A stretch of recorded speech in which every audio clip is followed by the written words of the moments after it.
technology is a wonderful thing, but it can prevent its own obstacles.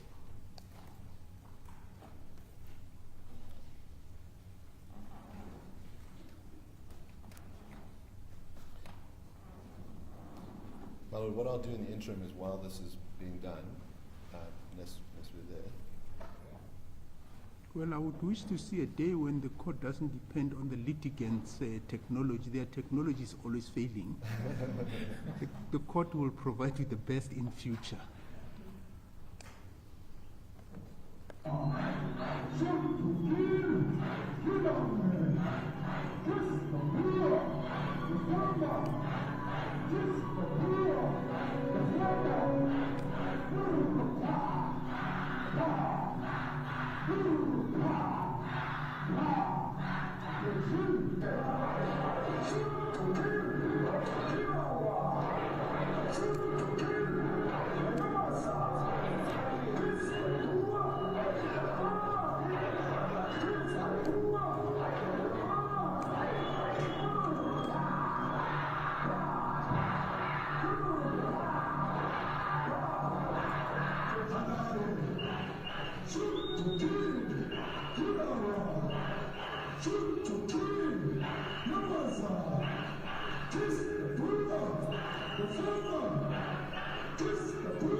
There is no farmer dance in South Africa.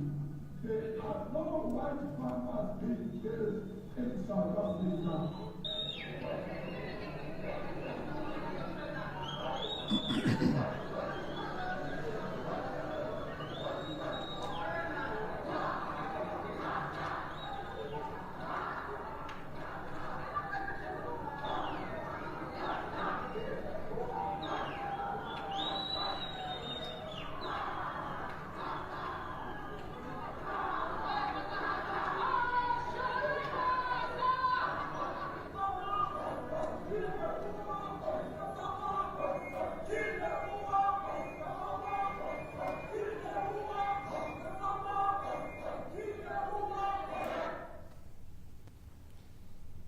So, my lord, that shows the song being sung on various iterations. The last iteration of that song is in Senegal in October 2020. And there, members of the EFF are singing the chant, kill the Boer, kill the farmer, and they are using the words kill, not kiss. And to provide a bit of context, at Senegal, the reason why there was a protest was that there was a hearing, a bail hearing with regards to people that were accused of murdering Brendan Horner, who was a 21-year-old farm manager who'd been murdered in a particularly brutal way and put on public display, in that a rope was tied around his neck, and a knife and a hat were put out pointing in his direction.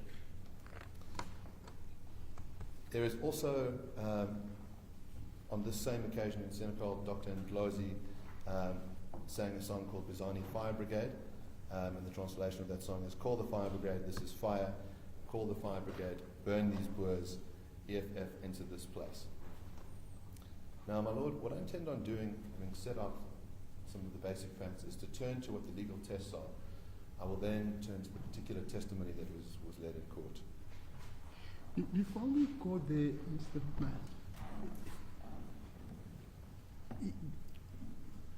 your case is that the singing of the song contravenes the provisions of the Act.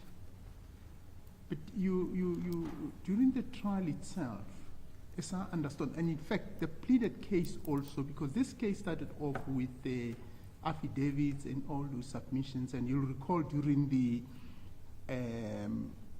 case management, I sought to persuade the parties to say, why don't we focus mainly on the papers rather than the oral evidence?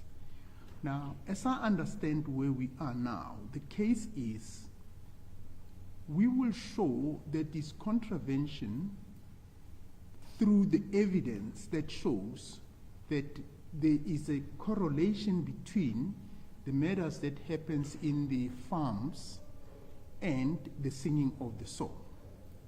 Now, if one finds that there is no correlation between the two or causal connection between the two, what then happens? What should the court then do?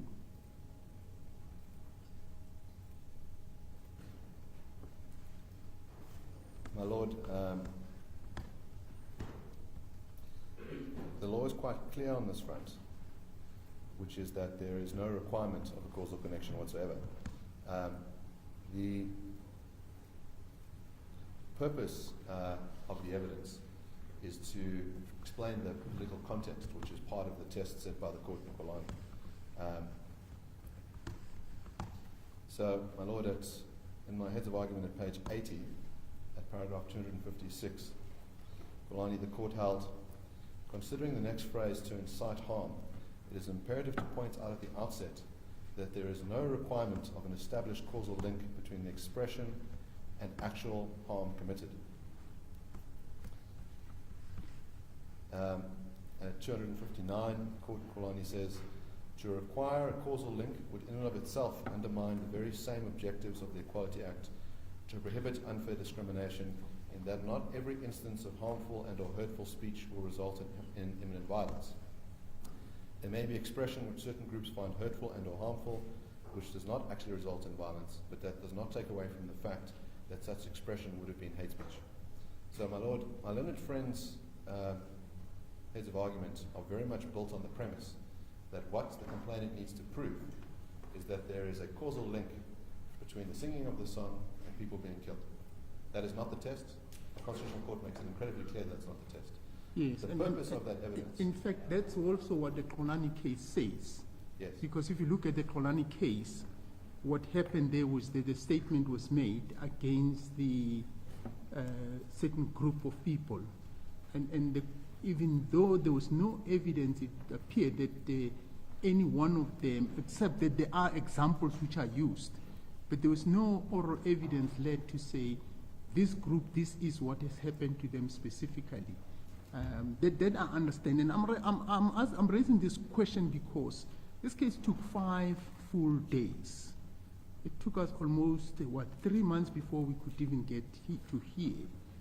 Now, I've been wondering as to whether going forward in the future, isn't that one needs to also look at, do you necessarily in matters of this nature need to lead such long evidence? And also, in fact, I would want to be addressed, I guess, at the end of the case, we're going to also deal with the question of the costs, whether this was really necessary. And as I say, I sought to persuade the parties to say, why can't this matter be considered on the papers? And I've gone through the papers again. They almost traverse every issues that were traversed during the trial.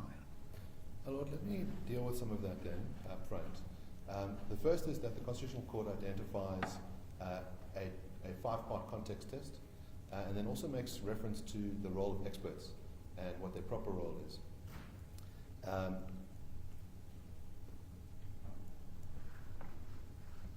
Now,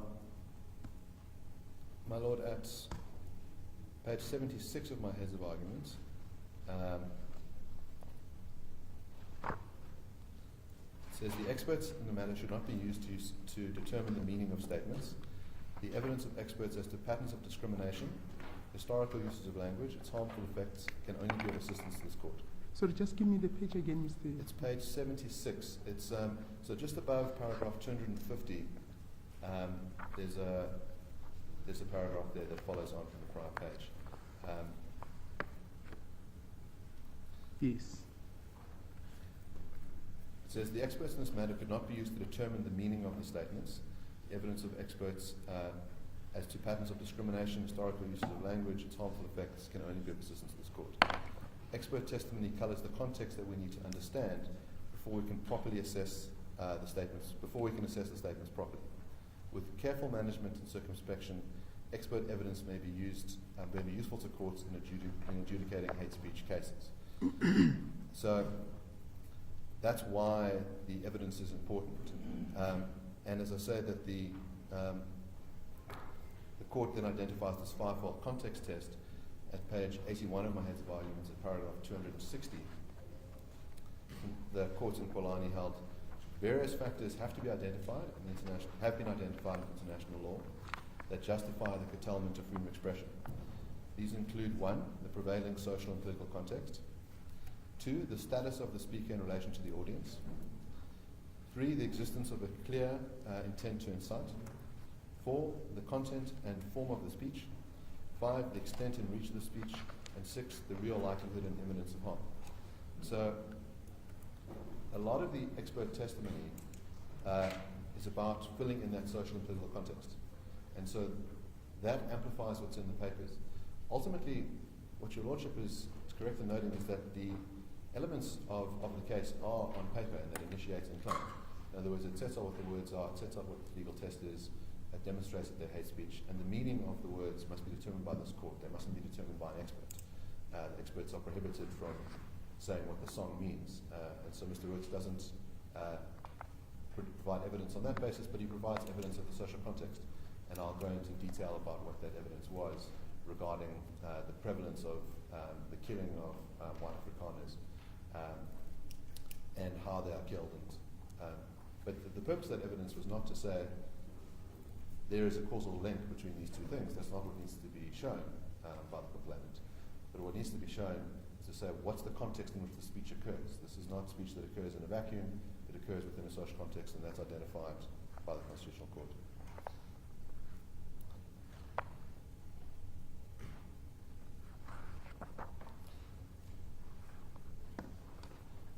So, my Lord, what I intend on doing then is briefly setting out what the legal tests are. We've dealt with some of the points. But first, let's start off at page 69 of my heads of argument, at the top there. In August of 2016, the United Nations Committee on the Elimination of Racial Discrimination produced a report about hate speech in South Africa, and the report stated the following. The committee is further concerned at the rise of hate crimes and hate speech in the state party, including physical attacks against certain ethnic groups and non-citizens, discriminatory statements by state officials and politicians, and the increase in the use of media and the internet to propagate racist hate speech. The committee further recommends that the state party ensure all incidents of hate crimes and hate speech are investigated and prosecuted, and that the perpetrators are punished, regardless of their official status. The committee calls on the state party to conduct educational campaigns to address the root causes of prejudices and promote tolerance and respect for diversity, with a focus on the role and responsibility of journalists and public officials in that regard. Now, there have been prior rulings on Kill the Boer and Kiss the Boer.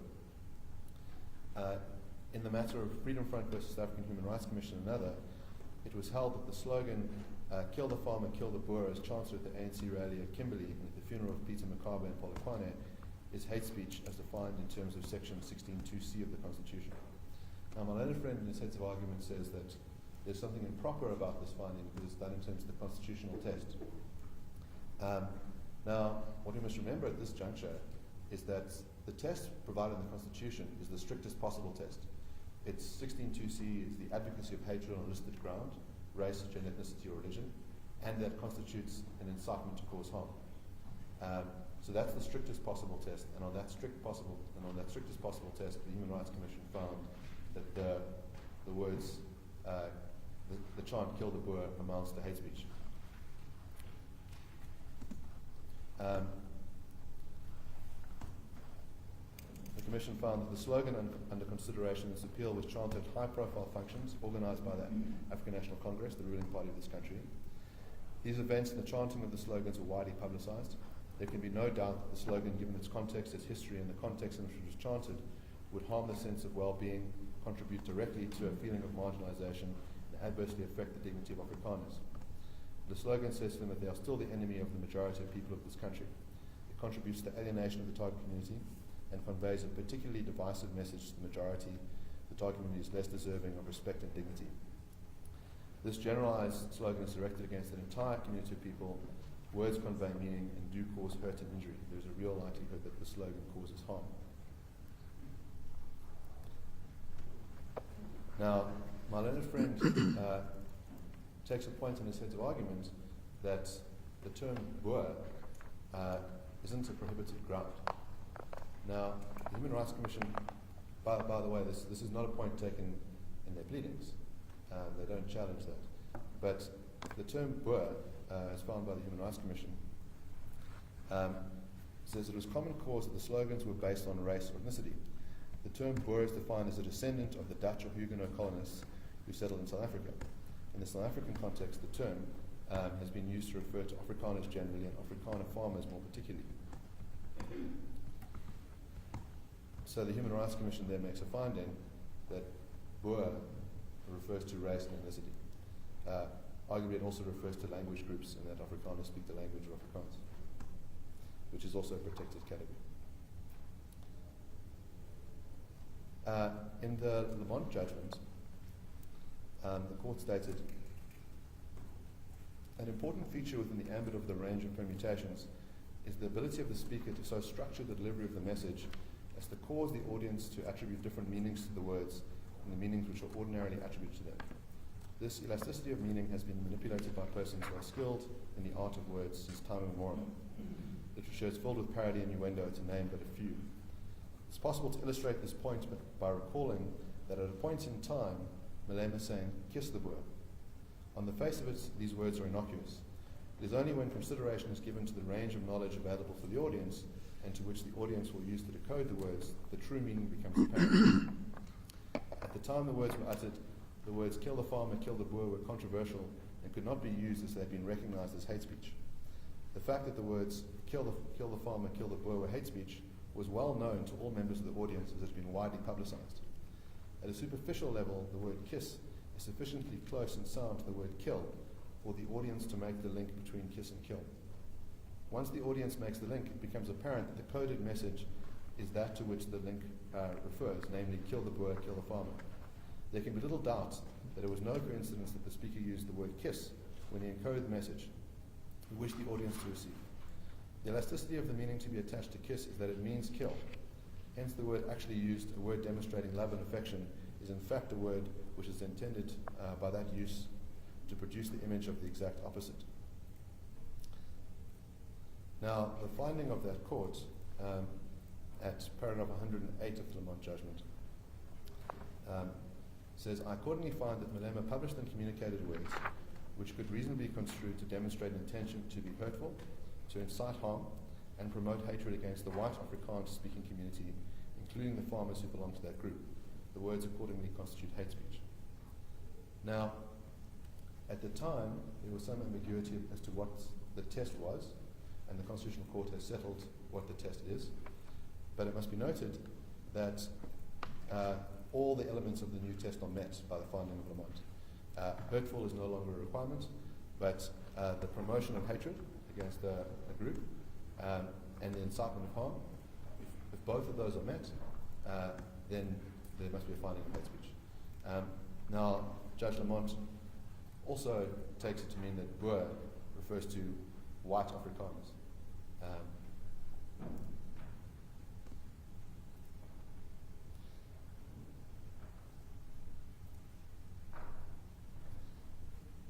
But maybe we could also accept that Judge Lamont in the judgment actually dealt with the test that was subsequently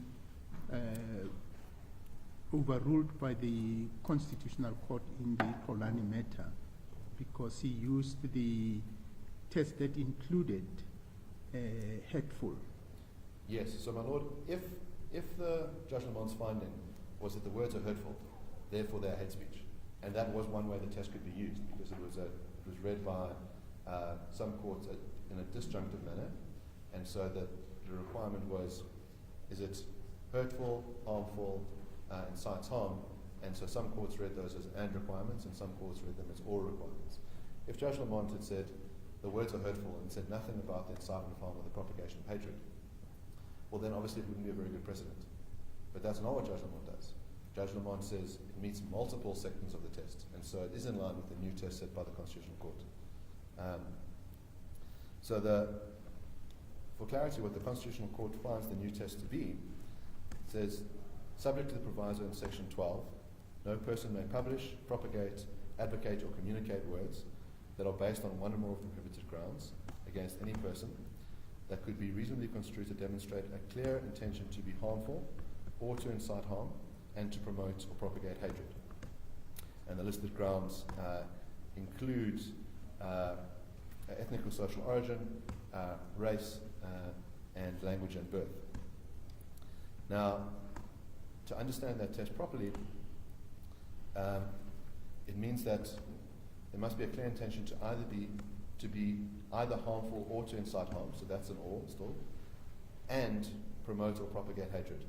And so long as there is one element from both 1 and 2, then the statement falls foul of the test. And it's an objective test. So what Lamont does is he says, well, there is hurt. He doesn't need to find that anymore because hurt has been struck out by the Act. But he does find that there is the propagation of hatred and there is the incitement to harm. So, in other words, if he were to use the test set out by Polanyi, he would make an identical finding because those two levels are met by him.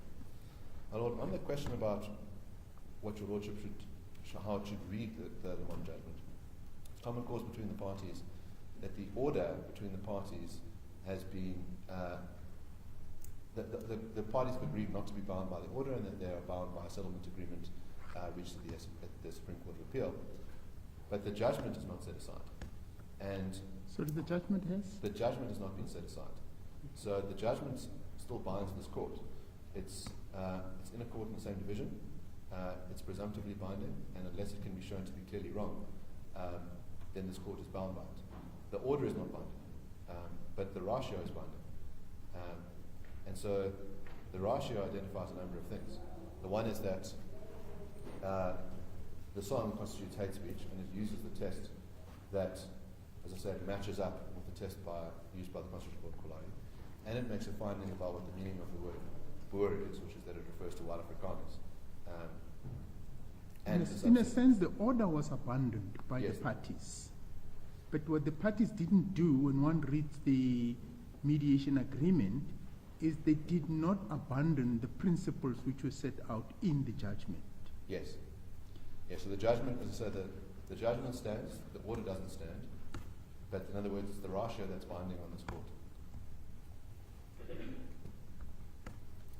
If I might say one other quick thing, I made reference to the Human Rights Commission's finding. And my learned friend in his heads of argument says that the Human Rights Commission later made a finding about the song. And I just want to point out that my learned friend errs in this regard.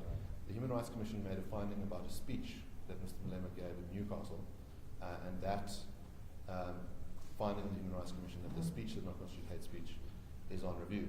But the song, Kill the Boer, is not part of that case. So the Human Rights Commission has made this finding in 2003 about the song, and it has not changed its mind since then.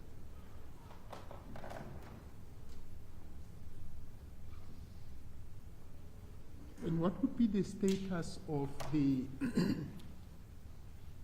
of the findings of the Human Rights Commission in relation to the fact that it's a review vis-a-vis if it was an appeal? Does it have any impact? Well, my Lord, for clarity, in other words, my learned friend says in his heads of arguments that the Human Rights Commission recently, I think it's about 2016 that the speech occurs, and the Human Rights Commission makes a finding sometime after that. He says that the finding the Human Rights Commission makes is about this song. I just want to clarify on the facts that's not the case. The Human Rights Commission makes no such finding about the song. But assuming one was to read the finding in that way, what would be the consequences of or the implication of the review to that interpretation in relation to what this court's position would be in terms of is it persuasive? Is it binding? Is it something that the court should take into account, or should the court adopt the attitude that says it's a review, therefore it's pending, it's suspended? Yes, well, I don't want this court to labour under the assumption that the Human Rights Commission ever changed its mind about the song. So, in other words, there's a hypothetical question, which is, if the Human Rights Commission made some finding about this song in 2018, what would the effect of that be, given that it's under review? And I suppose I'd say the court should be agnostic about it. But I want to make it very clear that the Human Rights Commission made no such finding in any recent history. Their finding is in 2003. And the effect of that 2003 finding, I'd submit, is that it is persuasive authority for this court. In other words, the Human Rights Commission, which is a Chapter 9 institution, considered facts that are very similar to the facts of this case on that song, made a finding. The court in Lamont is aware of that finding and seems to acknowledge that the song constitutes hate speech, so it's incorporated into our law. And so to the extent that it's in Judge Lamont's judgment as a finding of hate speech, well then it's presumptively bounding. On its own, I'd say it's persuasively bounding. My Lord, I think it's also important to point out what the Kulani Court says about the nature of hate speech.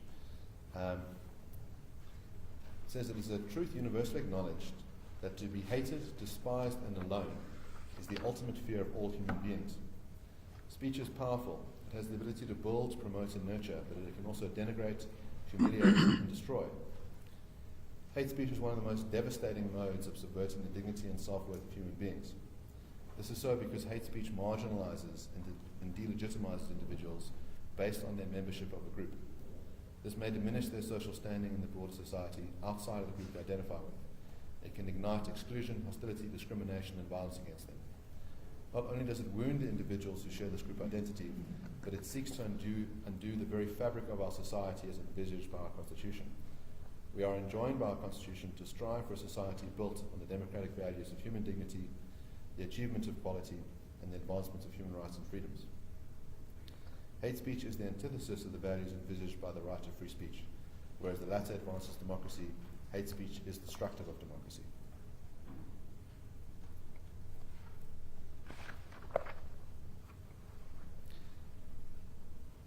Now, at page 74 of my heads of argument, the Kulani Court makes a finding about how to assess hate speech and says that it's an objective test.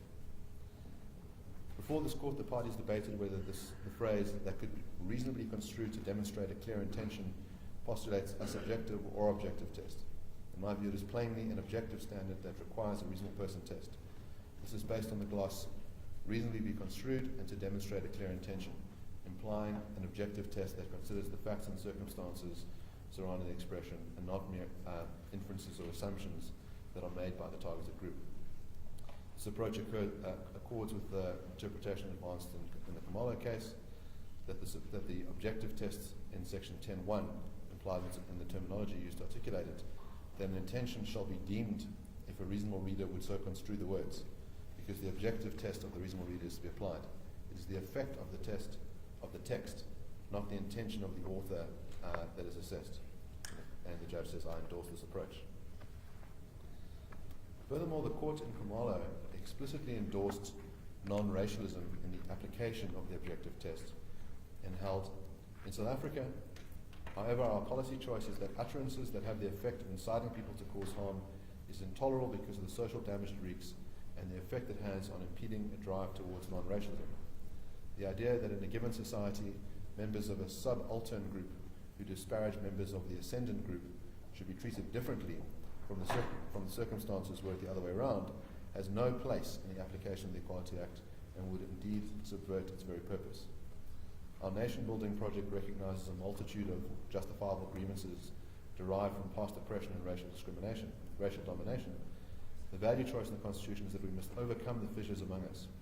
That cannot happen if in debate over robust among ourselves, one section of the population is licensed to be condemnatory because its members were the victims of oppression, and the other section understood to be collectively the former oppressors are disciplined to remain silent. In other words, the court says different racial groups will be treated with the same law. that if you are white and you target black people, the same rule will be applied as if you are black and you target white people. With regards to the meaning of the words, in Masuku, the court held, and this is the other constitutional court case, making a determination as to the meaning of words is a task that rightfully falls to the expertise, competency, and responsibility of courts. That said, it would be remiss of me not to acknowledge that words are naturally coloured by the context in which they appear and are used. Indeed, this court in LaRue discussed the importance of determining the meaning of words with regards to with recourse to their context. The primary meaning is the ordinary meaning given to the statement in its context by a reasonable person. The reasonable reader or observer is thus a legal construct of an individual utilised by the court to establish meaning. What this means is that whilst the determination as to whether words are likely to be harmful and propagate hatred and thus constitute hate speech falls within the exclusive aegis of the court, evidence that shines a light on the context of these words may be of assistance to that court before conducting this exercise. And I spoke briefly about the proper role of experts. In other words, an expert is not to come to court to say the words mean the following. That would be improper for them to do. But it is proper for them to provide a context for the words. And it might be useful to give an example that was used in Polani of how evidence was treated. And this goes to your Lordship's earlier question about how long these matters should go on for and what evidence is important.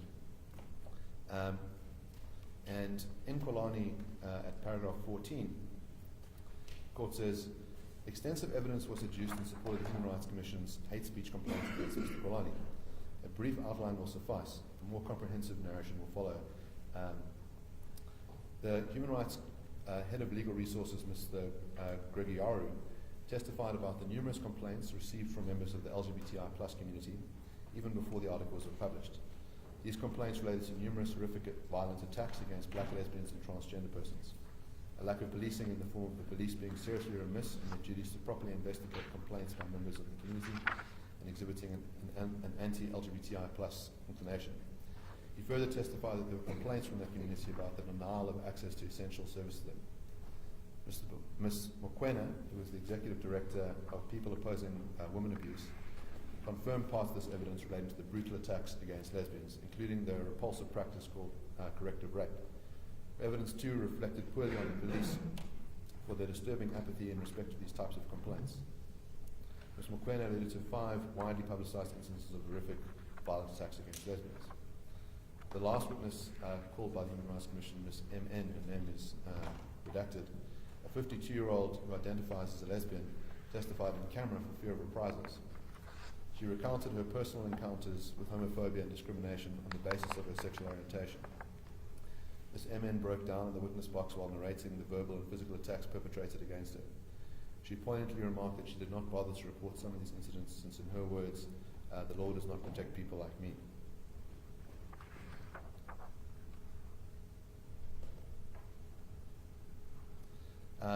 At paragraph 18, the Psychological Society led the evidence of its former chairperson, Professor Nell, a research professor at the University of South Africa with a special interest in LGBTI plus related work.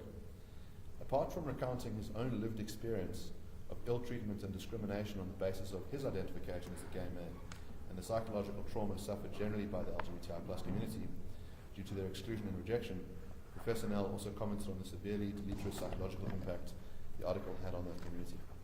Now, my Lord, I refer your Lordship to these sections of the Polani judgment because my learned friend, in his heads of argument, launches an attack on the relevance of the experts that were led by the complainant. And I'd submit that the type of evidence that was led in the Polani case is very similar to the type of evidence that was led in this case. Furthermore, the fact that Mr. Nell, who was brought in as an expert, also stated that he personally had endured attacks and that he himself was a member of the gay community, showed that he had a particular kind of interest in the outcome, that he cared for the community's sake. And I'd say that's similar to the evidence led by Mr. Roots. But would that then mean that the test to apply in weighing the credibility of an expert witness in cases of this nature would be different to well-established test and jurisprudence around how expert witnesses are expected to, the standard that would be required of expert witnesses? I would submit so, my lord. I'd submit that that the quality court jurisprudence is developed in quite a different way from the jurisprudence in other courts. So these matters are sui generis. They are not civil matters. They're not criminal matters. And the courts have made it clear that they are to be held to a different standard. So in the case of Woodways and Valley, the court says, it's clear to me that the Act creates an informal and inexpensive platform for the adjudication of unfair discrimination disputes. It marks a shift from the conventional way of litigation, which emphasizes elegance in the formulation of pleadings.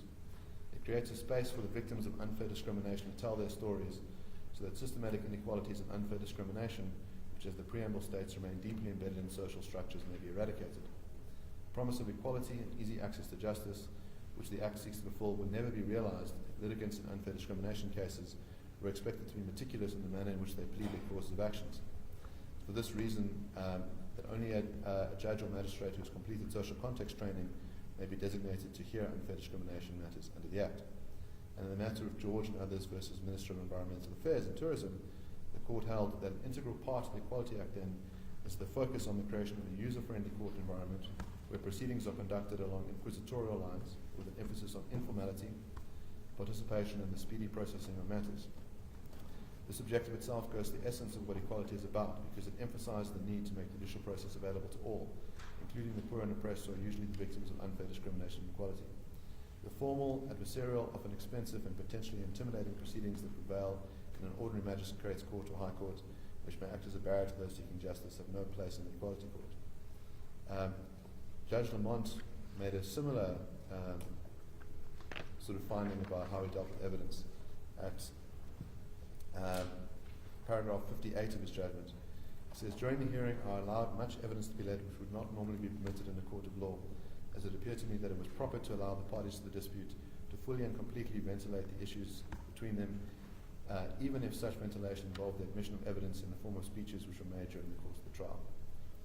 So what paragraph is that from? Paragraph 58. So I'd submit, my lord, that these proceedings are just fundamentally different in nature.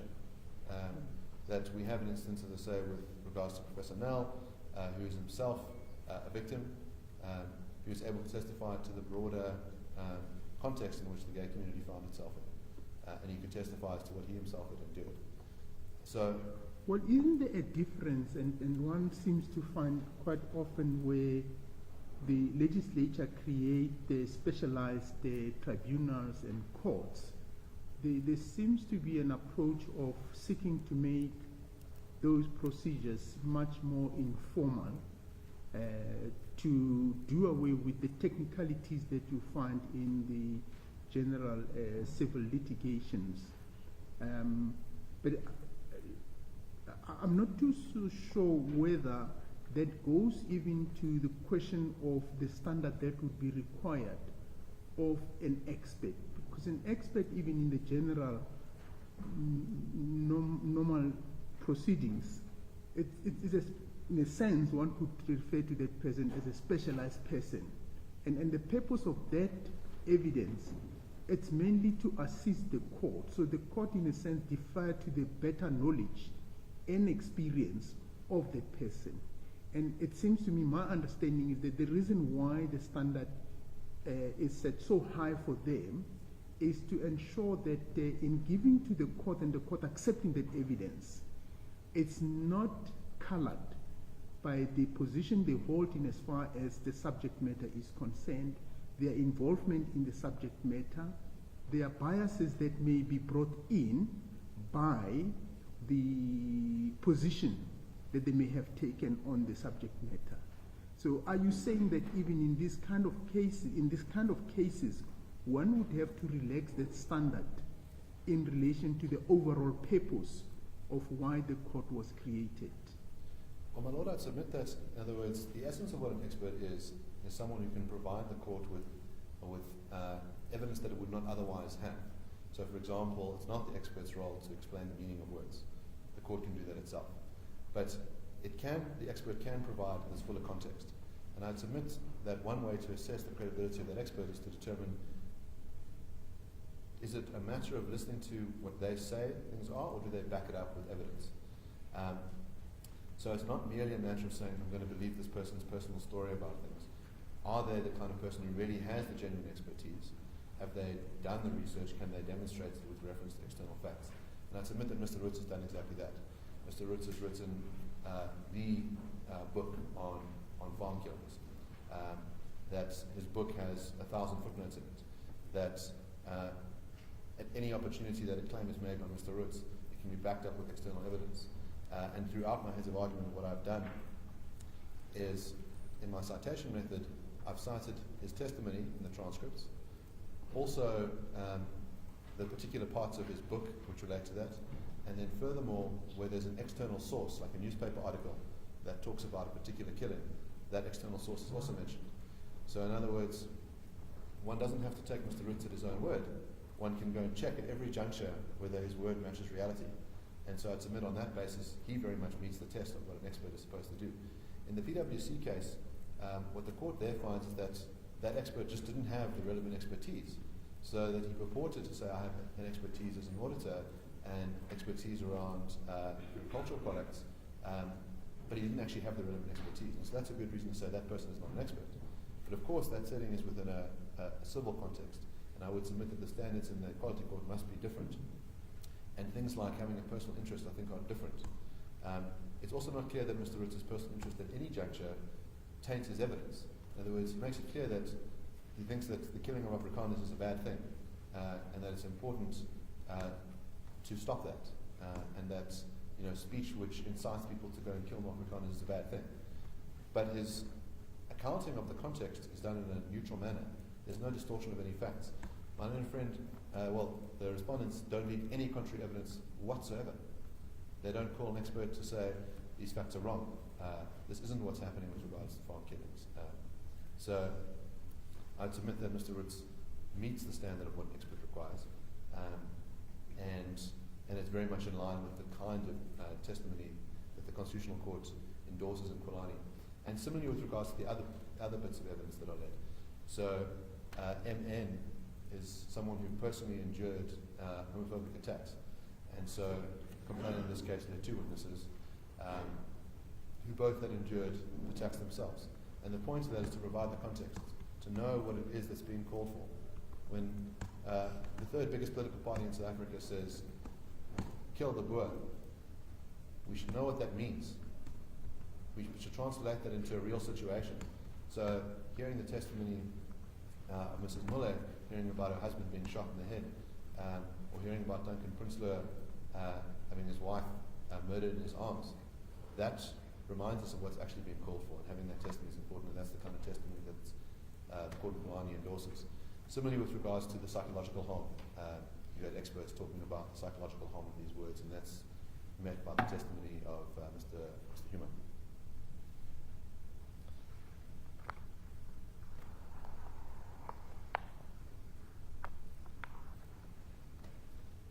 Now,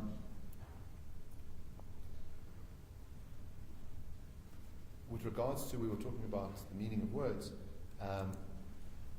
Judge Lamont provides some further insight on this front. It says, the meaning of the words uttered by Malema was an issue. In order to understand the meaning of the words, it's necessary to place the words in their proper context.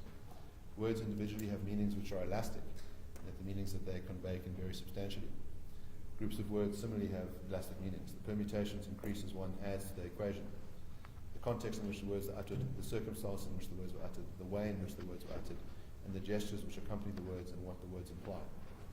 In this whole equation, sight must not be lost to the fact that notwithstanding the words used, the speaker, when he composes the message he wishes to deliver to the audience, is so able to compose it as to simultaneously convey multiple meanings to the whole audience and constituent parts of it. The occasion, the history of the conduct, and the response of the public and press, gesture and physical movement, crowd interaction, the words including the expression and delivery of the words in a chant-like manner, are relevant to determine the context of the song. They all together contribute to form the manner in which the message was delivered. This is partly why I wanted to show the video. In other words, it's one thing to see the words on the page, it's another to see how they are performed. That they're performed with pow gestures, that they are performed in front of a large group of people, and that they are performed in a context where they are very close to judicial proceedings, where those that are accused of murdering someone are present. All of that tinderbox stuff is important to bear in mind. With regards to the term hatred, Constitutional Court in Islamic Unity held the following: expression that advocates hatred and stereotyping of people on the basis of immutable characteristics is particularly harmful to the achievement of these values, as it reinforces and perpetuates patterns of discrimination and inequality. Left unregulated, such expression has the potential to perpetuate the negative aspects of our past and further divide our society.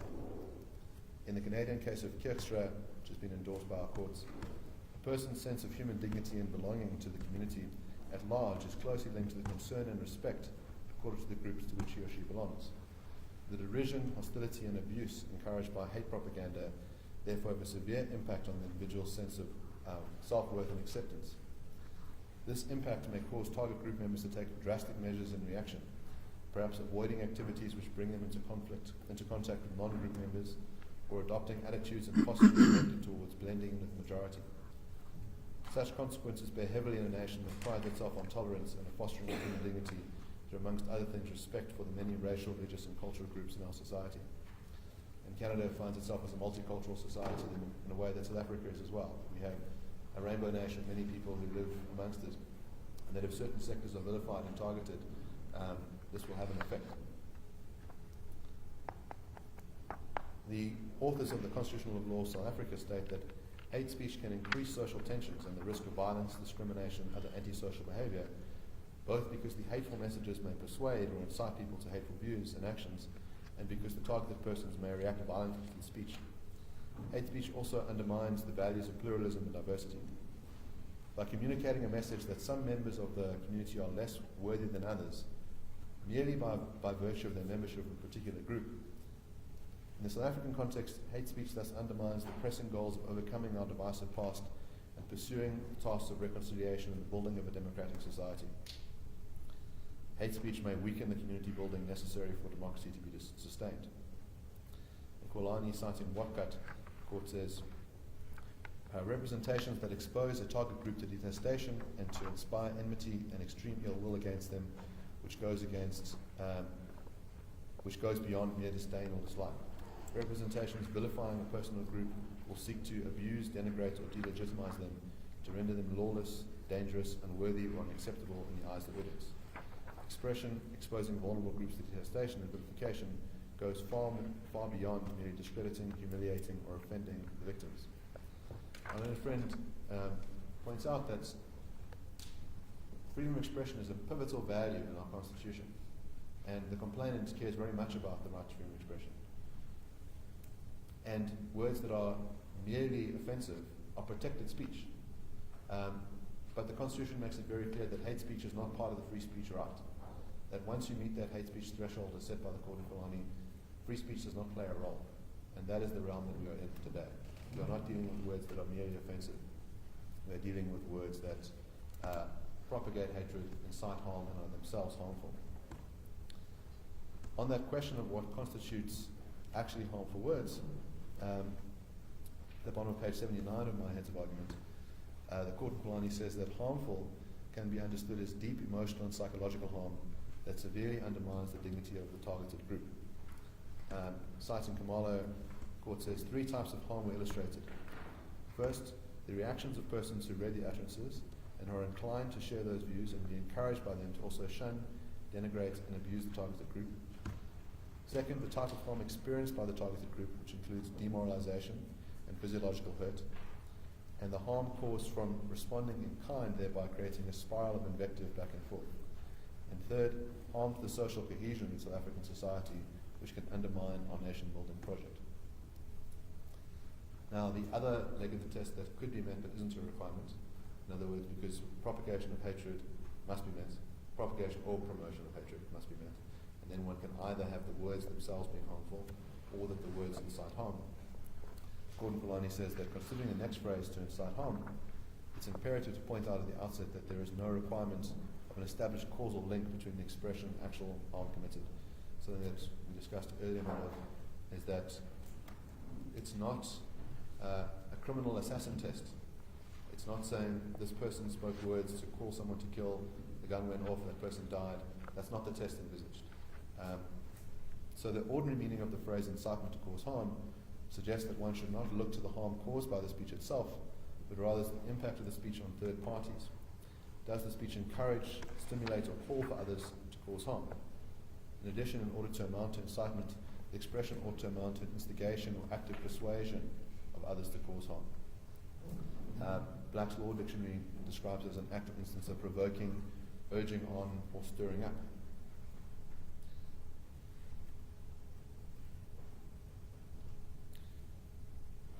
Now, I've already discussed the context and the likelihood of harm, that fivefold test that the court sets out. Thus far, the legal test that I've set out all relates to hate speech. But there is a second complaint that is raised by the complainant, which is in relation to unfair discrimination dealt with by Section 7 of the Act. And the Act says that, subject to Section 6, no person may unfairly discriminate against any person on the ground of race. So we know that this particular section is limited to racial grounds, and I submit from what I've said earlier about Boer that that's a racial group. So you can't discriminate unfairly against any person on the ground of race, including the dissemination of any propaganda or idea which propounds the racial superiority of any person, including incitement to or participation in any form of racial violence. So, in other words, speech which propagates ideas on the grounds of race, which incites people to perform racial violence, would constitute unfair discrimination in terms of Section 7 of the Act. In the matter of Hugo, the Constitutional Court held, the prohibition on unfair discrimination in the interim constitution seeks not only to avoid discrimination against people who are members of disadvantaged groups, it seeks more than that. At the heart of the prohibition of unfair discrimination lies a recognition that the prohibition of unfair discrimination at the heart of the prohibition of unfair discrimination lies a recognition that the purpose of our new constitutional democratic order is the establishment of dignity and respect, regardless of their membership in particular groups. The achievement of such a society in the context of our deeply inegalitarian past will not be easy, but that is the goal of the Constitution. But that is the goal of the Constitution should not be forgotten or overlooked. This is of fundamental importance. There is a temptation to say that we ought to have different rules for different races, and our courts have stood fast in saying that that is not the kind of society we're going to live in anymore. We had a society like that. During apartheid, there were different rules for different races, and it was unconscionable. And we won't do that again. So the fact that Mr. Malema, who is black, targets people who are white, doesn't ground him in any special protection. That he should be treated exactly the same way that a white person who acts in a racist, hateful way does against black people.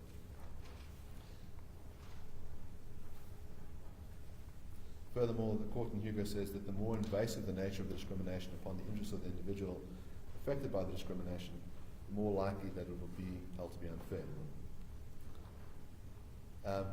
My Lord had asked earlier about the referral to prosecution. What the Act says at section 21(2)(n) is that after holding an inquiry, the court may make an appropriate order in the circumstances, including an order directing the clerk of the Equality Court to submit the matter to the Director of Public Prosecutions, having jurisdiction for the possible institution of criminal proceedings in terms of the common law or relevant legislation.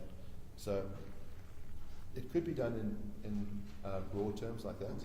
It could be done in the way in which the complainant has done, which is to specify particular areas that deserve investigation.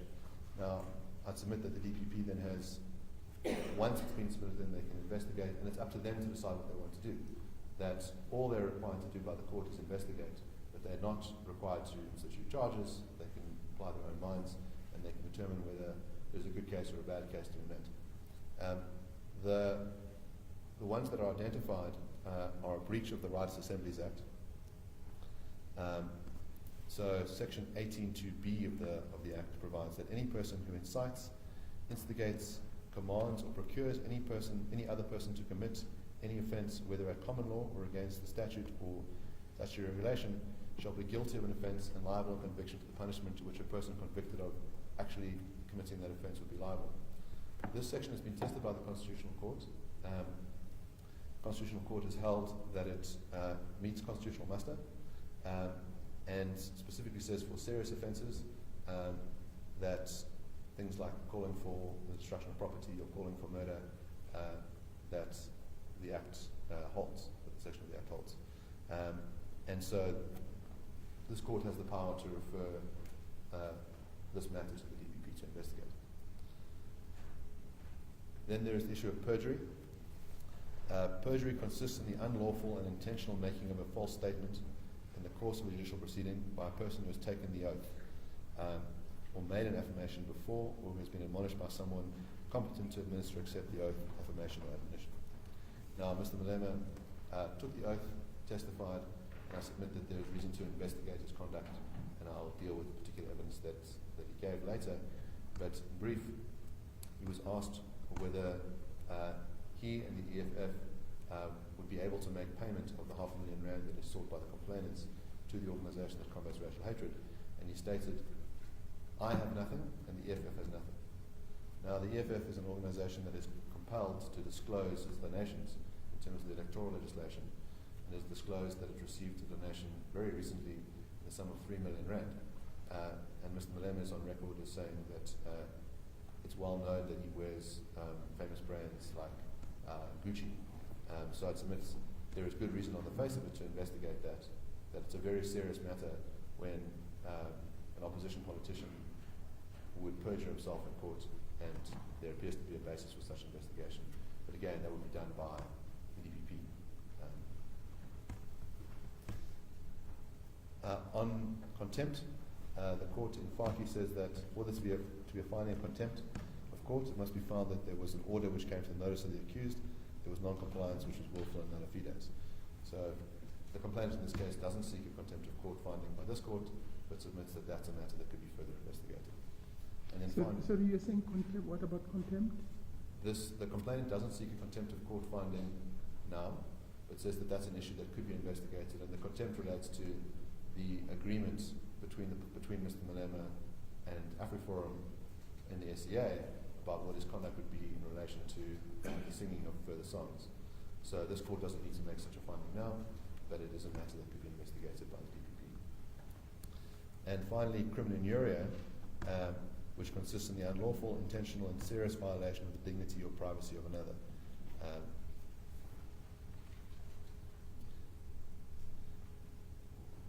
So, my Lord, what I've endeavoured to do then is set the legal framework so that the Lordship is aware of what the full test must be, and to give indication of why certain evidence was led. And now what I intend on doing is dealing with some of that evidence. But the contempt about, sorry, just before we move from there, the contempt about the finding, or I guess you're referring to the SCA mediation agreement. Isn't that the process that ought to be followed is to raise the contempt with the court affected by the conduct? Isn't it ordinarily, like, for example, if a person doesn't comply with the court order of this court, you then bring an application to this court to say he or she has not complied with the order? Yes, my Lord, I'd submit that. So there's a recent matter of Liberty Fighters Network in the Supreme Court of Appeal, and the court there made a finding that the head of Liberty Fighters Network had committed act of contempt ex parte at the court, and then directed the DPP to go and investigate it. So I'd submit that, in other words, that contempt process, because it is a crime against the court, against the institution, is the kind of thing that can be dealt with by the DPP, and it might very well be correct that when it does that, it must launch contempt proceedings in the correct court, and it must determine what that correct court is, whether it's in the SCA, whether it's in the Equality Court, and it must, if it decides to go through that, it must meet the thresholds required by FACI. Well, isn't it that in contempt of court, contempt may take various forms? It may be a contempt where clearly it's criminal conduct, where somebody jumps in the middle of the court and insult and do all sorts of things. That would be a criminal offense. But where there is non-compliance with the court order, as I understand, the jurisprudence says that it's a civil disobedience, although the test that gets applied in determining whether there has been breach or non-compliance with the court order, it's a criminal standard of proving beyond reasonable doubt. So I'm not too sure whether we're not going to be referring to the NPA, some case that necessarily may have to be dealt with the court affected, because it's the court that's affected by that conduct that needs to protect. And I think in FACI, Cameron J states very clearly that it's the dignity of that court that needs to be protected. And it is that court that needs to ensure that its dignity is actually protected. Now, if by his conduct, Mr. Malema has defied what has become the court order, the agreement in the SCA, isn't it surely that you should be approaching the SCA and say there has been contempt of your order, and we want you to stop that behavior? Yes, I submit that the complainant would have such a right, so it could go and approach the SCA on that basis. It may very well be that the NPA has such a right as well, but I'm mindful of your Lordship's distinction between the ex-Bakia situation and the breach of an order situation.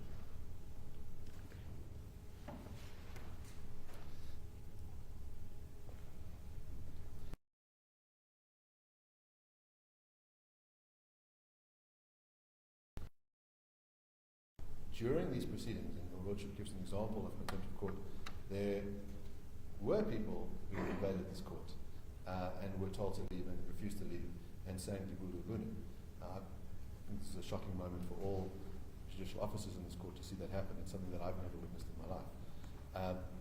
But outside of court, there were supporters, voters and members of the EFF who were singing, chanting, "Kill the Boer, kill the farmer," at the representatives of the complainant. Now, this is an issue between the parties as to whether this evidence ought to be admitted. I'd like to show this video at this juncture and then discuss what ought to happen with regards to that evidence.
So, my Lord, there it's quite evident that members of the EFF are seeing "kill the Boer." They haven't substituted the term for "kiss." Now, the complainant offered the respondent all of its procedural rights. So after this happened, I think it was on the second day of the matter, this video was shown. It was then shown to the protesters themselves, that the respondents were able to have a meeting with those protesters. They picked someone from that crowd to testify. He gave evidence on it. That Mr. Malema was shown this video. That he gave evidence on it. And that this court directed that the way for it to be included in evidence because the applicant or the complainant had set out in its application that it reserves the rights to supplement its papers, that the correct manner for that to be done was through an application for the admission of the evidence, and the complainant did launch such an application. The respondents have opposed that application, which is sort of strange in the circumstances, on the basis that Mr. Malema was given an opportunity about how that evidence should be dealt with. He was given an opportunity to consult with his lawyers. He said, "I'm waiving that. I'm going to speak to it now. I don't need to speak to my lawyers about this." But he was afforded such a procedural opportunity. That all of the things one would expect one to have were met. In other words, they knew about it in advance. It's pertinent information to this case. Mr. Malema's opening lines when he sat testify was, "I don't even know why I'm here because I don't sing Kill the Boer." And so it's very pertinent that that phrase is being sung outside this very court by members of the EFF. And Mr. Malema then gives much testimony about that and what he thinks ought to happen. I'll go into that testimony later. But basically says, there's nothing wrong with those people singing that. He says, "I would sing that song," after saying, they've got the wrong man. So, especially given what I stated earlier about the standards for evidence in this court, that the kind of technical point taken by my learned friends has no place here. That to say that it ought to be part of the bundle, it is part of the bundle. It's under oath by Mr. Roots. It explains what had occurred. An application is brought as directed by this court. That whatever rules would apply in a criminal setting, that those rules don't apply in this setting, but that there's been no procedural prejudice to the respondents in this evidence being included. And I submit that this court ought to make such a finding that the evidence is included. But isn't that a different incident? As I understand, in the papers, the pleaded case relates to a number of incidences where the song was sung, but on the mail, it relates to the song being sung at the Senegal hearing. Now, that's quite clearly defined in the pleadings. And that's what was before this court. Now, I'm not too sure whether, if in the middle of a hearing, another incident, very similar or exactly the same, with the one that's under consideration, it means then that the court must then proceed. Well, my lord, I submit that what occurs is that the papers are supplemented. In other words, to include the fresh complaint. And they're supplemented in the form of this application for the admission of the video. Is it supplemented or you sought an amendment of your papers? Because I don't recall any application being made to amend the papers. I submit that that's not what was asked of the complainant. In other words, in the discussions between the respondents and your lordship, that the directive was, and this especially comes out in the transcripts, the directive was an application for admission of the evidence must be launched. And that was the directive, and that's what's been complied with. It's not like a particulars of claim where one would amend. That the way that these are initiated is under oath. And so Mr. Roots you can still supplement, you can still amend your notice of motion, even in motion proceedings. The Yes. right to amend is still there. Yes, my lord, it doesn't proceed on notice of motion. These proceedings... It proceeds on the, as is required by the Act, but Yes. that's very similar to whichever way you can compare it either to an action proceeding or notice of motion, but what the legislature has sought to do in seeking to informalize these proceedings is to allow for papers to be filed. Now, my difficulty is, does it mean that because you don't have summons, you don't have notice of motion, therefore, in these proceedings, you could bring in issues and matters as the proceedings go ahead? Well, my lord, I submit that's exactly what occurred in these proceedings, that throughout the matter, the bundle grew. The bundle grew very late in the day. So, for example, during the evidence of Mr. Malema, I think after cross-examination, He then testified on a video that was uploaded on that occasion of Thabo Mbeki talking about Simbamba, that there was an issue raised about whether the book Treurgrond existed, and so the complainant added that to the bundle. That as the matter continued, more and more was added to the bundle, and that during the party's initial meeting with your lordship, it was understood that this is how the matter would unfold. In other words, these proceedings are different to a civil matter. It would be very strange in a civil matter for that to occur. But in these proceedings, the idea would be that as the matter develops, that more evidence would be adduced by the parties, and both parties took this opportunity. And it seems ignoble for the respondents to now say, well, we used all these opportunities. Mr. Malema said there's nothing wrong with me testifying in this video, and now when it starts to chafe, say we want it excluded.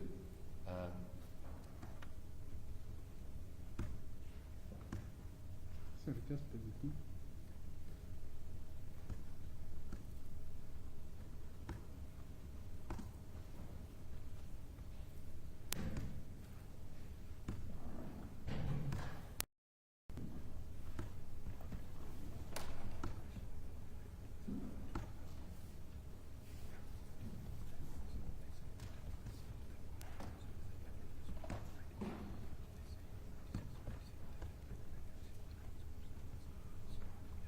Thank you.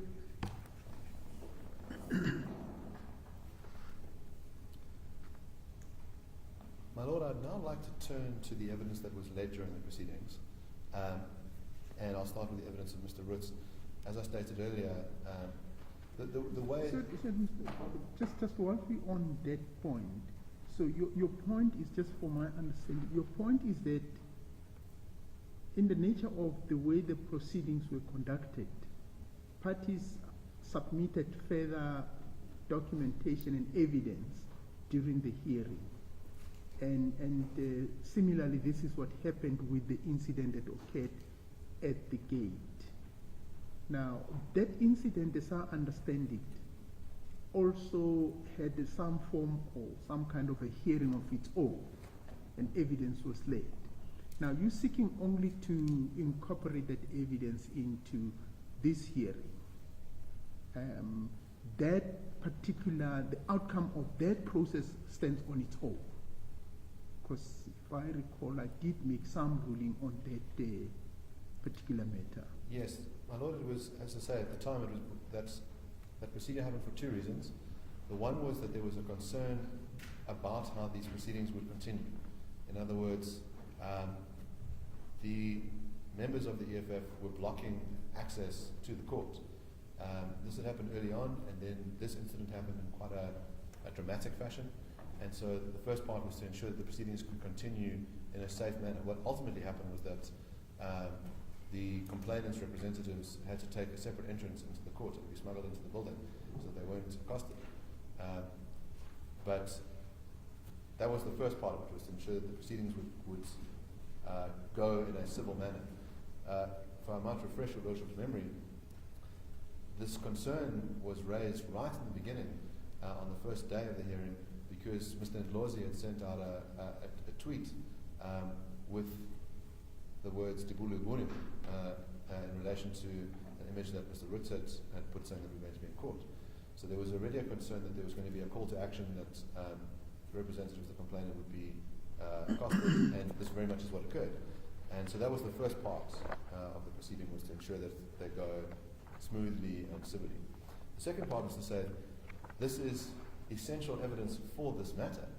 In other words, the complainant says, you are singing the song Kill the Boer, sometimes you sing it with kiss lyrics and sometimes you sing it with kill lyrics, and you've denied that you sing kill lyrics, and then walk outside of court and you're singing very evidently Kill the Boer.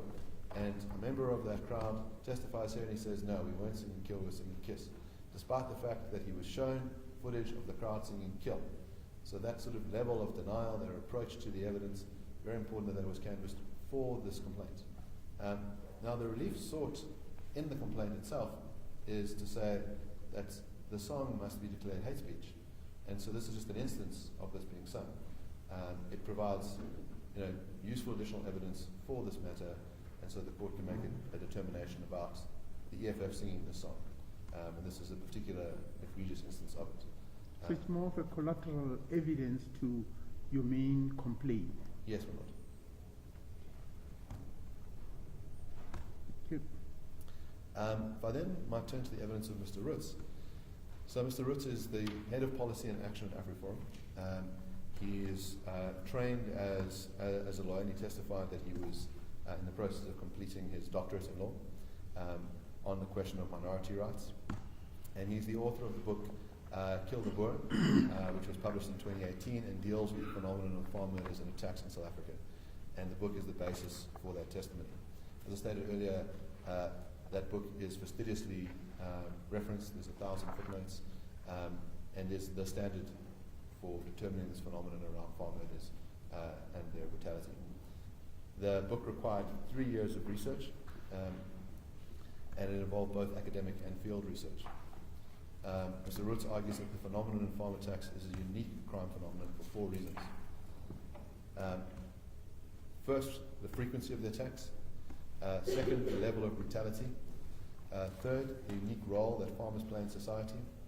And fourth, the practical reality that farmers live far away from their neighbours and police stations. A farm murder is basically an attack that happens during a farm attack, so when someone is murdered during a farm attack. And according to the National Rural Safety Strategy, the definition of a farm attack is that attacks of violence against persons on farms and small holdings aimed at persons, residents on, working on or visiting farms and small holdings, whether with the intent to murder, rob, rape, or inflict bodily harm. In addition, all acts of violence against infrastructure and property in the rural community aimed at disrupting legal farming activities as a commercial concern, whether the motives related to ideology, land disputes, land issues, revenge, grievances, racist concerns, or intimidation are included. Mr. Roots referred to a list of 1,700 victims of farm murders, which include farmers, their family, farm workers, and visitors.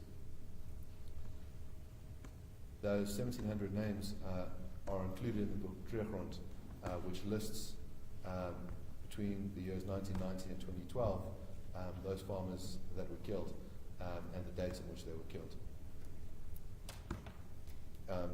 I will state then it was bizarre that after having been provided with a copy of this book, the respondents took the view that the book does not exist. Mr. Roots relied both on external and internal sources in establishing the data on which he relied for purposes of his book. The internal sources comprised information collected by AfriForum's own team, whereas the external sources are those figures collected by authorities such as the South African Police Service. And AfriForum has been collecting data on farm attacks and murders since 2013. It employs a media monitoring team which collects and verifies reports of farm attacks and murders from the mainstream South African media. It attempts to contact the families of such reported victims. It also has a trauma unit with 4 full-time employees who perform trauma counselling for victims and assist such victims with preparing to testify in court. The trauma unit is another internal source of statistics, as this unit communicates with victims across the approximately 150 AfriForum branches nationwide. Finally, AfriForum also relies on its network of members. It has now 300,000 registered members across the country. A premium was placed on verifiable and credible information. Mr. Roots testified that if we say there were 79 murders in a year, we have a list of the names of 79 people who have been murdered during farm attacks. I only work with numbers that we can prove. When we say that there were 2,000 farm murders, I mean that there were 2,000 farm murders for which we actually have the names of the victims, which means the actual numbers would be much higher. Mr. Roots referred to 4 main sources of data and statistics with respect to farm attacks and murders, apart from AfriForum's own investigation. The sources are the 2003 Parliamentary Committee Inquiry into Farm Attacks, the South African Police Service reports, individual statements given to the SAPS, and data compiled by TAO. SAPS has published annual reports for several years. However, Mr. Roots notes that there was a period of 3 years when statistics were not reported. He said AfriForum has a good relationship with SAPS. They meet with them regularly as possible to discuss the crime phenomenon and sometimes exchange data. It is not, Mr. Roots testified, that it is not that we are trying to collect this data in competition with the police or to try to prove the police wrong. Our approach is to be a stakeholder and a contributing party in the fight against farm murders. That is why we work with the police as far as we can. We have found that there is significant value in collecting the data ourselves as well. Sometimes we find that the police miss cases. There was this problem of the police just simply refusing to release these numbers earlier, which also made it even more important for us. Now we try to work with the police. Mr. Roots in his book also refers to other sources. I made reference to Land of Sorrow or Tregrond, which is the translated name. It's a book about farm murders in South Africa which took place between 1990 and 2010. Verification took place either by confirming the crime with the local police station, obtaining reports by credible media institutions about the incident, or by making contact with surviving victims or relatives of murdered victims. Every case that could not be verified was excluded. The result was an extremely credible, detailed list of the incidents that ought to be referred to as a minimum number of the actual incidents. It's vital to put names to the numbers and prevent the analytical exercise from losing emotional impact. It's important to have the discussion about the statistics because that is the analytical side of the crime phenomenon. It shows us that you are not making something up. It's an actual problem. But it can become heartless if you only talk about stats. To commemorate the thousands of victims of farm murders, the White Cross Monument was erected with each cross representing a farm murder. And my lord, at page 49 of the book, there's an image of this hill filled with white crosses, each representing a person who was attacked and murdered.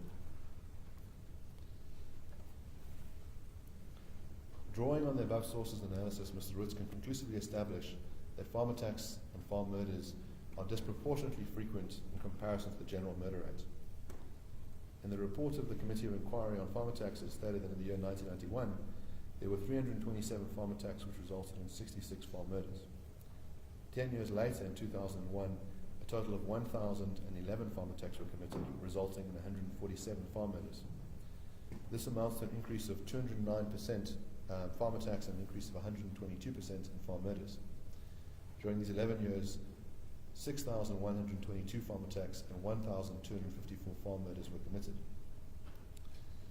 And at page 33 of the book, there is a graph which illustrates this. If the reference by the SAPS to at least 12,245 farm attacks and 1,700 farm murders in 21 years is used, and the 3-year statistics gap, which no statistics allegedly exists, is excluded, this would imply an average of 680 attacks and 94 farm murders per year. This is basically 2 farm attacks a day and 2 farm murders per week. Mr. Roots referred, in addition to the data and stats collected by SAPS, as presented graphically in this book, to AfriForum's data. My learned friend takes a point in his heads of argument where he says Mr. Roots doesn't have a degree in statistics. And he asked Mr. Roots this question and implies that, well, you need a degree in statistics to produce these graphs. Now, I think maybe there's a reason why many lawyers study law. It's because they're not very good at mathematics and they see it as a very mysterious thing. To be a statistician is a very niche thing, and it requires understanding of probabilities. It's a forecasting exercise. So, for example, in this court, it's probably quite common to encounter statisticians in the form of actuaries who will do a diagnosis about someone's future loss of earnings, for example. And they'll say, given what I know about you now, given the probabilities of how your life will unfold, I think your loss of earnings will be X. That requires a degree in statistics. That is a difficult exercise.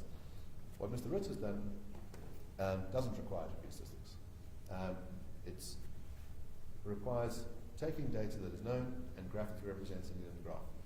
So we're all used to seeing bar chart graphs because of COVID, where you count the number of, let's say, COVID deaths in a particular day. The next day you count more deaths, and then you can see a wave that occurs. And that's exactly what Mr. Roots has done.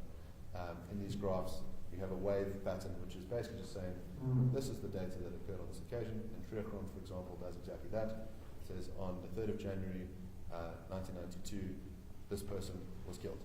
And then you plot that number. And you can produce a visualization of that. That visualization exercise doesn't require a degree in statistics. Mr. Roots says we can include as many data as we can. This was the amount of victims. This was the amount of attackers. This is the time it happened. These are the weapons that are used. This is the modus operandi that was used. We include all of that. We also add when it was reported to the media, which does not always happen. We add also links to the news reports. Our list is very comprehensive in terms of information about every incident. AfriForum takes a conservative approach to counting. It says that it's probable that there's an undercounting of attacks. I can guarantee that the actual, Mr. Root says, I guarantee that the actual number of farm attacks would be much higher. We just don't know how much higher. If we err, it would be on the side of downplaying rather than exaggerating it. Now, on calculating the farm murder rate, Mr. Roots made it clear that raw numbers are insufficient to drive home his point regarding the farm attack phenomenon. He refers to a number of premises and comparative statements that are useful to refine and extrapolate the seriousness of the phenomenon. So, for example, South African farms were 16.7 times more likely to be attacked than South African households were likely to be robbed. Mr. Hoffman, can I interrupt you for a second, if you don't mind? I'm just concerned and worried that we're going to end up needing another day for this. I always complain in this court that counsel has got a tendency of saying, we give you this work to go and prepare and read. You spend your sleepless night reading, and then you come back in court. That's now been read back to you. Is it not any other way that you could just talk to those? Because this is one case where I would say preparation has been done, and very useful heads have been put before me by both parties. So I'm not sure whether it's the best use of the time, and as I told you, I have some other time pressure today, that you can talk to these issues, and if need be, you may just refer me to the paragraphs. Your heads of arguments are paragraph numbered. You can tell me and say, look, I would like the court to particularly focus on this paragraph, rather than having to read the heads of argument sentence by sentence, paragraph by paragraph. I understand, my lord. I will endeavour to deal with only the salient details and make the references as necessary, and I will ensure that we finish by today. Okay, thank you. So, my lord, really on this question about the farm murder rate, the idea is to point out that there is a dramatic difference between the general murder rate in South Africa and the rates experienced on farms. So, the murder rate in South Africa is 34 out of 100,000. The way that rates are described is in terms of 100,000, and that shows you, out of a population of 100,000, how many people are murdered on average. Now, the distortion with that general statistics is that it includes all murders, but a large percentage of those murders are what are called social fabric crimes. So social fabric crime is, let's say, a bar fight or a domestic violence interaction where the parties know each other. These are different from intruder attacks. So, in other words, if someone breaks into your house and kills you, that's not a social fabric crime. But all farm attacks are intruder attacks. It's necessary in the definition. It's not a situation of a farmer killing his wife. That would be domestic violence, not a farm attack. And so we know that if we exclude the social fabric crimes, the true murder rate in South Africa is between 5 and 14 out of 100,000. Now, if we look at the farmer murder rate, so this is a proxy that Mr. Roots uses, which is basically to say how many commercial farmers are there, how many commercial farmers are murdered, and he says that if we look at that rate, what we see is that it was 98.8 out of 100,000 in 2011, 132 out of 100,000 in 2014, and 156 out of 100,000 in 2016. So this means that the murder rate is between 3 and 5 times the national murder rate, and many more times if social fabric crimes are excluded. So we're dealing with a crime phenomenon that is just dramatically different from all the other crime phenomena in South Africa. Now this is very important because Mr. Malema makes this statement in the speech where he says there are no farm murders. No white people are being murdered on farms. And then wants to sort of say, well, there's just the phenomenon of murder. These things are all the same. They're not the same. You have a minority group that's being targeted and killed in proportions that are much, much higher than the national murder rates, and that's something that's important for the context. Now, the other thing that we find that's different about these attacks from ordinary crime is the brutality and the violence that's entailed in the attacks. That Mr. Roots describes it as overkill. That what is done is beyond what's necessary for the mere committing of a crime. In other words, if the reason why someone wants to commit the crime is to steal a car or steal money, that there's no need to torture someone for hours. And this implies that really the spoils of the attacks are a bonus. In other words, the primary aim is to torture people to death, to kill people. It's not to get the few $100 out of their wallet.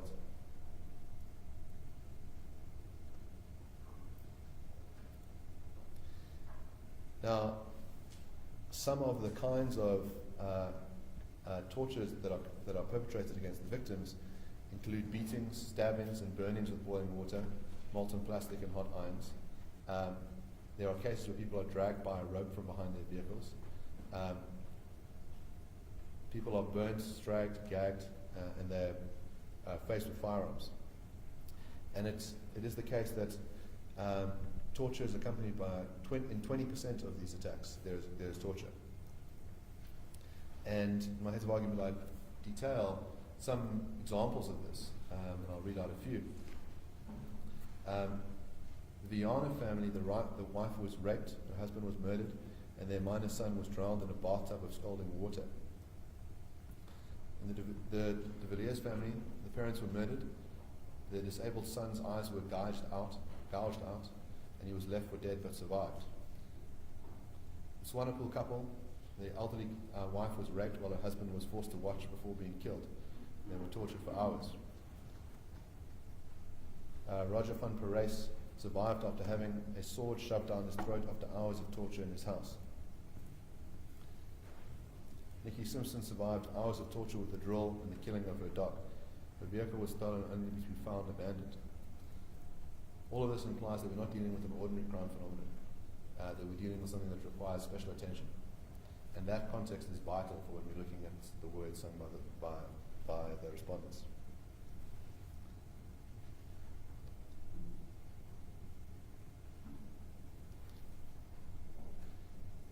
There's also this phenomenon which I alluded to earlier of denying the phenomenon. Now, Mr. Roots testified that the impact of denying that you've got this phenomenon is particularly egregious. He says, a father had to bury his daughter who was murdered in front of his grandchildren. There was a wife who was murdered in front of her children, then she was buried by her father.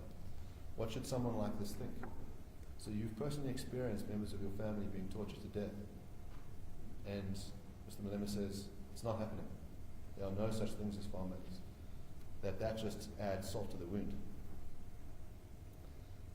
The singing of the song takes place in a political climate that romanticizes and encourages the suggestions and actions depicted in the lyrics from influential public platforms.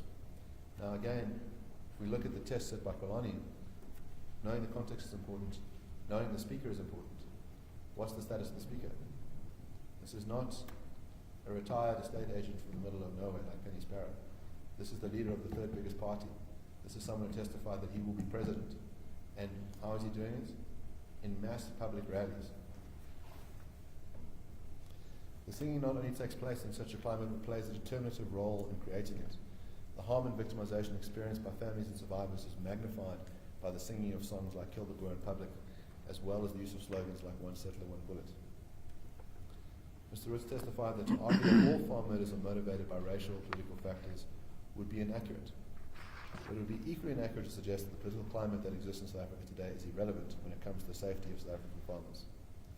And he identifies Julius Malema as the most influential figure in propagating this view, and the EFF in being the most influential group in this regard. The message that's being sent is this group matters less. That if a white farmer is killed, it doesn't matter as much as if someone else is killed. They are rendered subhuman, they're dehumanized, and that it's okay to call for their killing and to say, well, this is the climate we live in.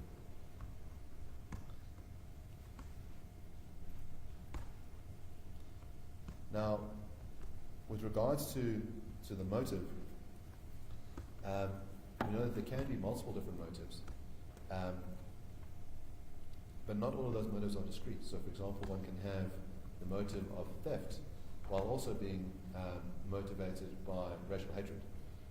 And that racial hatred can manifest in who is targeted.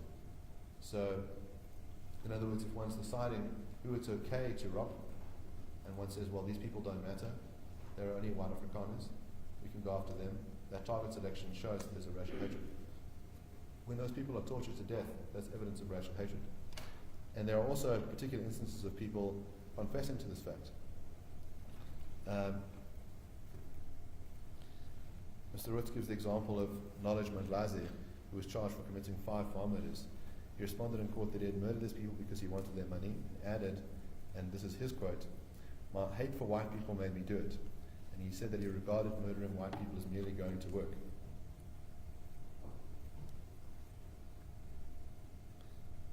Now, I mentioned earlier that the organization that the complainant says ought to receive the R5 is the Potgieter Foundation. And it's named after Wilhelmine Potgieter, who was a 2-year-old child who was murdered during a farm attack. And her father was stabbed 151 times in front of his wife and then executed by gunshot. And a sign was then hung on the gate which says, "We have killed them, we are coming back." That's not ordinary crime. That's sending a signal. That's saying, you don't belong here, and we're coming for the rest of you. So that's the climate that we deal with.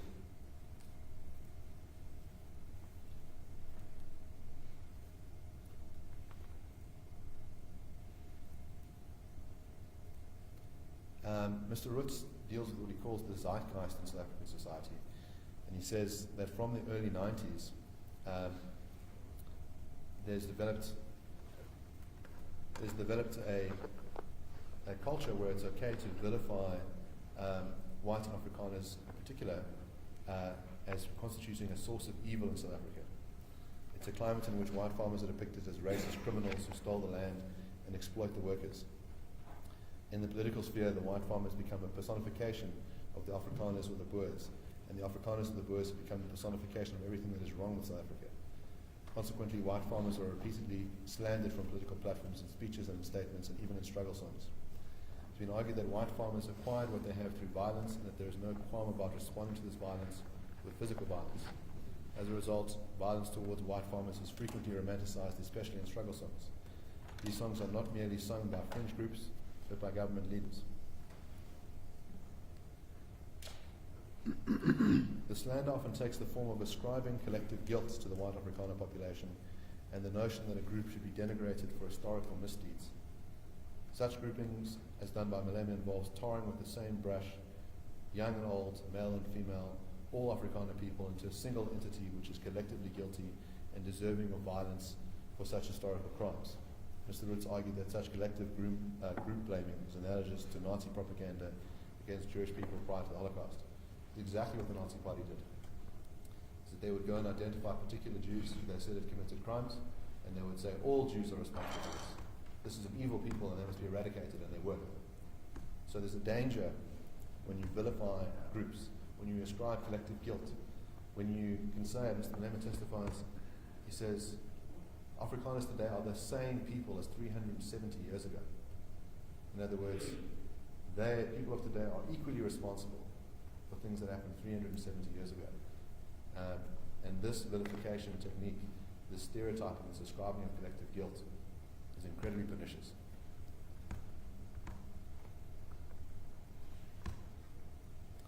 Whites and Afrikaners are often portrayed as visitors to Africa rather than citizens of South Africa with an equal stake in the country. The idea is that they are land thieves who are responsible for all ills and misfortune that black people experience in modern times. This train of thought leads to the grouping of society into victims and perpetrators.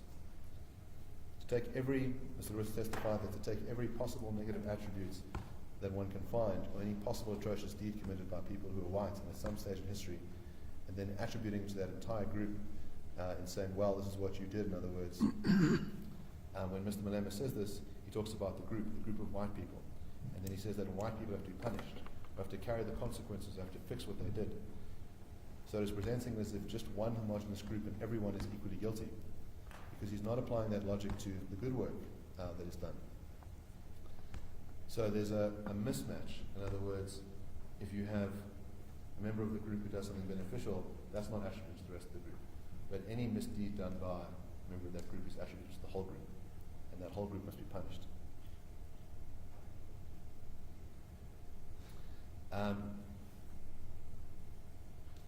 Mr. Roots referred to the writing of Farrell Huffagy, who was the editor-at-large of the Huffington Post, who stated that black obsession with whiteness and white privilege is all it seems to ever talk about in sustained ways in our national conversation. To my ear, it sounds as if whites are spoken as if they were the majority in power rather than a small group of very political sentiments.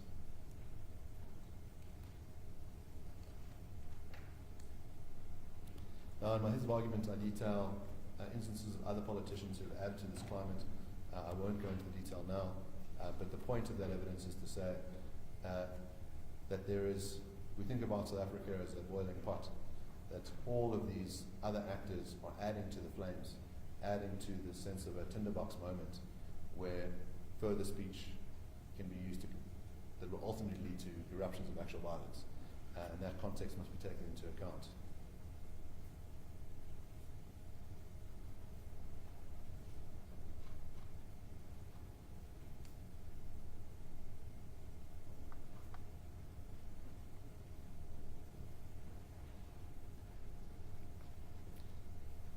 Mr. Roots does have a positive message about what we ought to do. And he says that this notion of collective guilt is inimical to the values of the Constitution. And he says we should be working together about unity and diversity and all the things that are increasingly under threat. People should be judged on the content of their character, not the color of their skin. Section 1 of the Constitution states that South Africa is a nation founded on the value of non-racialism. I mentioned this earlier with regards to Judge Sutherland's judgment in the Kamalo case, that it's fundamental to the success of our society that we treat each other in this manner. We don't judge people based on the amount of melanin in their skin, but rather on the content of their character.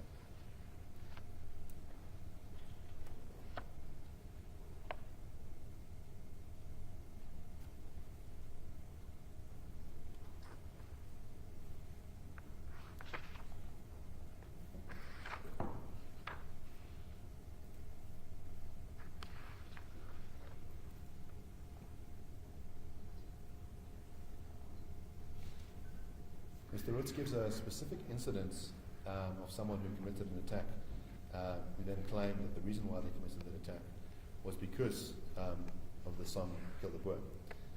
He refers to the case of Godfrey Hewer, a farmer who was murdered in front of his wife Amy on their farm near Vryheid. The perpetrator was a man named Ntukuku Chwene, who was 28 years old. He was found guilty of and convicted of murder and sentenced to life in prison. He later testified to the Truth and Reconciliation Commission. The singing of the song Kill the Boer influenced him to kill. He said that I could have killed any other white man I came across at that time. My frustrations were directed to white men because they had what we did not have.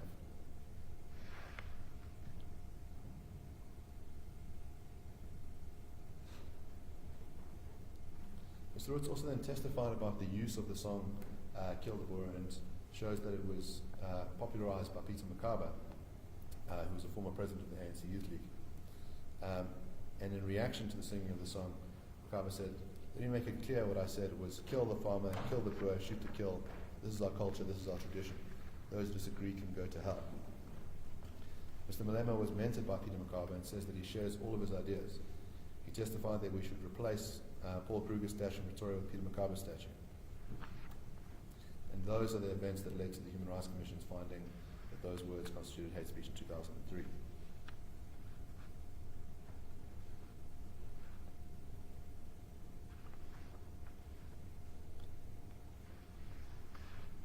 Now, as I discussed, the Lamont judgment deals with a prior instance of Mr. Malema singing Dibulu Bunu, and that was in 2010. And the courts there had made a finding that the words constituted hate speech. Now, my learned friends take an interesting point in his heads of argument, which is not raised in their responding affidavit, which is this notion of res judicata, says, well, another court has dealt with these parties and these facts, so therefore this matter is res judicata. Now, this is analogous to someone who assaults his girlfriend, goes to court, is found to have committed the crime of assault or the civil wrong of assault, and enters into a settlement agreement where he says, I won't do it again and I'm sorry. 10 years later, he assaults the girlfriend again, is brought before a civil court, and he says, we've been here before. This is res judicata. It cannot be the case, my lord. That the facts in the Le Monde judgment are from 10 years before. The facts are different now. There cannot be a finding of res judicata. I thought I would raise it at this juncture to point out that there's a strange obsession with technicalities, but such a plea, the kind of plea that one would expect in the pleadings, to only raise an argument, and of course, there is no substance to it either.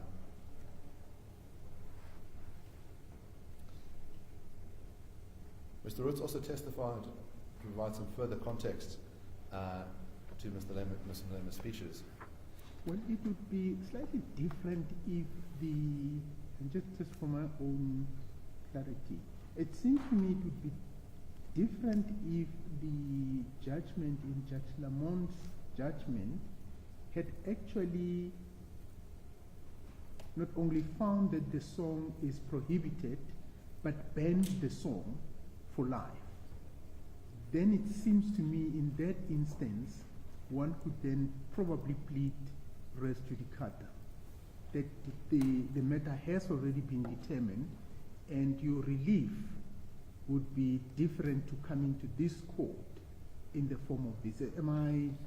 Yes, so in other words, you also be correct that if there was a general ban on the song, and then the applicant approached this court and sought the identical ban that was already present, well, that would be res judicata.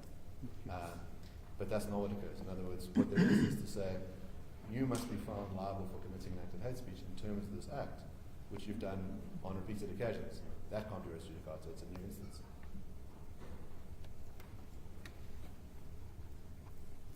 Well, that seems to be very similar to what the counsel for the respondent argued with the incident happening outside. If I recall, one of the arguments was that that incident is distinct from the incident that's before this court.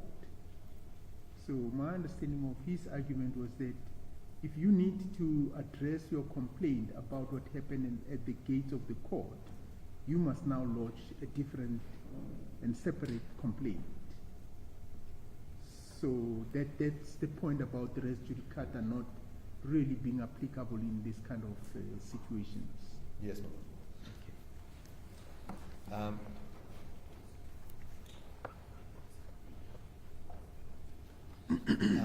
My lord, I see that it's 5 to 12. This might be a good juncture for us to take the lunch adjournment as discussed earlier. Yes, thank you very much. The court is going to adjourn early for lunch today because I'll have another commitment during the lunch time. We will resume at 1 o'clock.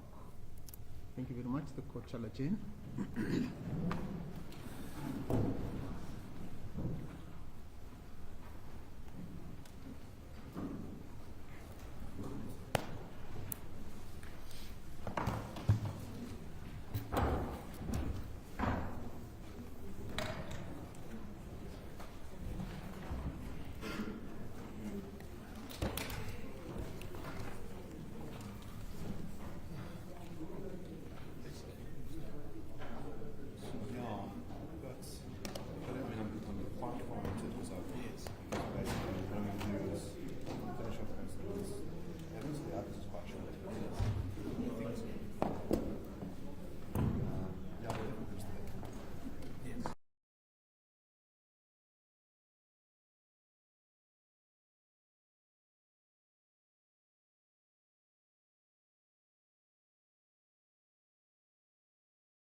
threshold that needs to be met.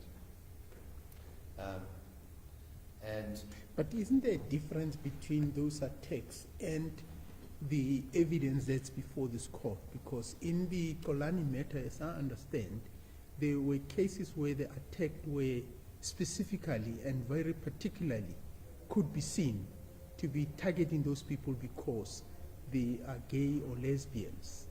Whereas here, to a very large extent, the evidence is they are farm murderers, and those murders may be related to the singing of the soul.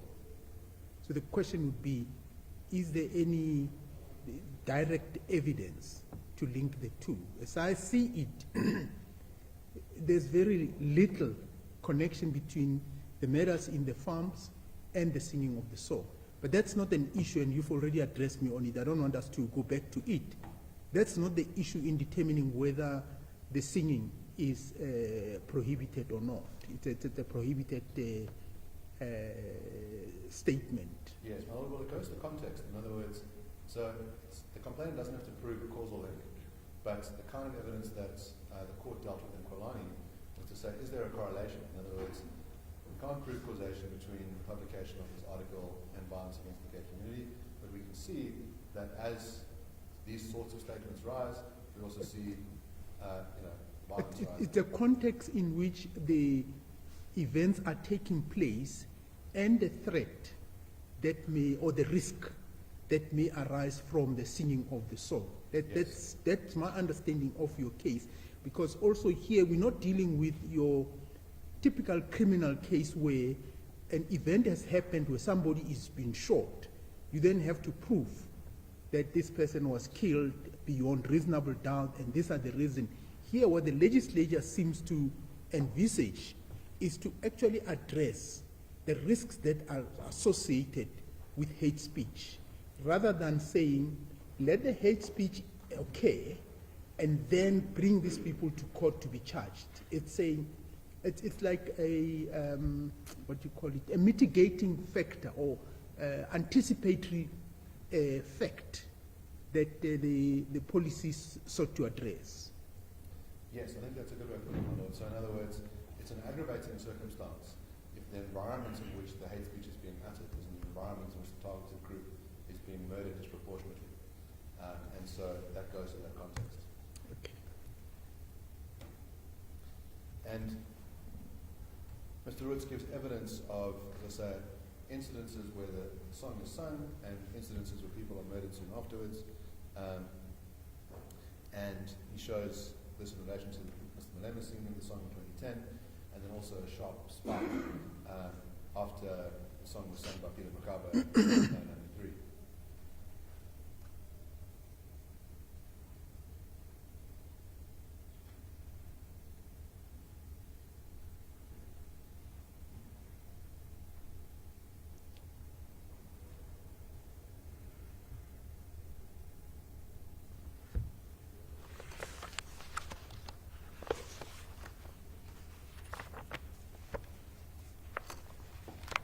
I'll deal with some of the issues that came up in cross-examination of Mr. Roots.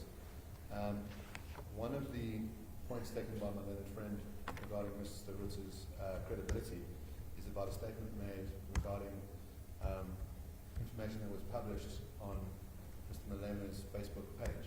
And I had, during the trial, sort of wanted clarity about the difference between a page and a profile.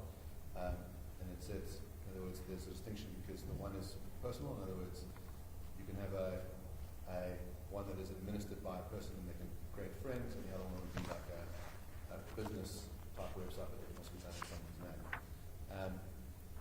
And Mr. Roots clarifies that what he saw on this page, he has no idea whether it's administered by Mr. Malema, but it's sort of like a business page that says Julius Malema, at the time 12,000 followers, and there were various posts made by supporters of this page on that page.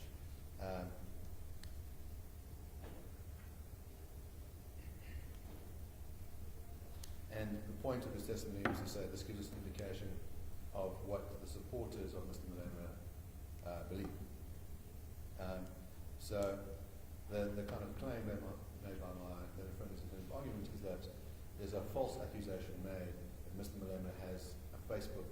profile when he's not on Facebook.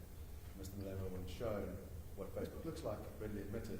But well, Mr. Opperman, I thought ultimately it came down to the fact that somebody has posted on a Facebook, and that posting seemed to link to the question of the risk that we've just alluded to earlier. It seems that's where we are. Yes, exactly. That's exactly the point of it. To say that this gives us an idea of the climate, that we've got supporters of Mr. Malema. Let's then move on from that one then. Yes. I'd then like to turn to the evidence of Mr. Human. So Mr. Human was testified as someone who works at the trauma unit of AfriForum. And he said that the trauma unit goes out to visit victims of farm attacks to debrief them and help them overcome their emotions and lead normal lives. And that he's personally worked on 25 cases and supervises a further 60. And he uses cognitive behavioral therapy to assist victims and their families to take back control of their lives. He says so that they can look life in the eyes again and start living. And the purpose of Mr. Human's testimony was to kind of, we start Mr. Roots' evidence as a really bird's eye view, giving us the stats, telling us the magnitude of the problem, the murder rates, how they differentiate, and then giving us some instances of particular attacks. Mr. Human fits in the next layer to say, well, I've surveyed a number of people who've survived these farm attacks, and I can tell you what the impact is on them. And so that evidence is similar to the kind of evidence led by Mr. Mokwena from Power in the Brutality case, giving a sort of psychological view of what's entailed by these attacks. And so during these trauma sessions, the victims can tell Mr. Human what they went through, and they can narrate the circumstances of what they went through. And he also points out that this process isn't just directed at people who survived the attacks, but also at the farm workers as well. And that the unit has assisted a number of farm workers who've been tied up in a garage by the attackers. And he testified that the nature of these attacks, it affects individuals, but it affects the structure of the community as well. It affects the family life, it affects trust in communities. These are the kind of attacks that have a broad social impact.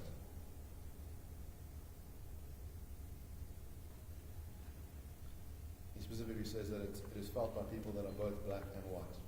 The attacks create shock, fear, and disbelief in the community. They undermine the strong social and cultural bonds that are established. People become hyper-vigilant, and they don't know who they can trust. They feel powerless. And the trauma creates a memory, and these memories can further re-trigger the trauma. So this is an important point to note, which is that when someone has endured a traumatic event like surviving a farm attack, that there are certain things that can re-trigger that memory. They can bring back memories of the trauma that they went through. And I mention this because if we think about the test set up by Kolani about what are words that are harmful, it's in reference to this. It's not just that one hears the words and is temporarily sad or angry or offended, it's that it causes a deep psychological trauma and severely undermines one's dignity. And this is the kind of evidence that Mr. Human gives of the deep psychological trauma that persists in people who've been attacked. And then there's evidence later, which I'll get to, Mr. Prinsloo, about how he feels when he hears people singing the song and the re-triggering of it. Mr. Human also went into some detail about the violent methods that were used by attackers, and he outlined a series of real cases. He gives an example of someone who was shot repeatedly with an assault rifle while being attacked, a woman who was burnt with an iron, people who were tortured by being doused with hot water, pesticide, and diesel, a woman who was raped multiple times in front of her daughter, a teenage girl who was forced to parade topless in front of her attackers and humiliated and terrified that she would be raped. And that victims experience flashbacks of what happened to them that can be brought on by the triggers, and that they cannot escape the fear and anxiety. People never forget what happened to them, and they can be triggered for months or even years. Extreme trauma cases, extreme trauma causes people to become depressed and feel that they should not go on with their lives. He says that post-traumatic stress disorder has a long-term effect on victims' lives. They struggle to work and they avoid returning to where they were attacked. They become anxious, hypervigilant, and withdrawn from their friends and community. People never forget what they went through, and extreme trauma can persist for 3 to 6 months, but for some it's in a year or longer. He says victims report being re-traumatized when they hear about people singing the song "Kill the Boer, Kill the Farmer." They feel the same emotions which they previously did. They feel anger towards those that are insensitive to what they've been through, and that politicians are unaware of what they experienced. Mr. Human testified that there is more than just talking about who is right and who is wrong about farm attacks. These are human beings that are suffering. These are communities that are suffering.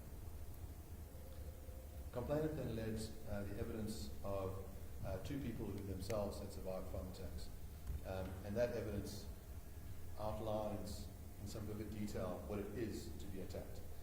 Mrs. Miller talks about intruders invading her home, shooting her husband in her head, in the head, that she survived and her children survived.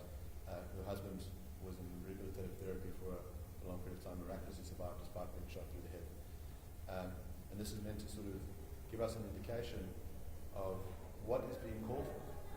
When the respondents say, "Kill the Boer," what are they calling for? It's not something abstract, it's something real, something visceral, something that happens in South Africa. Mr. Prinsloo gave evidence about the attack against him and his wife,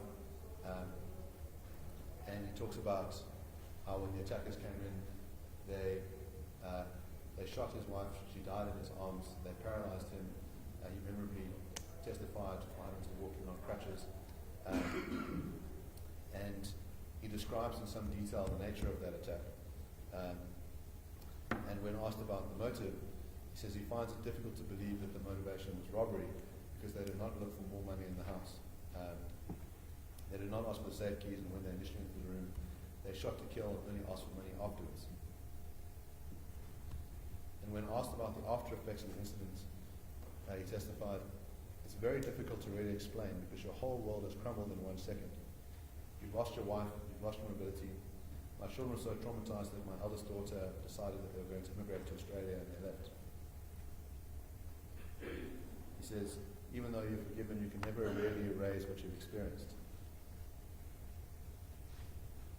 I've enjoyed my work so much that it was really an extreme loss for me not to be able to function at the level that I used to function at. I'm still working, but obviously very limited in what I can do. And he said that he had a very good relationship with the community. They were very upset about the attack on him. And he mentioned that he speaks Zulu fluently, and I think your Lordship asked him questions in Zulu which he responded to. He was asked specifically what his response was to hearing parties like the EFF singing songs like "Kill the Boer," or "Kill the Boer," or "Kiss the Boer," or "Shoot to Kill." He testified that it upsets him because he remembers what happened. Secondly, he testified that youngsters are influenced and affected by the singing of such songs, that they follow that example, think that it's the right thing to do. When asked whether he had any personal feelings when hearing the song, he testified the following: "We had planned so many things for us, because I was not very far from retirement. I had a good marriage.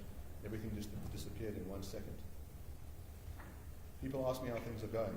I'm living from day to day. I'm in constant pain because of the injury. I cannot enjoy the things that I used to enjoy. It has taken away my whole life. So that is the feeling that I get when I see these things. I'm reminded of what I've lost." That's vivid testimony of the words causing harm, of re-triggering someone who's gone through a traumatic event and bringing back the trauma.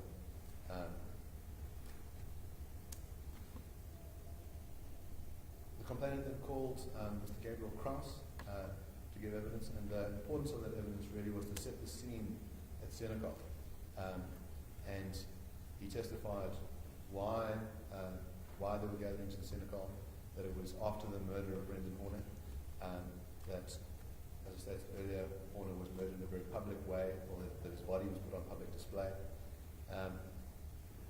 Mr. Kraus testified that a group of vigilantes had attacked the court on the 6th of October, and he described this as an unacceptable act of mob justice performed by vigilantes. And he said that the farmers in that community described them as outsiders, as not members of the community and not sharing their values. They expressed the suspicion that they may have been paid to make the farmers look bad. Former President Motlanthe had warned that more friction in Senekal could lead to civil war.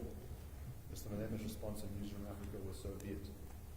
So that sets the scene. In other words, it's an incredibly heated tinderbox situation.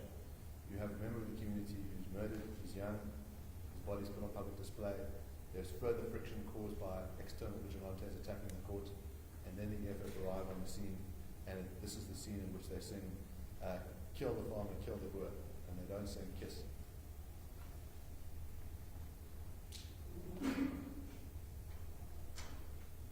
Mr. Krause had said that he personally didn't feel safe performing interviews there in his function as a journalist, and he witnessed the crowd singing kill the boer, kill the farmer, and he witnessed Mr. Ndlozi singing the song calling for fires to be set. He said that when figures like Julius Malema speak as figures of authority, it creates the effect that ordinary South Africans will stigmatize white people. People wearing EFF insignia threatened Mr. Krause with violence, and he was told they should only interview white people. That he should move to the other side of the gathering because this is where whites belong, and that if the Daily Friend, being the publication that he works for, wants to interview members of the EFF, interviewers should be black. So a member of the EFF crowd hurled a piece of broken concrete in the direction of the anti-farm murder protesters, and that members of the EFF accosted a young man wearing an ANC Youth League t-shirt. They said it was wrong for him to wear it, and that the ANC is a racist organization. They pulled off his shirt and set it on fire. Mr. Krause testified, it does not actually take most South Africans to have a civil war. It just takes a few highly organized, highly vocal South Africans that are willing to do violence, to drive wedges through social salient cleavages, and to abuse our history to serve their own nefarious immediate agendas. It only takes a few to bring this country to its knees. I'm sure everybody knows that from the experiences in July last year, referring to the riots, and from the xenophobic problems that we've had since 2008. That was the evidence led by the complainant. My Lord, I'd submit that that evidence was all necessary for this matter. Part of it is it follows the same structure as the evidence in the Kolani matter. It provides full context from bird's eye view down to a personal situation. Particular context is provided about one of the occasions in which respondents sang the song Kill the Boer at Senegal.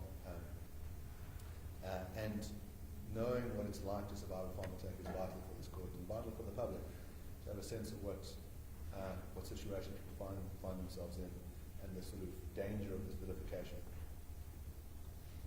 Mr. Malema then testified,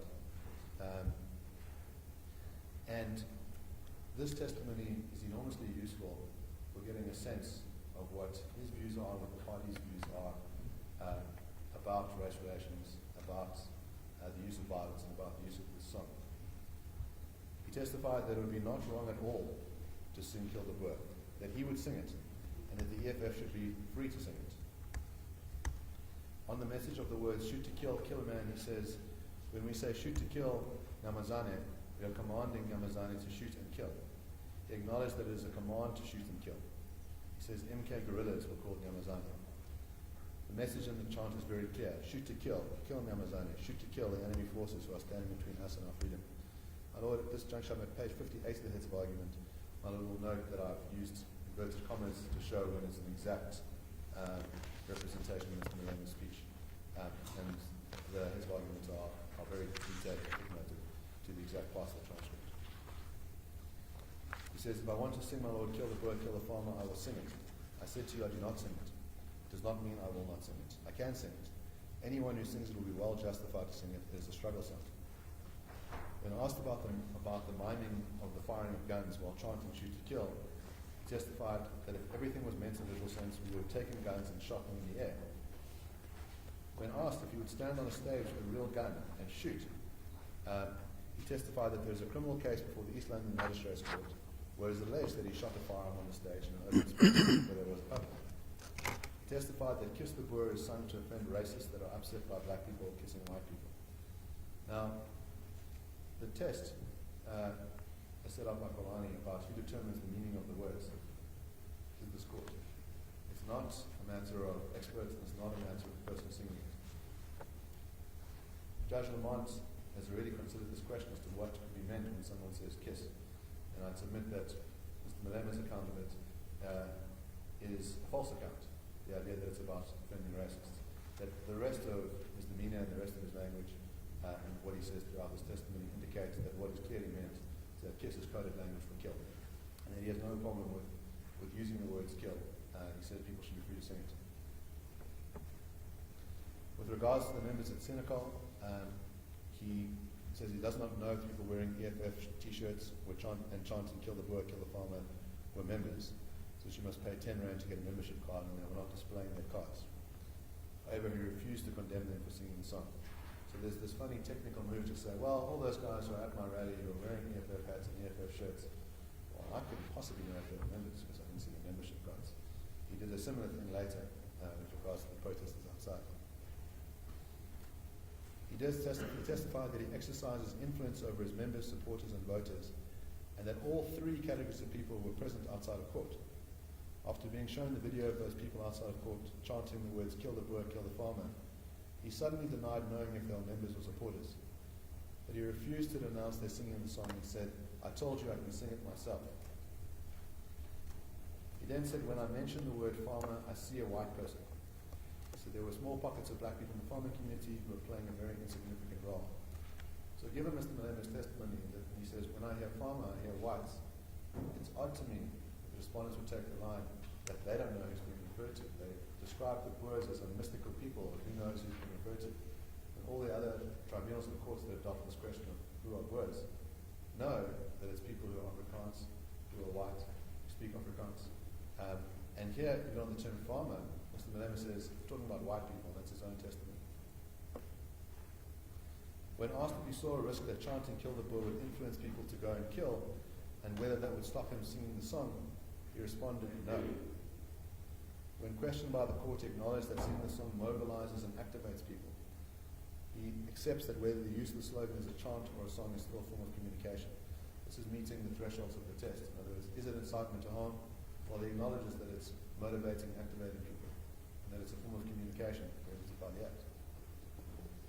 He says, its meaning, my Lord, is the attack on the white system. Let us not make a mistake about it. It's not like we're just singing in jail. We are singing with a clear conscience in our mind that if opportunity prevails, we will bomb the union buildings. Now here, this is interesting, because this line of, well, it's metaphorical, it's about the system. He concretizes it. He says, when I say we're attacking the system, what I mean is we're going to get a bomb and we're going to blow up the union buildings. In other words, it's not an abstract thing. It's something very specific that he has in mind. When asked if the evidence of Mr. Prinsloo, when he hears the song, it brings back the memory of the day that his wife was murdered and he was paralyzed, would motivate him to stop singing the song, he replied, I said I am not moved. Let me repeat 5 times, I am not moved by that case you brought here. I am not moved. And if that will make me lose a case, let me lose it. I'm not moved. He testified that the song, Our Mothers Are Happy When We Hit the Boer, referred to mothers as a rhetorical device to justify killing people. They became happy with us because they were at a point where they could no longer tolerate that which was happening to them. We use them to demonstrate that if it can be approved by mothers, it means it is a justified call. Mr. Malema attributes genocide, wars of dispossession, and the killing of children in 1976 to white people. He stated that all white people are criminals and ought to be treated as such. He said that white people of today are the same that arrived in South Africa 350 years ago, and they remain land thieves. He holds white people as a group liable for the sins of their fathers. He says it is unfortunate that we find ourselves in a society where we coexist with such people who look at us and think of us as non-thinkers.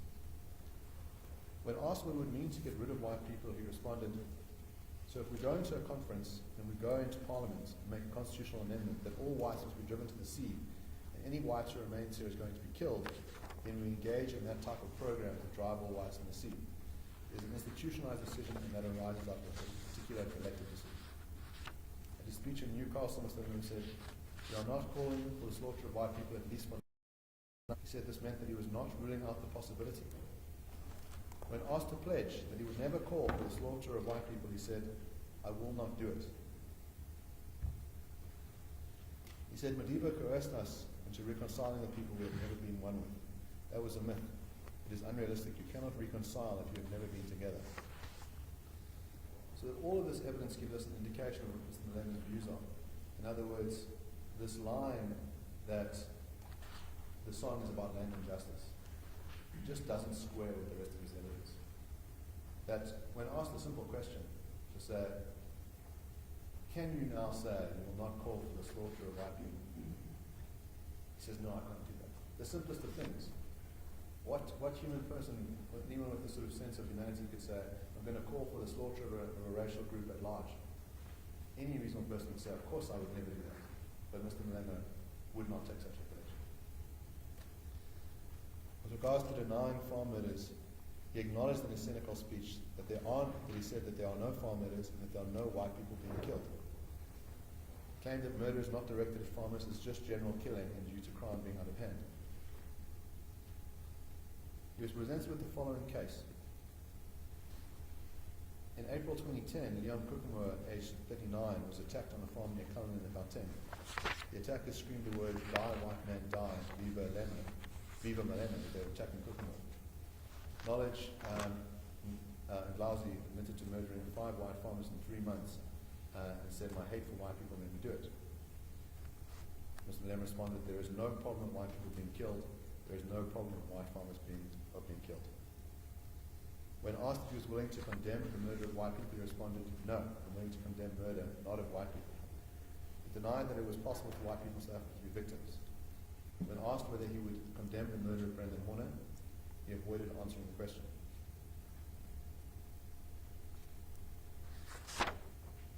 Now, I mentioned earlier about this post on Mr. Malema's page, and he was given an opportunity to condemn it, and I'll read out the post.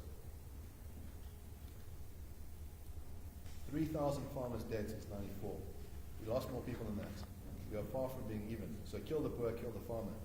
You fucking white pigs, Malema's our leader. You will kill Zuma within 6 weeks. Look, go ahead, my fellow black people. We'll take our land, every trespasser, mainly white whores. We will rape them and rape them until the last breath is out. White kids will burn, specifically those in Pretoria and Vrystaat. Then will be tortured while I take a video clip and spread it on YouTube. Colin, we should stand together and rape these fuckers. It's true that Malema said silently we shall kill them. The least will stand together. Our leaders will lead us to take our land over. Mandela will smile again. White knives, we are coming for you. Households will be broken into. Families will be slaughtered. Now, it would be the simplest thing in the world for Mr. Malema to say, I condemn your statements. He says, I cannot condemn statements of fake accounts. So he avoids answering. He says, well, I am no account.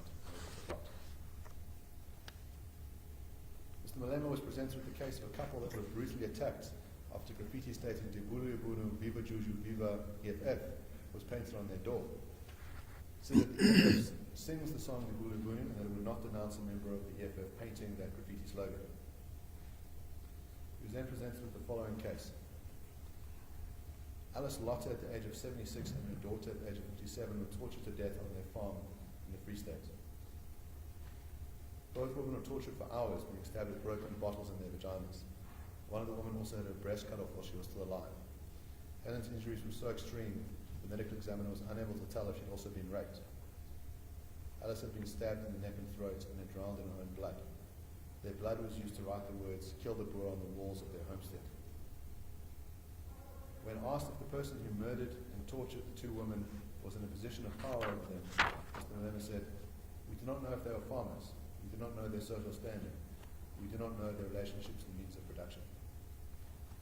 This callous attitude towards blatant acts of racist murder and torture, the most obvious egregious case where you have a race-based killing, and Mr. Malema relies on his Marxist understanding about power relations and says, well, we don't know the relationship to the means of production. You know, I can't say whether there was a relationship of power by the person who tortured them to death. That shows you a level of callousness towards people on the grounds of their race. Mr. Malema describes the EFF as a very radical, very militant party. It's a Marxist-Leninist feminist organization.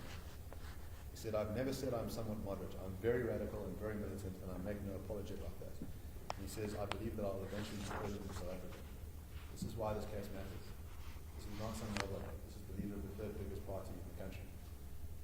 This is someone who can call a press conference at the snap of his fingers. He's calling for genocide.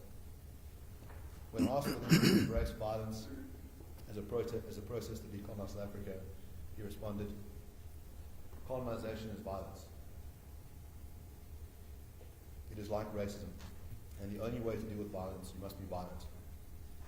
Therefore, there's nothing wrong in engaging in a revolution, and one to be suggested that you cannot be engaged in violence. Revolution itself is violence. When asked whether he'd be happy to endorse the use of violence for his revolutionary aims, he responded, "My lord, when the time comes and the conditions on the ground necessitate that arms must be taken, we will do so without hesitation. I'm not scared of killing.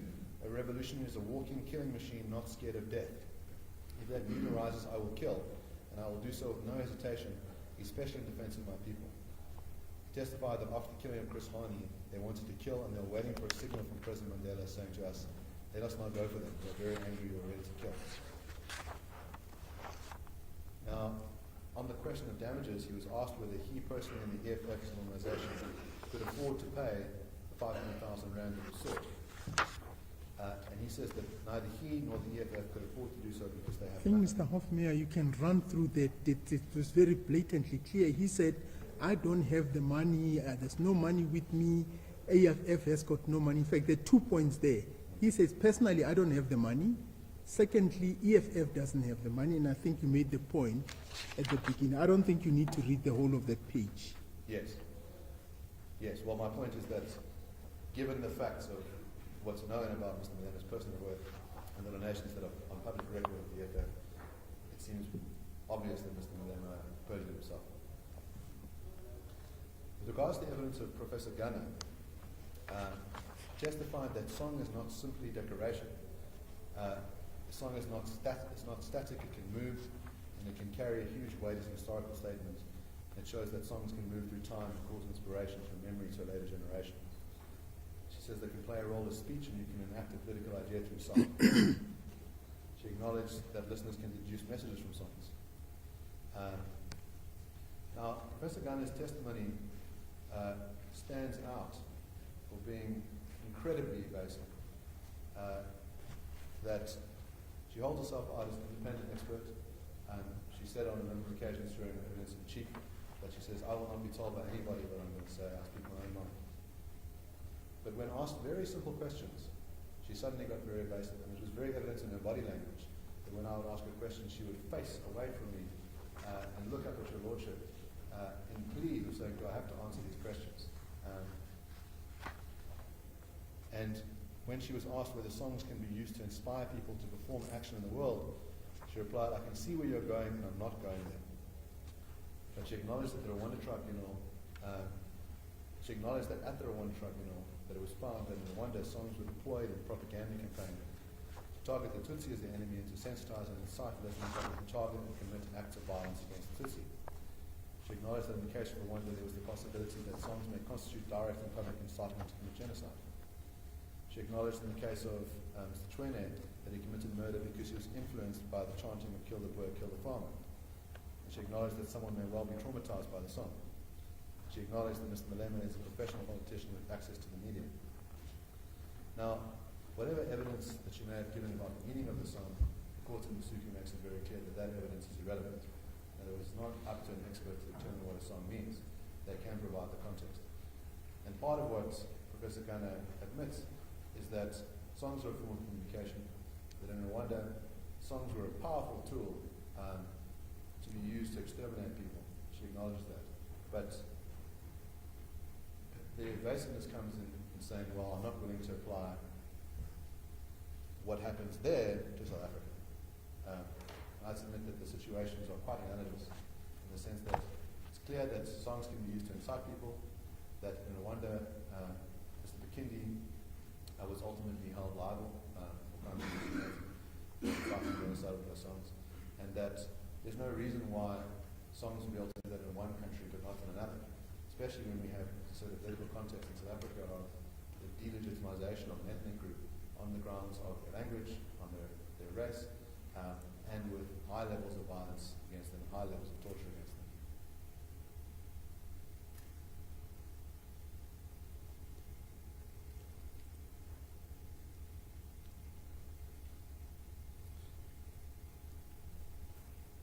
My Lord, what I intend on doing then is just showing how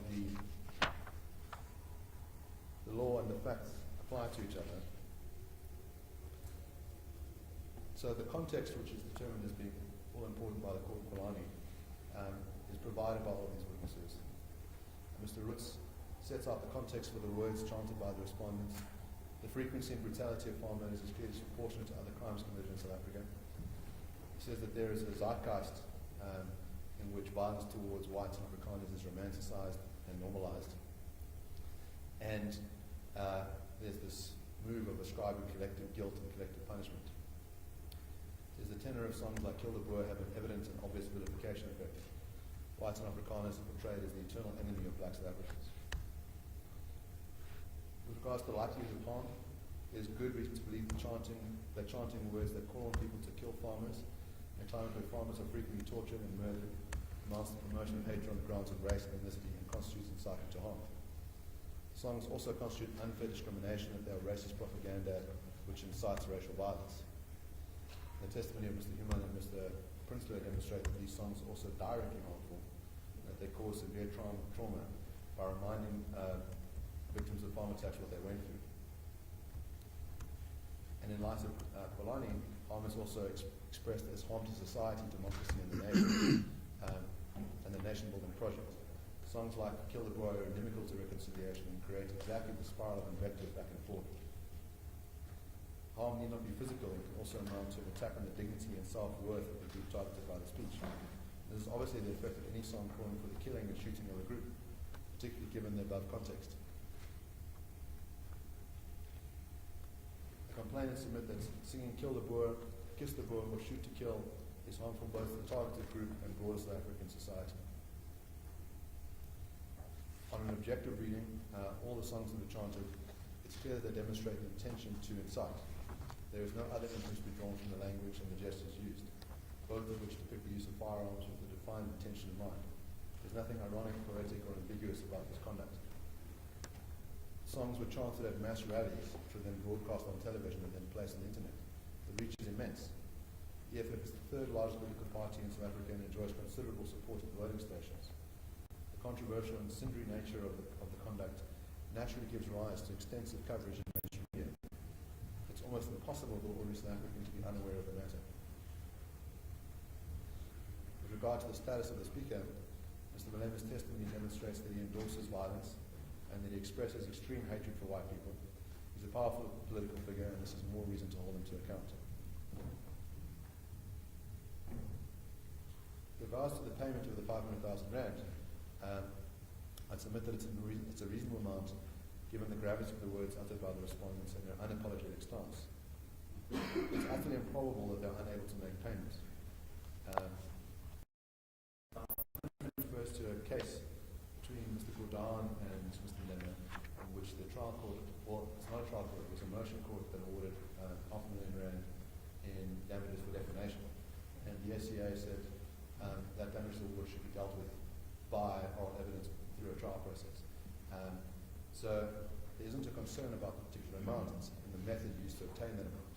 In this particular case, a trial is run, that there's an enormous amount of evidence, and given that actually the amounts that are sought against each party is only 170,000 rand, it's not a particularly dramatic sum. But it's important to send a signal. It's important to send a signal to other people that this kind of speech is not protected speech, that there will be consequences, that one cannot merely apologize for it, especially in the conditions where the EFF have been completely and utterly unapologetic about it. That sending a signal of the sum is important. And also the fact that the sum will be used for a good cause. Money is not going to AfriForum. The money is going towards people who have been victims of farm attacks, and that money can be used to restore their dignity. And that's what's envisioned by the Act. The complainants also seek an interdict and an apology. So an apology will not be on its own sufficient, but it goes some way. And the interdict is vital because we have a situation where the EFF will continue to sing this song, and they must be interdicted from singing it. And I'd submit that this court has the power to refer this case to the National Prosecuting Director, and it ought to do so. So ultimately what the complainant seeks is a declaratory order that the words sung on those occasions constitute hate speech in terms of Section 10 of the Act, that they constitute unfair discrimination in terms of Section 7 rights. There must be an apology and an interdict.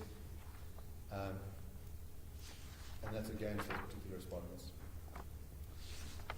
That there should be a directive requiring respondents to revise its policies and practices to ensure that hate speech and unfair discrimination be combated, and that protests and demonstrations be conducted in a manner that does not purport to endorse hate speech or unfair discrimination as acceptable modes of expression.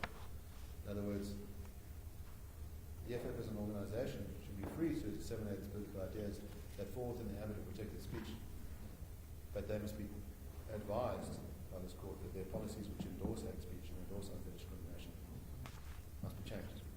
But that prayer, Mr. Hoffman, it goes much broader than simply the soul.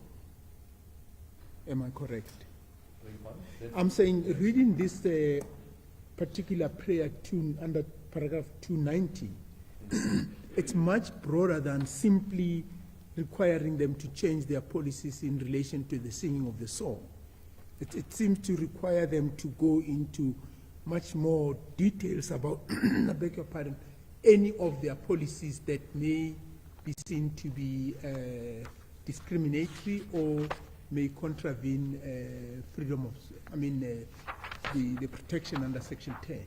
Yes, I'd submit that this court can make a finding about the song itself. In other words, they're interdicted from singing that song, and their policies should obviously exclude singing that song. But that, given that the case that's brought against them is that they have performed acts of hate speech and unfair discrimination, that those policies in the broad category should be revised. There may well be other things that would amount to unfair discrimination or hate speech. And to change those policies.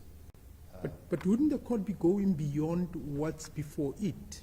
What's before the court, it's the complaint as set out in both your documents and in evidence. I haven't had any evidence that suggests that there are other policies besides the singing of the song that requires the attention of the court. Yes, well, my lord, I think that there are no other policies which infringe, then they're unaffected by the order. In other words, if the only thing that constitutes hate speech that you're singing the song, and that's the only policy that they have, well then the broad order doesn't curtail them. It's also clear that they're all infringements of the Act. So, in other words, no one has the freedom to have a policy which allows for that. It's just a matter of sending a signal to say, well, look. Well, it's just an interdict to interdict somebody from intimidation or somebody from threatening to kill. You have the pleading specifying that you're interdicted from killing this person, but to then take it further than that which would have been pleaded, I'm not sure whether this court has got those powers. Yes, well, then maybe it's a matter of narrowing that relief to say that they must revise their policies to not sing the song or not perform, in other words, to say that the singing of songs or this song in a manner that constitutes the breach. That could be narrowed. And then the final bits of relief relate to the 500,000 rand and the referral. And then with regards to costs, your Lordship had raised this question at the beginning. I'd submit that costs would follow suit, that if the complainant is successful, it ought to be awarded its costs. That the nature of these proceedings was agreed in conjunction with your Lordship about the time. That the complainant initially suggested a period of 5 days. Your Lordship suggested 10. Ultimately, it was heard over 9. That the evidence led by the witnesses was all pertinent. It's not a situation in Judge Lamont's situation. He refers to there being unnecessary evidence that was led. In this case, I submit that all of it was necessary evidence. It goes to the context. It's in line with the kinds of evidence led by Human Rights Commission and the Psychological Society of Kolani. In Kolani, ultimately, the Constitutional Court held that Human Rights Commission was entitled to its cost for that trial. So they were awarded those costs. And so I submit then that the complainant ought to be awarded its costs. The danger in not awarding the costs. But awarding costs on a attorney and client scale? Yes. What would be the basis for that? As I understand, when one has to consider the costs in this particular case, one is going to have to take into account the circumstances, the historical background. Now, the song, from the evidence I've heard, wasn't just sung on that particular day, but it's got its own historical context.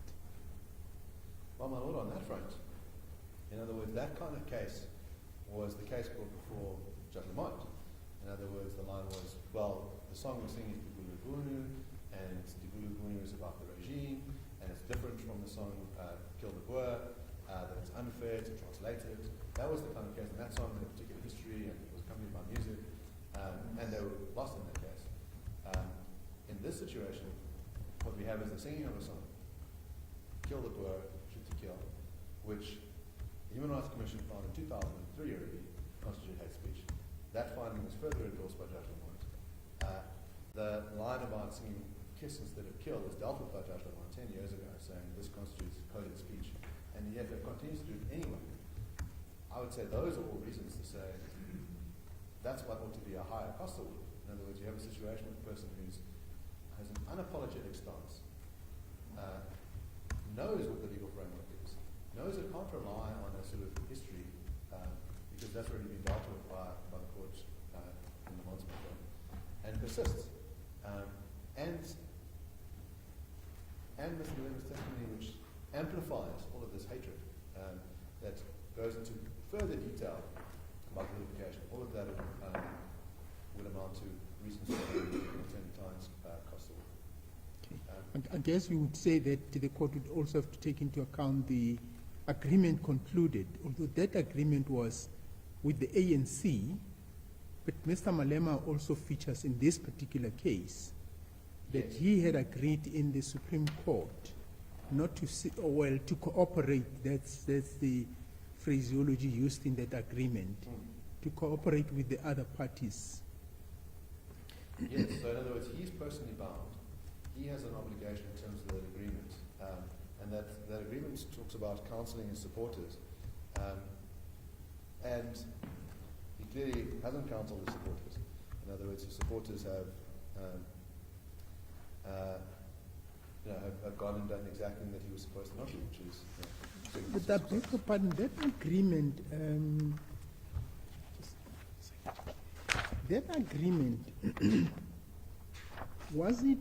did he conclude it in his personal capacity or in his capacity as the ANC youth leader? It's in his personal capacity. He cited personally. He was cited, yes. He was indeed cited in his personal capacity. Sort of to give a sense of context, the parties are cited separately. He was ANC youth leader at the time. The ANC was cited as a party, Malema cited separately as a party. And this is very soon before Mr. Malema departs the ANC. So it's sort of envisaged that this is someone who's not going to remain in the party, but may well become a future leader, or future leader in some instance, not known to the EFF before. But this is exactly what happens. What that agreement says, in the interest of promoting reconciliation and to avoid intercommunity friction, and recognizing the lyrics of certain songs are often inspired by circumstances of a particular historical period of struggle, which in certain circumstances may no longer be applicable, the ANC and Mr. Malema commit to counselling and encouraging the respective leadership and supporters to act with restraint to avoid the experience of such hurt. So there's an obligation for Mr. Malema in terms of this agreement. That's again further reason to award any counsel costs. In other words, he personally says, okay, I'm going to counsel my supporters to act with restraint and avoid the experience of hurt. And he's standing on the stage with thousands of people in front of him, chanting, shoot to kill.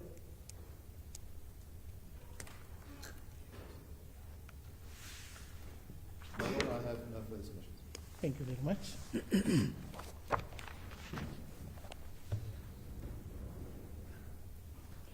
Maybe just one question from my side, and maybe Mr. Kasiboto will also deal with it.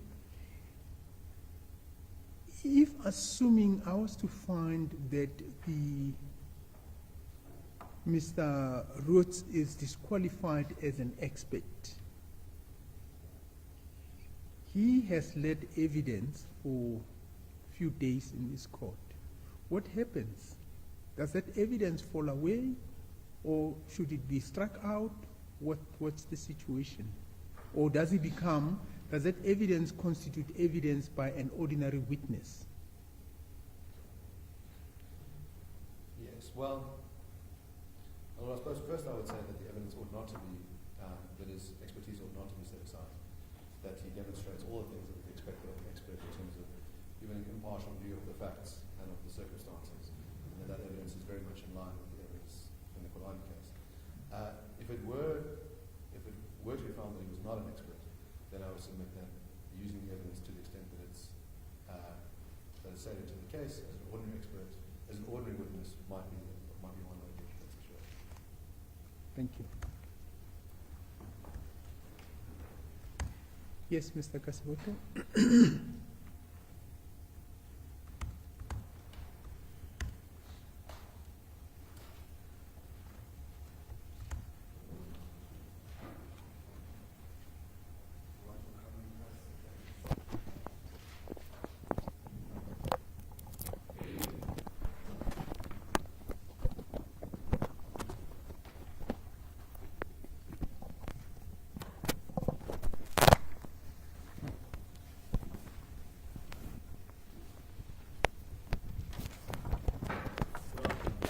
Good afternoon, Mr. Kasiboto, and I'm just wondering whether we should not start right away, before you even start getting into your heads, deal with this issue about the expert.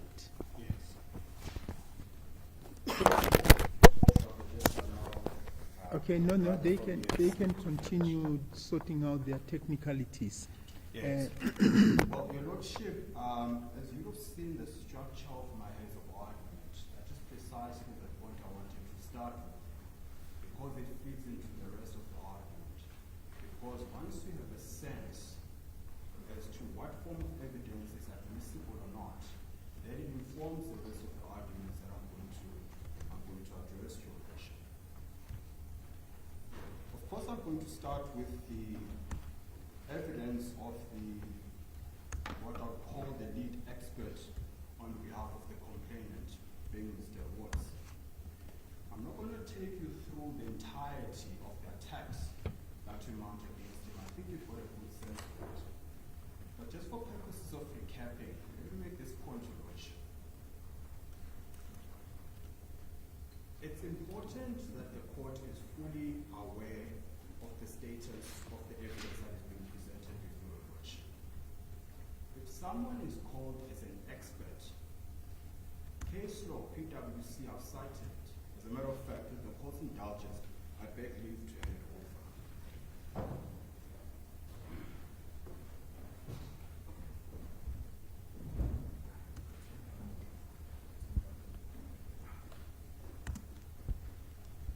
I'll just hand up the hard copy in the event I understand it's in the final motion.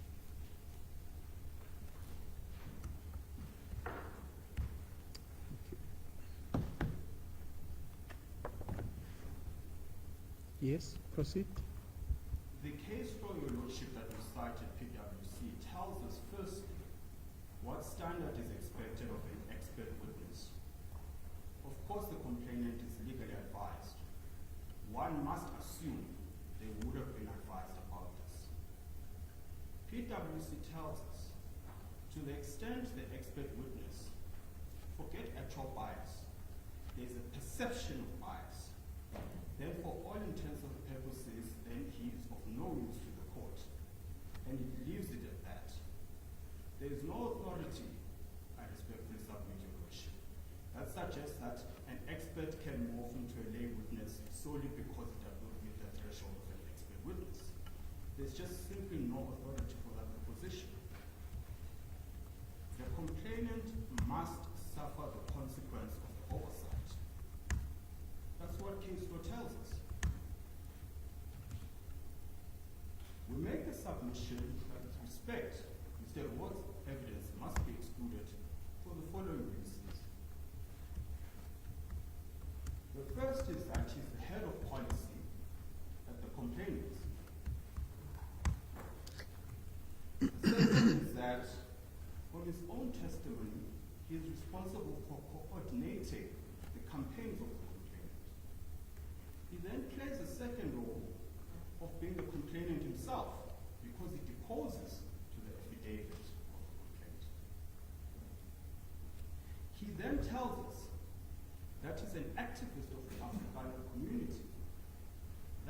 is the quintessential example of what not to do as an expert witness. And those are submissions, Your Lordship, in the main. The second is the point about the data that is provided to this court.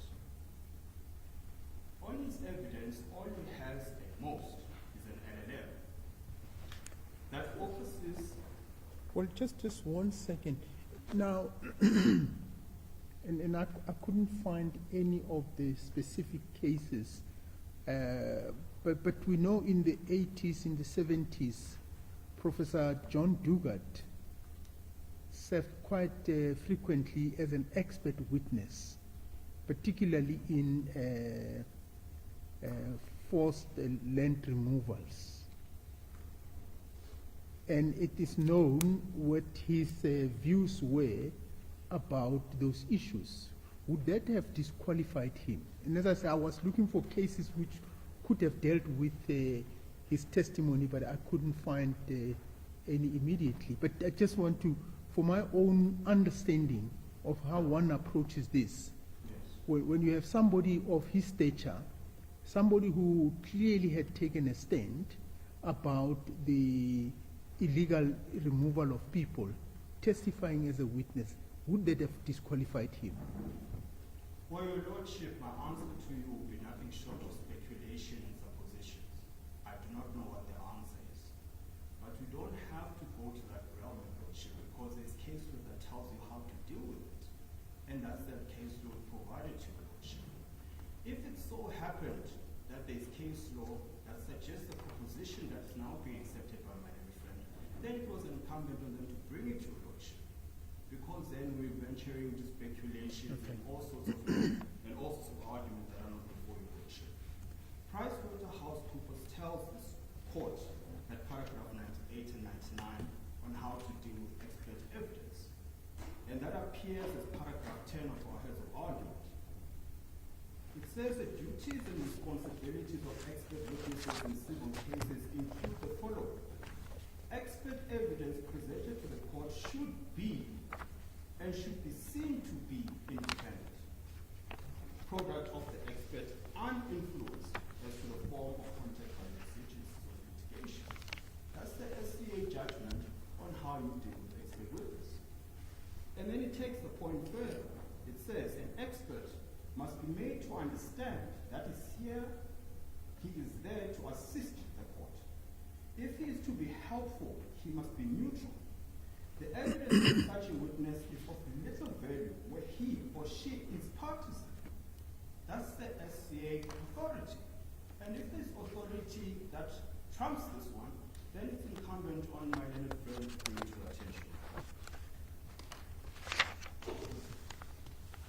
We then make the point, Your Lordship, that based on the extract that I've alluded this court to, not only this court must find, you don't have to find that he was actually biased. It's sufficient if there's reasonable apprehension of bias. That's what the case law says.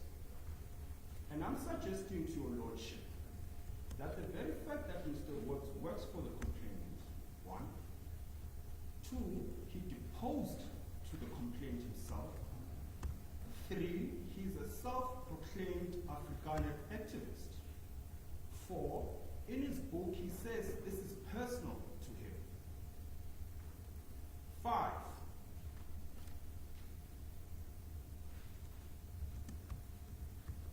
I have 5 points. Let me keep it at those 4. The 5th one escapes me. The sum totality of that, objectively speaking, is enough to create a perception of bias. And the SCA says, should that happen, then the evidence is of no value because it evidences that the expert is partisan. And the last point I wanted to make, Your Lordship, which is really important, the 5th element of why we say there's perception of bias. If I could just find it, Your Lordship.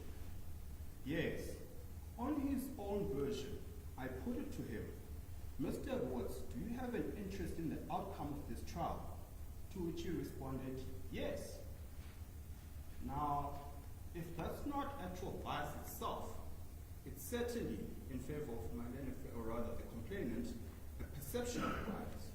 And your Lordship can then make a finding in that respect. And I do not know if I've addressed your Lordship's question on the question of what do we do with the evidence of Mr. Woods. Well, just address me on the proposition made by Mr. Oppenheimer that by the nature of these proceedings and the nature of this court, one need not take the technical and strict approach adopted in cases such as Price Water about who qualifies as an expert witness. Again, your Lordship, there is no proposition or rather authority for that proposition. The case that's been relied on is Woodway CC versus Vardy, which was in the Western Cape. The point being made is that it's merely persuasive or rather suggestive to your Lordship. What that case dealt with was a question of access to courts, with particular focus to impoverished people. That's what that principle is about. The principle is not about doing away with the rules of court. It simply says, we accept that not everyone is conversant with the law, we accept that not everyone can be legally represented, and on the basis of a constitutional right to access to courts, for that reason, we will be lax when it comes to certain witnesses. For example, people that are not represented. We're not talking about someone who's legally represented and purports himself to be an expert. So for all intents and purposes, Woodway is distinguishable to this case.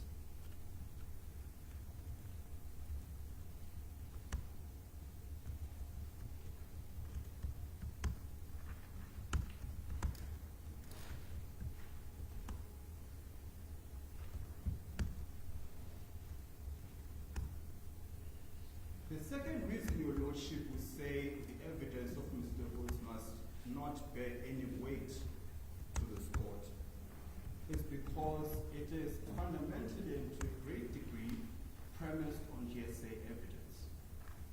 None of the witnesses he testified about were before this court.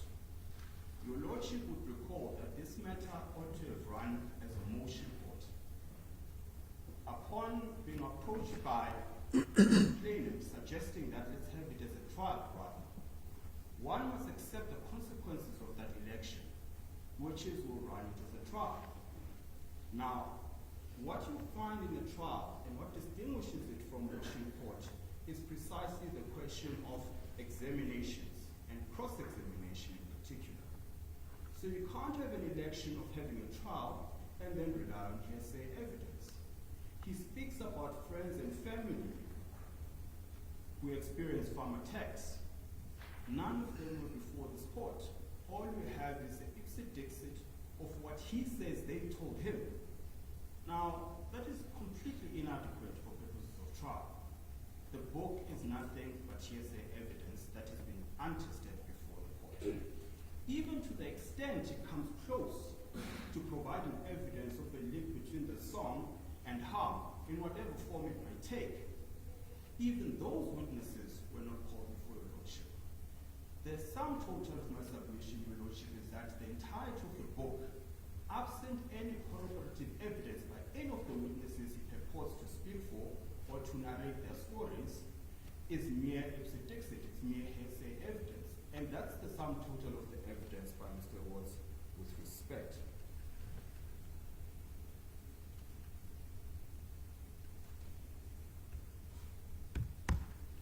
Crucially, however, he makes a concession because at the start of the trial, the perception I certainly had was that the argument is that the singing of the song causes these consequences, i.e. farm murders and farm attacks. Now, over a period of time, and of course it was a justified assumption on the reading of the pleadings, because to give an obvious example, is a question of the song Bizani Fire Brigade, where Mr. Woods says, Mr. Ndlozi, Dr. Ndlozi rather, sang the song. And then, second sentence, we are told that then there were farm burnings. Now, we see a slight shift now intact as to what the relevance of those averments were. We've been told, no, we don't have to show harm. And that is not what we intend to do with that paragraph. Well, the difficulty is this, Your Lordship. The first sentence by itself would have achieved what they want to achieve. What is the purpose of the second sentence? Now, let's assume what they say to be correct and to be their intention. To merely say, all you're saying is you're saying a song that has a risk of causing harm. Then what is the relevance of the second sentence? Of what utility is it if it's not to show the causal link? Of course, the difficulty now, my dear friend, with respect faces, is the difficulty of justifying or showing the link between the two, which is why now we see this about turn. All I'm simply trying to put, Your Lordship, is this. Even with the evidence of all these witnesses, what we've heard from them are actual physical harm and psychological harm. That's the entirety of the evidence we've had before, Your Lordship.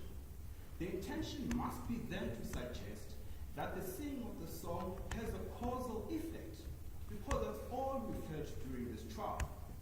We've been told about how gruesome the murders were. We've been told about the graffiti that's been left on the scene. We've been told about farms being burnt. That was the intention, to draw a causal link between the two. The spin that we now hear, Your Lordship, and I say this with great respect to my learned friend, is to deal with the question of how do you draw the causal link. They can't draw the causal link because there's no evidence to that effect.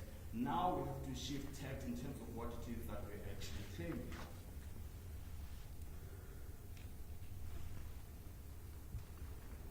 In respect of this, Your Lordship, Mr. Woods himself makes a concession about the difficulty of finding the causal link. He says, when I put to him whether you can pin down a link between the song and any harm, he responds, this is a very complex phenomenon, and that there are many variables that could play a role as to why these attacks are happening and why. And I cite the transcript. The sum total, Your Lordship, and I do not want to belabor the point, there is just no evidence of a causal link between the song and any harm. What we, however, have is a report, and I put it to Mr. Woods, that it is an illustrious panel of experts from different fields that undertook this exercise of identifying the causes of farm attacks, and he accepts that point. And I say the terms of reference are quite comprehensive. Would you add any other term to satisfy yourself as to whether this is being done properly or not? He says, well, there's no other term of reference I could include. I then take him to the report itself. The report says, of the farm murders that were investigated, only 2% were racially motivated. 89% were motivated by robbery.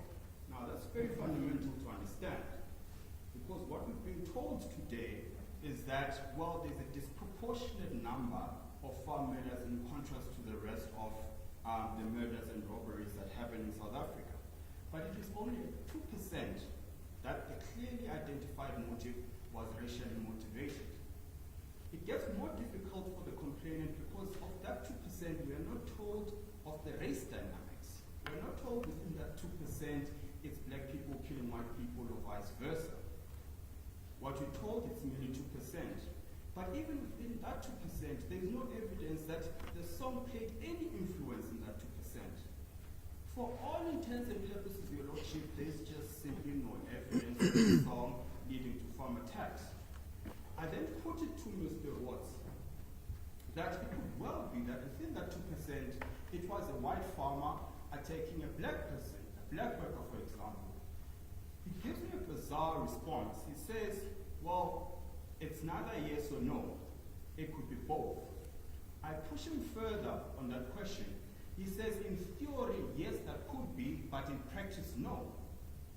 Now, I'm going to ask this court to take judicial notice of the fact that some farm murders so happen to be white farmers killing black workers. The sunflower murder, for example, is a classical example. My learned friend has made reference to a couple of other ones.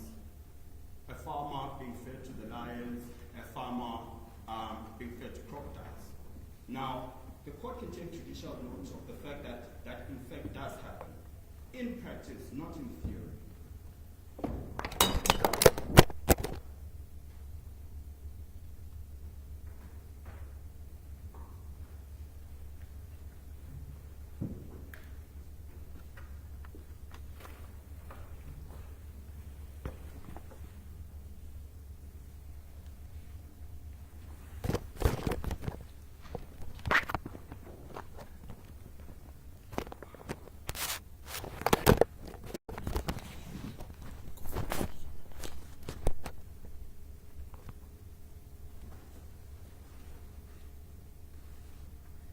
And then, Your Lordship, now, this is a difficulty we have about statistics and accounts and what has been proven, what has not been proven. My learned friend suggested to Your Lordship that there are several examples where there was a direct link between the singing of the song and the harm being caused. In paragraph 29 of our heads of argument, and I make reference in the footnote of the exchange, after I asked Mr. Watts whether there is a link between the two, and he says, well, there might be a political link, I say, and I quote, no, the question was different, Mr. Watts. The question was, is there any evidence that you can refer to me, or to the court, rather, whether there is a direct correlation between the singing of the improved song in the farmer tax and farm murders? That was the question. He responds, no. The only example I have of this particular song that where there is very clear evidence in terms of someone testifying, I committed this murder because of the song, I am only aware of one such case. That's Mr. Roth's testimony, not the evidence that is being led by my learned friend before Your Lordship in submissions. Let's deal now again briefly, Your Lordship, with the decision of PwC, because it's quite instructive. Just for purpose of context, what happened there, Your Lordship, is precisely what we had alluded to earlier on, before witnesses were called. They called an expert witness before lay witnesses. He testified on evidence that was not before court. You raised that, Your Lordship. But there was an insistence that we'll start with experts, well, certainly by the complainant, because we started with lay witnesses. That is precisely the problem with PwC as well.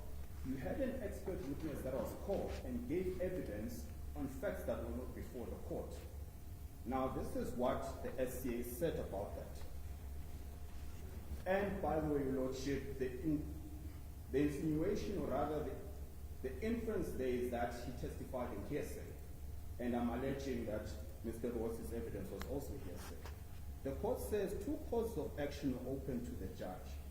The first would have been to require NPC to identify the hearsay evidence that it wished to have admitted and make an application for its admission on any available ground, and then make a ruling on its admissibility. Such a ruling could have been revisited at a later stage of the trial if necessary. The second, insofar as it was indicated that witnesses would be called to substantiate the hearsay evidence, was to require that Mr. Collett's evidence stand down until such evidence had been led and was properly before court. That's what PW says is the manner in which you should deal with hearsay evidence with an expert. We of course know there was never an application to admit that hearsay evidence. We of course know that Mr. Rhodes did not wait for Ms. Muller as well as Mr. Prinsley before he gave his evidence. So it was purely based on hearsay, and PwC is instructive in terms of how you deal with such evidence.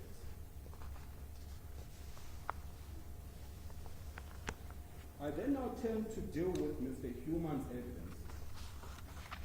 Mr. Human is an expert who testified that he also works for the trauma, or rather, he works for the trauma unit of the complainant. Now, the difficulty with his evidence is this. Not only does he give us hearsay evidence, he does not have any corroborative affidavits to back up his evidence. It gets worse, Your Lordship. He does not give us or identify the persons. They are referred to as AABBCC. That's classic hearsay evidence, classic ipsy-dixit evidence. Now, the reason we're given for him, the reason we're given for the third parties that Mr. Human testifies about is that we have security concerns. Well, we don't buy the argument we expect, because how is it that Ms. Muller was called to come and testify to this court? How is it that the security risk does not extend to her? Similarly with Mr. Princeton. In any event, Your Lordship, this court has got inherent powers to run its processes. You could well have said, if our friends were genuinely concerned about this, they could have well have approached Your Lordship and said, we would prefer these witnesses to testify in camera. That was available to this court, available to the complainant. In the alternative, Your Lordship, they could have deposed to affidavits that could have been kept under seal. In the alternative, Your Lordship, they could have deposed to affidavits that are redacted. None of those structural safety measures were proposed before Your Lordship. All you've been asked to do is to accept the ipsit-dixit of Mr. Human's evidence. And that, Your Lordship, with respect, we say renders his evidence inadmissible, particularly because the application was brought to accept or to admit that hearsay evidence.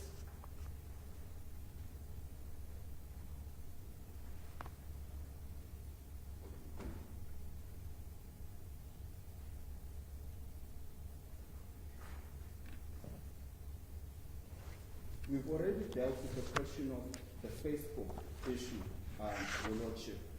And sorry, I missed this point about the credibility of Mr. Rhodes, which was on the question of there is no hunger for land by black people, which was his evidence. I then suggested to him that, there's no basis for that foundation, basis for that argument. Sorry, Mr. Kasiboto, before you bypass that point about the Facebook, you had my engagement with your colleague earlier on. What's your response to that? Your Lordship, the relevance of the Facebook issue is the question of credibility of Mr. Rhodes. What we submit is this. He shifts tact at convenience. I made reference to the paragraphs in his book that were unequivocal about whose Facebook page that was.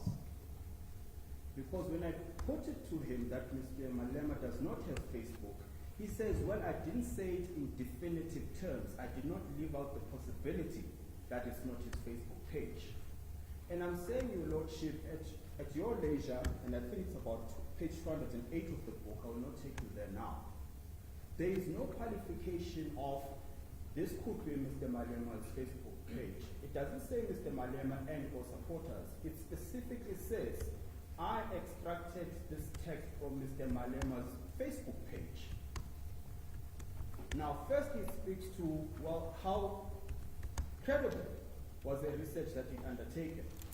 Secondly, upon it being put to him that's an incorrect account, he then shifts text to say, well, I did not leave out the possibility. So it was to speak to his credibility and nothing further, Your Lordship. And I suppose while we're on that point, Your Lordship, let's also deal with the question of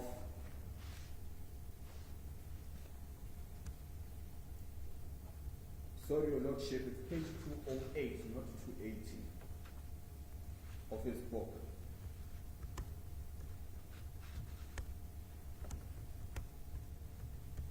While we're on the subject of credibility, Your Lordship, let's talk about, and I know we had engagement on this during the trial, but it's a point worth restating, Your Lordship. The whole issue about the usage of the cell phone in court, when there was a court order to the effect that it should not be used. My learned friend, before Mr. Ernst Woods testified, said to this court, I received instruction from my attorney that Mr. Rhodes did not use his cell phone. Now, Mr. Rhodes comes and testifies. He says, I in fact did use my cell phone. And then I made the argument, Your Lordship, and I repeat the argument because I stand by it. We must assume in favor of my learned friend that he abides by the ethics and the obligations as a legal practitioner. We must assume that in his favor. We must assume that he did take instructions from his attorney before he gave that account to court. We could have dealt with this by merely calling them and asking them to testify about the contradiction, but the problems with that should be quite evident. All we're simply saying is make a ruling on this, Your Lordship, when you apply your mind. What is the probability that my learned friend would stand here, implicate his attorney, stand by a version, knowing very well that Mr. Rhodes is going to come and testify later, but yet put a flag on a mast that is not an instruction of client, knowing very well the client is going to come and testify? I would suggest, Your Lordship, reasonably, it must be that he took that instruction from Mr. Rhodes. He's got an ethical obligation to act on instruction. We must assume he did. That again speaks to the credibility of Mr. Rhodes. The chopping and the changing of versions at convenience. But that consideration would then mean that you're in agreement with your opponents when they say that the evidence of the incidents that occurred should also form part of the evidence before this court. No, Your Lordship.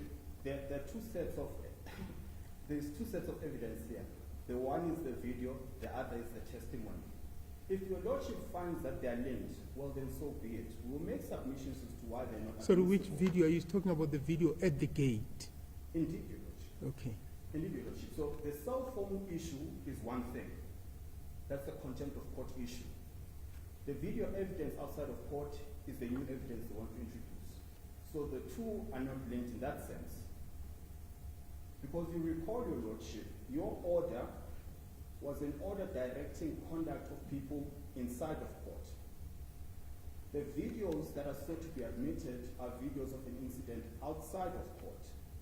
So there is no nexus between the two, certainly for purposes of considering the evidence itself. Okay. The incident of the cell phone, you were contending that it was contempt. So it goes hand in hand with these proceedings. It was contempt of these proceedings because the order was made in this proceeding. That's the point Your Lordship I'm making. Okay.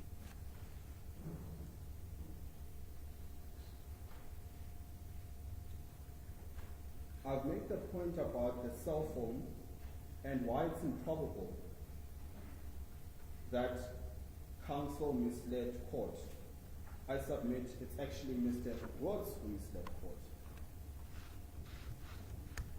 Let me now deal with the question of Mr. Cross, who was the third expert that was called on behalf of the complainant.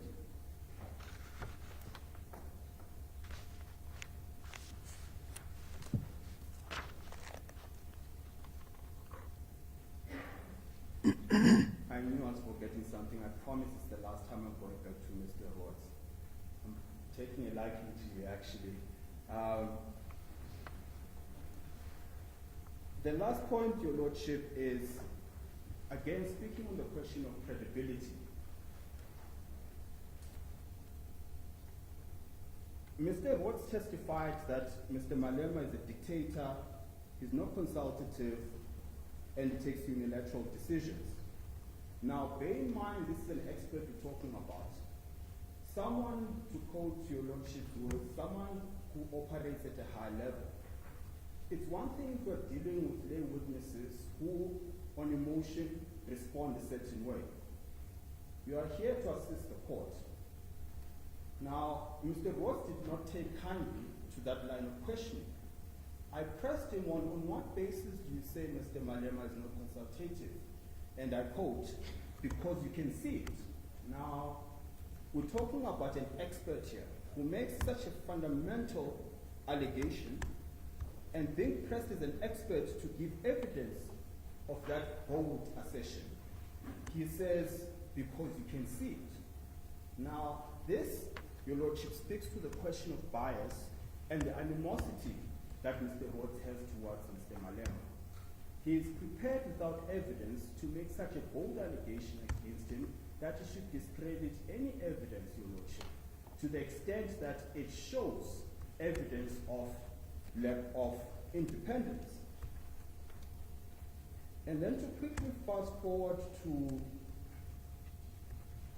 Mr. Cross, and I'll be brief on him and why his evidence should equally be excluded. He came and testified about the events in Senegal.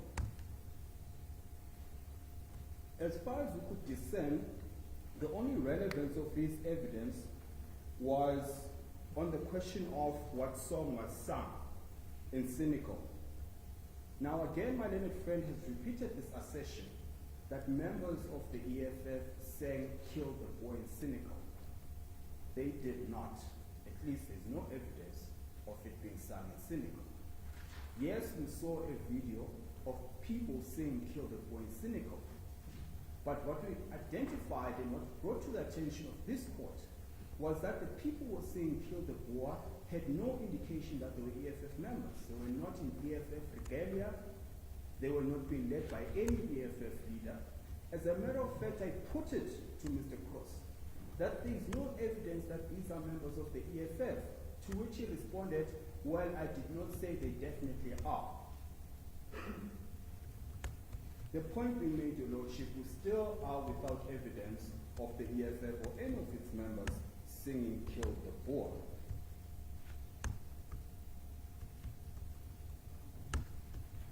The second part of his evidence, which I thought was relevant, Your Lordship, is on this question of causation, which we discussed earlier on in relation to the burning of the farms, where Mr. Rhodes stated that, well, Mr. Ndlozi sang the song, "Call the Fire Brigade," it's burning, and then in the next sentence he says, then there were farm burnings. And then they attached an article, and then of course we made submissions that firstly, that the fires, according to the article itself that they themselves annexed, started days after the song was sung. Secondly, the article says it was caused by service delivery protests. And thirdly, these farm burnings happened 3 hours away from where the song was sung.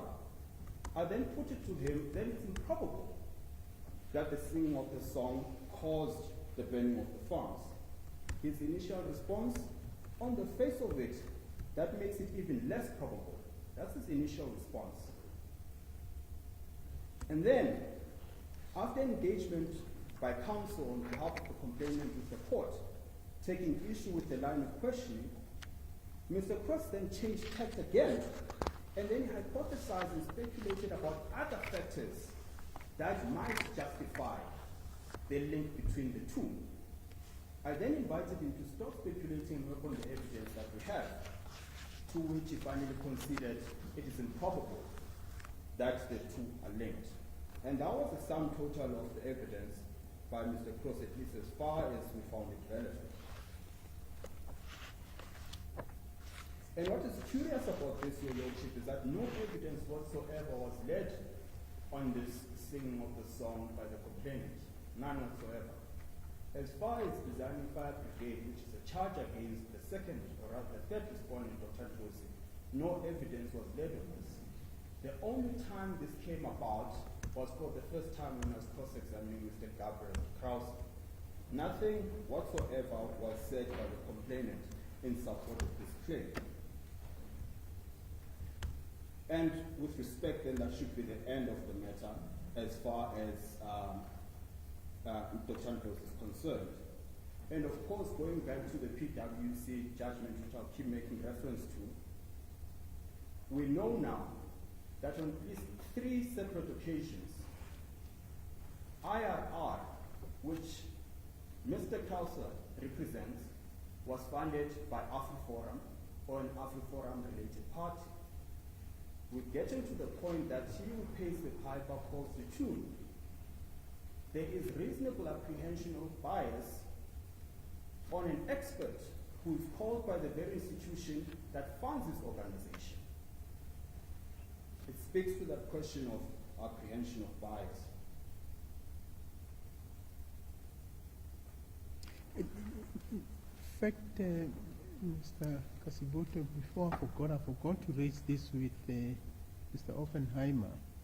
The issue of Mr. Ndlozi, whether that case is still a case before this court, the singing of the Bring the Fire Brigade. Well, the fact that it's mentioned in the affidavit. Yes. My friend, his response to that affidavit, or respondents, say, we accept the singing of the song. It's common cause the song was sung. It is part of the complaint, it's often argued. It's a simple matter of the courts using the relevant tests in the law to determine whether or not there is speech and discrimination. Okay. Thank you. Sorry, Mr. Kasiboto. Thank you.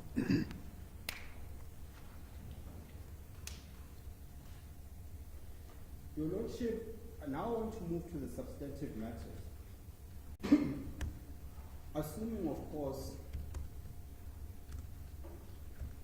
you rule in favor of the complainant insofar as the expert evidence witness is concerned, then the substantive element becomes relevant.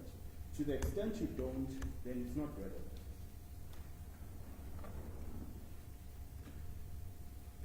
I will not read it to your Lordship, but I'll just make reference to paragraph 91 of our heads of argument. So I beg your pardon, Mr. Kasiboto. I missed the point you were saying. The first point you started off. The first point was this, your Lordship.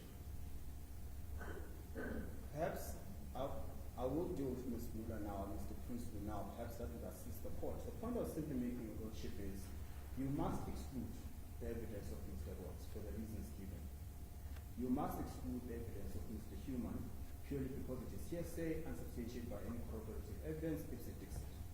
We say you must exclude the evidence of Mr. Cross to the extent that it is not relevant, because a large part of it was irrelevant, save for two aspects that we found relevant.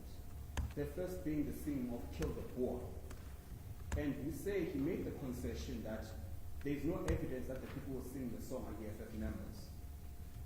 Secondly, on his own version, it's improbable that there's a link between the singing of the song, the Fire Brigade, and the farm bandits. And I'm saying, your Lordship, to the extent with us on those scores, then the question of all the evidence that I'm now going to get into is, for all intents and purposes, not relevant because you would have found that it is inadmissible. But to the extent you are not with us on that score, then we must consider that evidence. Okay. And that's what I intend to do. Thank you. Your Lordship, at paragraph 91, I will not read the entirety of the case law we cite there, but we make the point about the importance of the right to expression. And then perhaps just to make reference to the Mamabulo judgment at paragraph 93 of our heads of argument, it says freedom of expression, especially when gauged in conjunction with its accompanying fundamental freedoms, is of utmost importance in the kind of open and democratic society the Constitution has set as our aspirational norm. Last sentence. Therefore, we should be particularly astute to outlaw any form of thought control, however respectively dressed. And then when you flip over the page, your Lordship, in Olane, similar idea is carried out.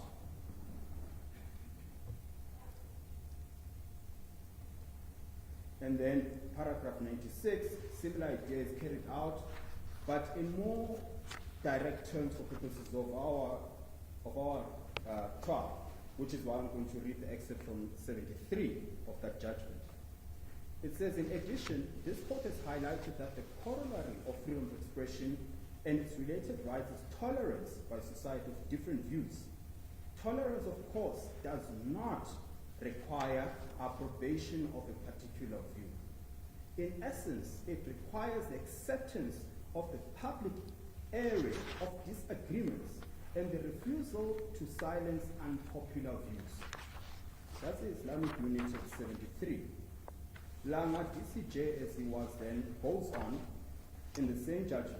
Freedom of expression is applicable not only to information or ideas that are favorably received or regarded as inoffensive or as a matter of indifference, but also to those that offend, shock, or disturb the state or any sect of the population. Such are the demands of pluralism, tolerance, and broad-mindedness, without which there is no democratic society. I feel that is very instructive, Your Lordship, and at your leisure, you will have regard to it. And then, Your Lordship, just to foreshadow the analysis of Section 10, which I'm about to take, I want to make reference to the evidence of Professor Ghana, who was called on behalf of the respondents. And of course, expansive CV, skills and experience and accolades, which go into 30 pages, speak for themselves. And she made the point, and I want to quote her. Perhaps before I do that, she gives a context of what Duwulibunu means. And now, for the sake of everyone concerned, we need to understand that there is no difference between Duwulibunu, which was the earlier case in front of your brother Lamont J, and the allegation being brought before this court to kill the Boer. We know there's no difference because that judgment itself says there's no difference. Secondly, because the complainant says there's no difference. It's just a translation of the two songs. So that's important to understand. It's important to understand because Professor Ghana did research on that song, Duwulibunu, and the role of political song in African culture. And what she says in summation is that those songs have a place even in contemporary South Africa. What must be fatal for a complainant is that they called no witness to counter that evidence. Your Lordship did not have the benefit of being told this is the alternative reading of the song. What we have is uncontested evidence of an expert witness, an expert particularly on the subject matter, and there's nothing to contradict the evidence.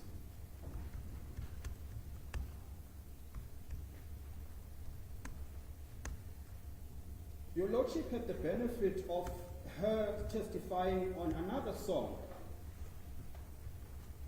with the lyrics Malema Utsela Tupa, Tupa. Tupa E Y1. Is that how it goes? You get the point of it. Yes. The English translation is this. Malema will wield the stick. The stick, do you see the stick? The beating is coming. The beating, do you see the beating?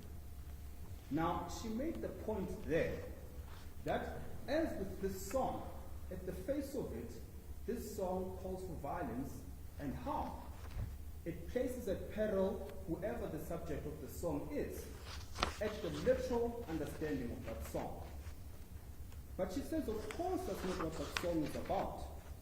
She says that song is about agitation of the incumbent government led by President Zuma. It's figurative for, at the elections, we will win at the ballot. That is what the wielding of the stick means. Now, if your Lordship is with her on that score, it must follow naturally that you must be with us on the score of this song.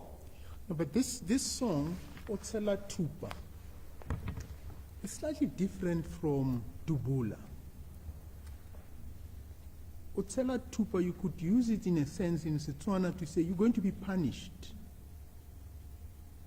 Whereas Dubula, as I see it and understand it from Judge Lamont's judgment, it carries a much heavier element of violence in it.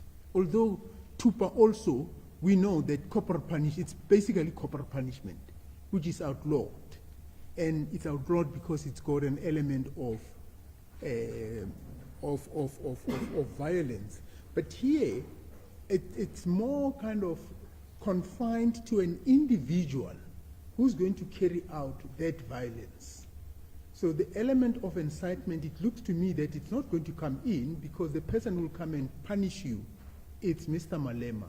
Whereas in the Udubula Ibunu song, it's more kind of kill them. Kill the farmers. It's not even saying kill the farmer, kill the farmers, isn't it? So there seems to be some unnuanced distinction between the two songs. Well, your lordship, it could well be, as a matter of principle. But your lordship is not seized with the question of to what degree the harm is. That is not the test. The test is there a call for harm, yes or no? It could well be, and I accept, that the form of harm in terms of shooting someone to death is more egregious than someone beating you physically. And then broadly calling for the harm to a, even though the law does actually, and I think in one of the cases they point out that it may be an individual, but broadly speaking what is envisaged is to protect groups of people within the society. Now, in the Udobola Ibunu, it seems to me that the interpretation you can give, it's targeting, in fact, let me put it this way, the case of the complainant is that it's targeting a group of people being Afrikaners and being farmers. That's their case. Whereas here, you're looking at somebody saying, this one will come and whip you. Yes. The point I'm simply making, your lordship, is, and perhaps it will be a point that will become clearer once we make reference, and I should take you there, your lordship, now, at paragraph 158 of our heads of argument. Now,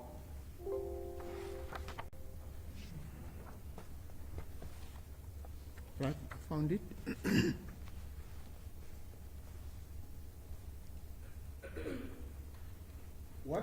What this case is about, your lordship, that we discussed there, is a case of Mr. Malema and Mr. Bodan. And just for purposes of context, this is what Mr. Malema said about Mr. Bodan, and that is at 156. This is the impugned statement that he made. Our attack on Pravin Bodan is an attack on white monopoly capital because Pravin is a dog of white monopoly capital. We must hit the dog until the owner comes out. And once the owner comes out, we must deal decisively with the owner.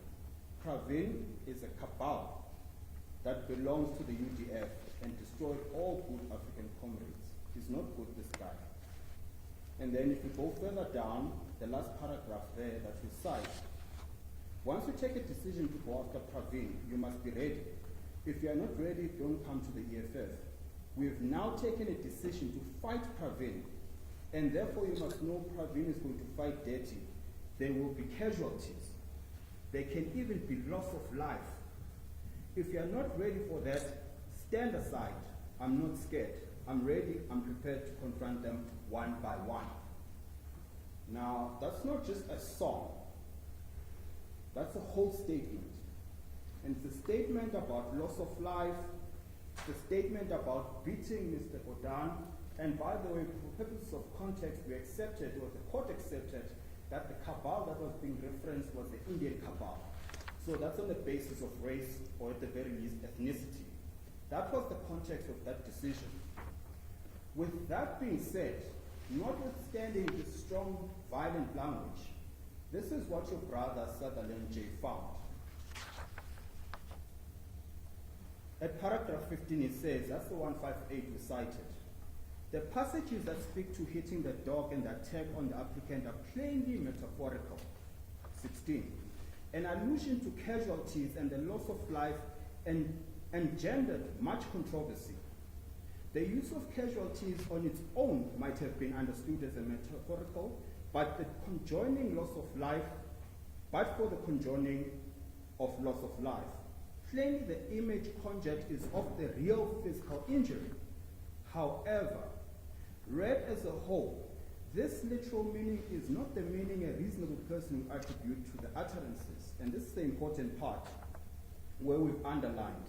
It is plain that the allusion to loss of life is a mere example of an extravagant juvenile rant, stretching hyperbole to the extreme in the course of a demonstratively demagogic speech. Now, obviously, Mr. Maluma did not take kindly being called an extravagant juvenile, but that's important for purposes of understanding the context of the speaker. Professor Ghana testified about the politics of Mr. Malema, that he's a flamboyant character.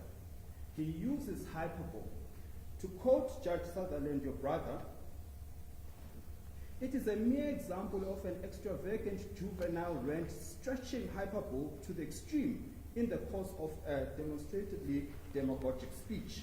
Its function was to proclaim the speaker as brave and steadfast in the face of any foe, however mighty, and that the space to stand at his right hand is reserved only for the steadiest of fellows. The dominant impression is that it is a puerile self-aggrandizement, not a threat to the applicant or anyone else. Now, Your Lordship, the point we seek to make there is this. Once you get to the analysis of Section 10, Section 10 says there must be a clear intention to cause harm and to propagate hatred. And that test is objective. What that means is context is important to the analysis of Section 10. If you understand the speaker, which I suggest we all do, his politics and his approach to political matters, then you must understand the context and the ideas that he carried through usage of language and song. We all know the character that is Mr. Julius Malema. To use the words of your brother Judge Sutherland about the idea behind this very violent language, that notwithstanding the violence in the language itself, a reasonable reader will not understand him to mean that in literal terms.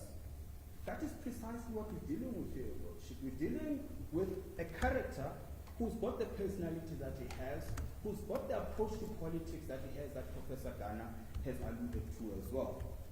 So whoever listens to Mr. Malema sing Kiss the Boer, which, by the way, is the only song he sang, at least that's the evidence that's been presented here, not Kill the Boer, Kiss the Boer. You must understand who he is and what his politics are, and they are captured by your brother Judge Sutherland. And in understanding the character, then you must understand that hyperbole is part of his political rhetoric. That's the reasonable reader interpretation that a reasonable person will give. That's the submission we're making, Your Lordship. And I'm saying, Your Lordship, if Judge Sutherland finds as it does, in the face of such violent language, because he understands how a reasonable reader will understand Mr. Malema in that context, we're inviting the court to do the same.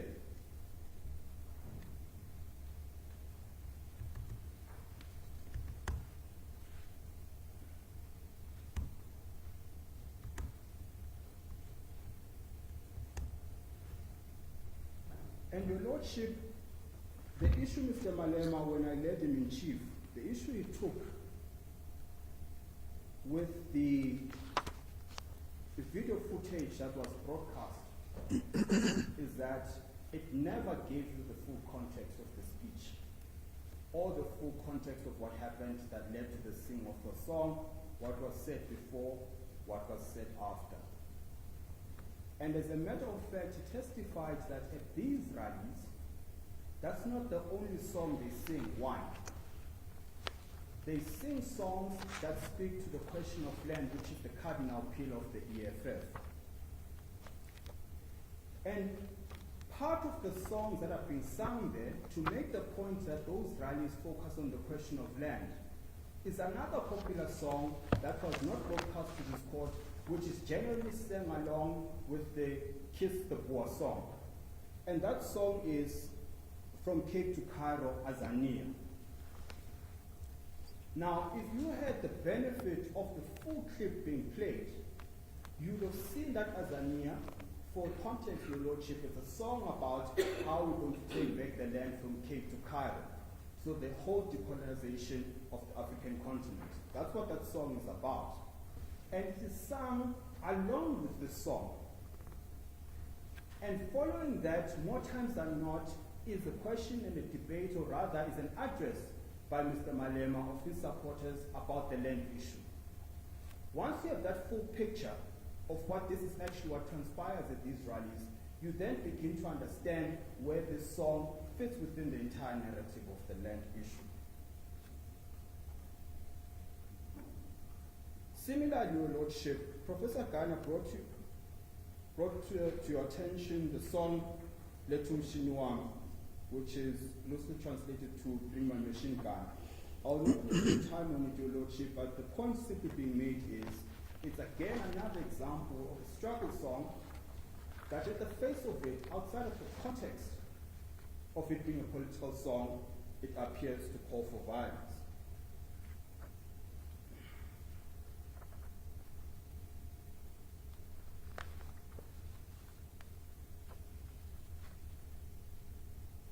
And Your Lordship usefully brought to our attention an example of a song, Tambo Speak to Water to Release Mandela to Govern. And the point that was being made is that, well, that song clearly calls for something specific. It calls for specific action. And it's got relevance to the time in which it is originally sung. And it has lost its utility because since then, President Mandela has since been released. Mr. Tambo has since passed on, and so has Mr. Mandela. But the point we're making is precisely this, Your Lordship. We brought to attention video footage of the song being sung to date, as recent as 2016, literal as the song appears. The point we're making, Your Lordship, is that once viewed outside of the context of the politics, you lose the meaning of the song. Political song plays an active role in galvanizing people, in refocusing people on what the idea is. Mr. Malema has testified that all we have is political freedom, not economic freedom. It's to galvanize and rebuild on that spirit, the foundational spirit of where the struggle started, to galvanize the people towards whatever the goal might be now. That's the role of political song, which is why songs such as Tambo Speak to Water are still being sung to date, because they don't have a literal meaning. But this song, as I understand from Professor Ghana and I think from Mr. Malema, this song was sung at the height of the conflict between the various political role players in the country. Yes. And it seems to me it wasn't galvanizing people to go and praise each other. It was calling on the one side to attack the other. Or was it not? Are we talking about the impugned song or? The impugned song. Oh, I see, Your Lordship. Sorry, then I missed the question. I thought we were still talking about the Tambo song. No, I'm talking about the impugned song. Yes. That its historical origin Yes. didn't originate in a situation where there was harmony and peace in the country. Yes. and being sung to praise those who were in power, to say, you're doing very well, keep it up. It was sung in a context where almost one could say there was war. Yes. It was calling on people to stand up and fight. Yes. And it's now sung in the new era Yes. where there's constitutionalism. Yes. But the lyrics haven't changed, have they? Your Lordship, let me start at the start. Firstly, it was a testimony of Mr. Malema himself that there is no evidence that he knows of, certainly none before this court, that even at the height of oppression when this song originated, no one was instructed through song to go and kill anyone. Instructions were given in direct, verbal, direct language terms. That's the starting point. But let's accept the premise. That's what the song is about. The evidence of Professor Garner is that precisely the point I'm trying to make about this Tambo song, that the song might have the exact same lyrics, but the meaning, given the context in which it is sung, might differ. And Your Lordship, I'll make reference to a Victorian court judgment that deals particularly with this issue. The point I simply make, Your Lordship, is political song is not just speech for the sake of speech. Sometimes it is sung in memory. Sometimes it is sung to reinvigorate the spirit, the fighter spirit, if you will. It is to galvanize the people, to ignite that spirit that drove them to the eventual demise of apartheid. It does not merely mean what the words say. And this is one of the criticisms that I'll get to of Lamont J's judgment with respect. It is to completely ignore the context within the song, which the song is sung. In his own finding, he says, this song seems to have raised no concerns in the white community. Up until close to 2011, when it was eventually translated by the media to the English version. That's the finding of Lamont J. Now I'm going to deal with the question of what the problems are with some of the findings, but on his own finding, he says, it was immediately after the song was translated to English that the complaint arose, whereas it's a song that predates 1990. And there's never been a complaint about the song until the media translated it to English. Now, of course, being an English speaker in Afrikaner, a farmer, I hear the literal words, kill the Boer. Of course, then I'm going to bring a complaint. But that does not take away the fact that you might have missed the context because you're reading the English literal meaning of the words. And that's the difficulty, Your Lordship, with interpreting political songs outside of their context. You read or hear the words kill the Boer. I'll take umbrage with it as an Afrikaner. I'll take umbrage about it as a farmer, whoever the target is, just reading the words in their literal meaning. And that's what we're warning against, Your Lordship. It's to understand that political song plays a far bigger role than the literal words that they convey.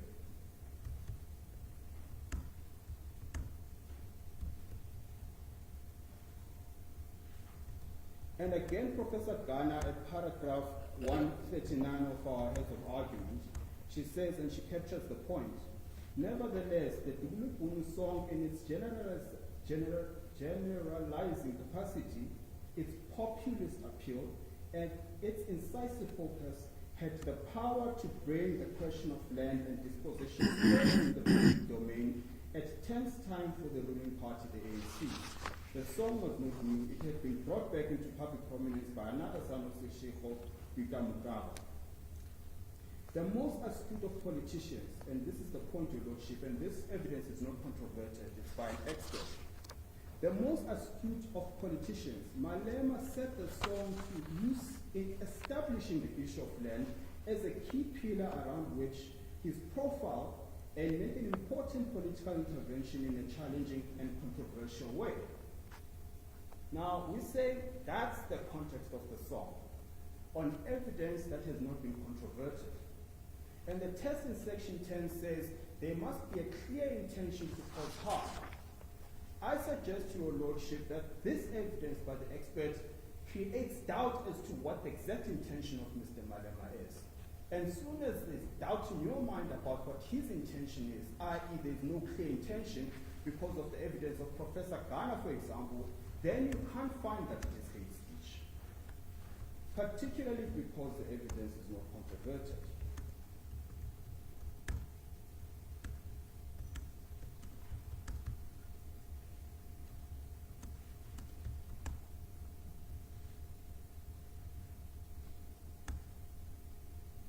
Yes, go ahead. And then at paragraph 140 of our heads of argument, and I apologize again, Your Lordship, I can't express this idea better than the author, so I'm going to be forced to read it, and I really apologize. Sorry, what page is that? It's page 38 of our heads of argument, paragraph 140. It's a research paper by an Oxford branch, Faculty of University of Oxford, and it was a paper prepared for the Legal Resources Centre, South Africa. This was their opinion. It could be argued that resistance songs, such as Dugulibun, are an important form of political expression, and in some contexts a valuable way of remembering and depicting history. We did not find case law directly addressing this issue, but this argument could be developed from the principles outlined in the cases above. As a form of political expression, these songs continue to have relevance for vulnerable and marginalized groups who may harness the memories of togetherness, determination, and courage that they evoked to confront current challenges. And that's the point I made earlier. As Martin Luther King Jr. said of resistance songs in the US Civil Rights Movement, it is not just a song, it is a resolve. Furthermore, these songs may allow individuals to recapture memories and emotions surrounding historical events in a way that other forms of historical representations cannot. Therefore, this valuable form of expression should be afforded greater weight in the balancing exercise. And that's the point I was making, Your Lordship, that political song is not just political song. It plays a role in evoking emotion, in remembering times go by, and to reinvigorate the spirit towards a common goal. And the paper went further at 141. As a result, decoding the meaning of words or actions is one thing. Determining whether the actor had the required intention reasonably construed is another. This is one of the flaws in Lamont J's judgment in Malema, as he appears to suggest that because the words Dugulibunu mean shoot the Boer / Afrikaner, a reasonable person would construe these words as intending to be hurtful, to incite harm, and to promote hatred against the white Afrikaans-speaking community in all contexts.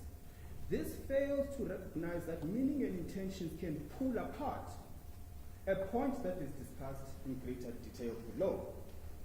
Now, again, the point we make, Your Lordship, and we're going to make this point again when we deal with whether you should consider or you are bound by the decision of your brother, Lamont J, is that meaning and intention can pull apart.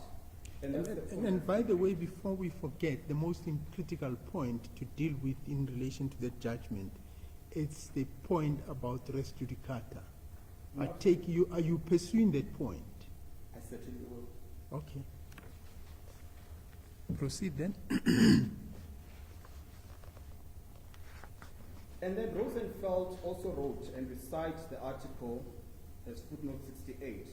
Where the alleged perpetrator is a member of a vulnerable or historically oppressed group, this may call for greater tolerance of offensive speech. We can argue about the merits and the demerits of that, Your Lordship, but that is the academic point that is being made. And he further argued, it is understandable that groups that have experienced historical oppression and ongoing disadvantage may vent their frustration or seek to build a sense of solidarity by using language that is less than temperate and may amount to a speech if used by historically dominant groups. This venting could even be justified as a form of self-fulfillment, as a result that reaction by the oppressed, even if tinged with hatred, should be somewhat more tolerated than hate messages by members of traditionally oppressive groups. Again, you make a finding in respect of that, Your Lordship. And then perhaps let me fast forward to the question of res judicata.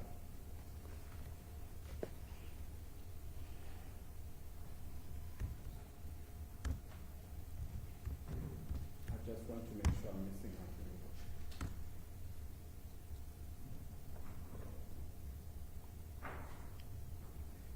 Now, Your Lordship, before I get to the question of res judicata, let's quickly deal with the question of what harm is being claimed here. So now a concession has been made that we're not talking about physical harm. We're not talking about a causal link as a result of the song. This is the harm that happened in a physical sense. That has been put to bed. That's a concession that has been made. The second aspect, Your Lordship, is the question of psychological harm. The only evidence you've heard of the psychological harm with respect to Your Lordship is from Mr. Human. And we've already dealt with why his evidence should not be admitted. And the only other person, Your Lordship, that has made reference to psychological harm is Mr. Prinsloo, who was in front of court.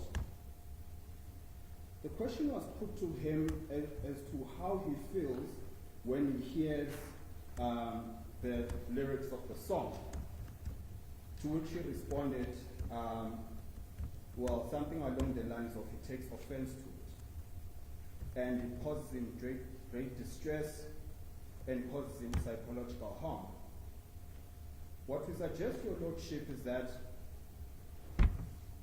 he clearly tore up in court, and that reaction was prompted by the question of him, or rather, it was prompted by him narrating the story of his attack.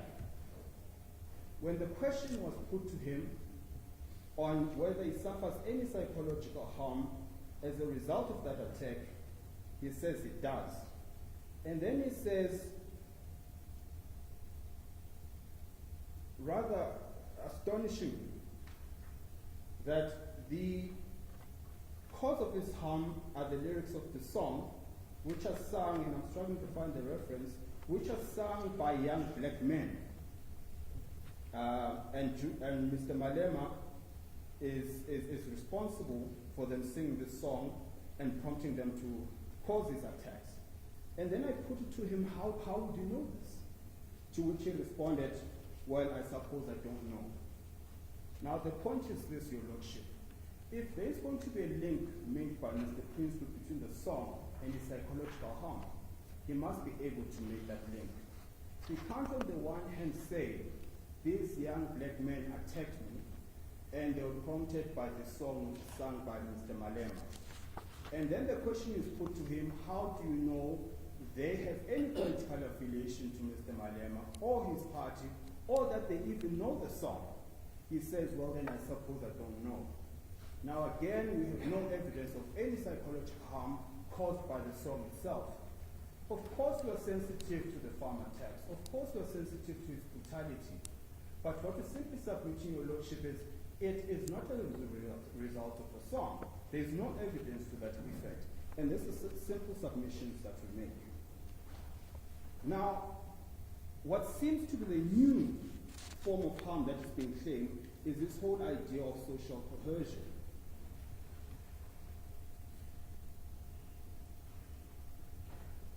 So the singing of the song is being claimed causes social coercion erosion. Just for a bit of context, Your Lordship, let's firstly understand who the complainant is and what their position is about social coercion. Other than the fact that they're pursuing appeals to gratuitously display the apartheid flag, which is the most prominent symbol of apartheid. This is what they said in the Constitutional Court, in the streets, in the Tshwane Streets matter, where the court held that government can proceed with the name changes. This was their submission. And this is the Chief Justice Mogoeng, as he was then, said. The complainant submitted what the Constitutional Court referred to as the mind-boggling proposition, to the effect that, and this is what AfriForum submitted as to why there shouldn't be any name changes in Tshwane. Looking at names linked only to other race groups causes harm and toxicity. Now, we're told this is the same complainant who cares about social coercion. The point we make, Your Lordship, is this. Social coercion and its erosion is not a legal question, it's a factual question. Because there must be a link between the song and the erosion. That's not a legal test, it's a factual test. It's a test that requires socio-political analysis, for example, as to what the consequence of the song is to the social fabric. It can't be a thumbs up that this is the consequence of the song. There must be evidence that is presented to sustain that claim. Nowhere in the pleadings, Your Lordship, do we have this concept of social coercion being a form of harm that is threatened by the song. It's a mere claim that appears for the first time in the heads of argument. It's unsubstantiated by any facts or evidence whatsoever. In any event, social coercion is not an idea that there must be uniformity and that you must all agree. That's not what social coercion is. It's an understanding and appreciation of our diversity within the collective. So the fact that I may sing or say something that offends you does not in itself result in erosion of social coercion. And even if it does, it's one that is protected by the freedom of expression. We've already made the point about prohibited grounds, Your Lordship, that nowhere in the pleadings do we get a definition of what, or rather, a clear sense of what the prohibited ground that's relied on is. Now, for the first time, we're told that actually it's the word boer, and the word boer is a prohibited ground. Well, this is interesting, because when I don't know if I asked the question or my learned friend did, but Mr. Rhodes was asked, it could well be in his book as well. When he was asked what is the meaning of the word boer, his response was, it is the Afrikaans word for farmer, but it is also a word referring to a particular ethnic group. That was his answer. And we make reference to where we find that. It's in the transcript of the 8th of February. That was his answer. He does not take the point further to say, notwithstanding this dual meaning of the word, this is the one that the song implies. He does not take the point any further. Your Lordship, in the Masuku decision, for example, the question of Jew and Zionist rather, was integral to the case in the same way as the interpretation of what boer means is integral in this case. Experts were called to testify on the meaning of the two words. Similarly here, Your Lordship, you can't just be told this is the interpretation you must prefer of the two meanings of the word boer without any underlying evidence that justifies why you should prefer this meaning of boer instead of that, particularly in light of the fact that Mr. Rhodes himself says boer means one of two things. Well, in which context then is boer used in the song? No evidence of that effect. And you're going to hear for the first time in reply as to why you should prefer that meaning. Nothing in the pleadings. And we suggest, Your Lordship, you must adopt the meaning farmer to the song, not the Afrikaner reference or meaning to the word. And we say this for a number of reasons. One of them is this. The lyrics to the song are, kiss the boer, kiss the farmer. It is an interchangeable use of the same word. Once said in Afrikaans, second time said in English. Kiss the boer, kiss the farmer, interchangeable use of the same word. That has not been controverted, neither have been told why we should prefer the Afrikaans interpretation, the Afrikaner interpretation of the word boer.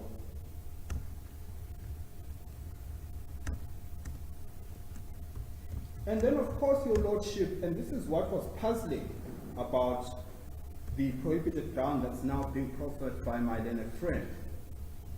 Because for the first time, where there's an attempt to give a meaning to the word boer, they say in their heads of argument in paragraph 271, the tenor of songs like Kill the Boer have an evident and obvious vilification effect. Whites and Afrikaners are portrayed as the eternal enemy of black South Africans. Now, is boer both whites and Afrikaners? And if not, where in the lyrics does the word whites come in? Again, there's that, there's no disambiguity as to what the word boer stands for. That's the first point. But of course, they also appreciate that it's actually a song about farmers. Because in 272 they say, there is a good reason to believe that the chanting words that calling people to kill farmers in a climate where farmers are frequently tortured. So now the focus is not on Afrikaners, it's on farmers. But we of course know that the demographic of farmers is not exclusively Afrikaans-speaking people. So again, there's that shift of what exactly does boer mean? So now, on just these paragraphs, it could mean an Afrikaner, it could mean a white person, it could mean a farmer in general. Again, we make the point then, it could be either meaning could be given to the song, and we've never been told precisely which one they're relying on, and in any event, there's no evidence to contradict our version that is the reference to farmers. And I think the biggest indicator that there's an appreciation that this song is about farmers, the entirety of the evidence by the complainant, from the first expert witness to the last expert witness, including the two lay witnesses, has been evidence exclusively about farm attacks. Not once did we hear evidence about attacks on Afrikaners or any of the prohibited grounds.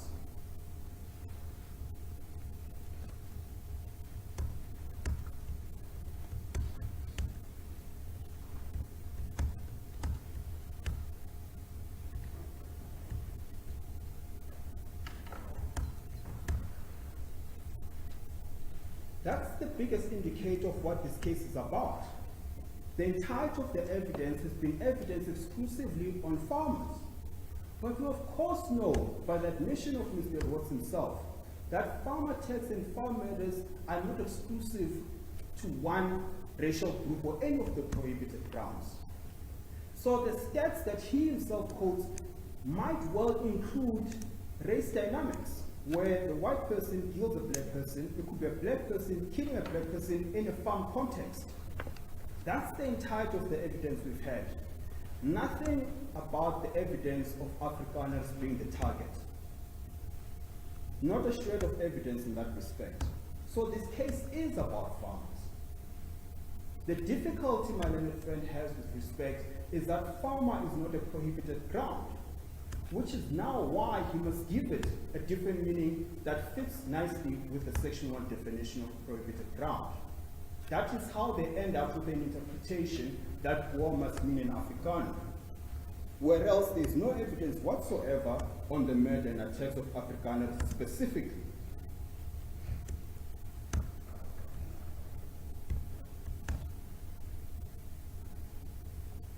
And then, Your Lordship, as I had said, Section 10 says there must be a clear intention.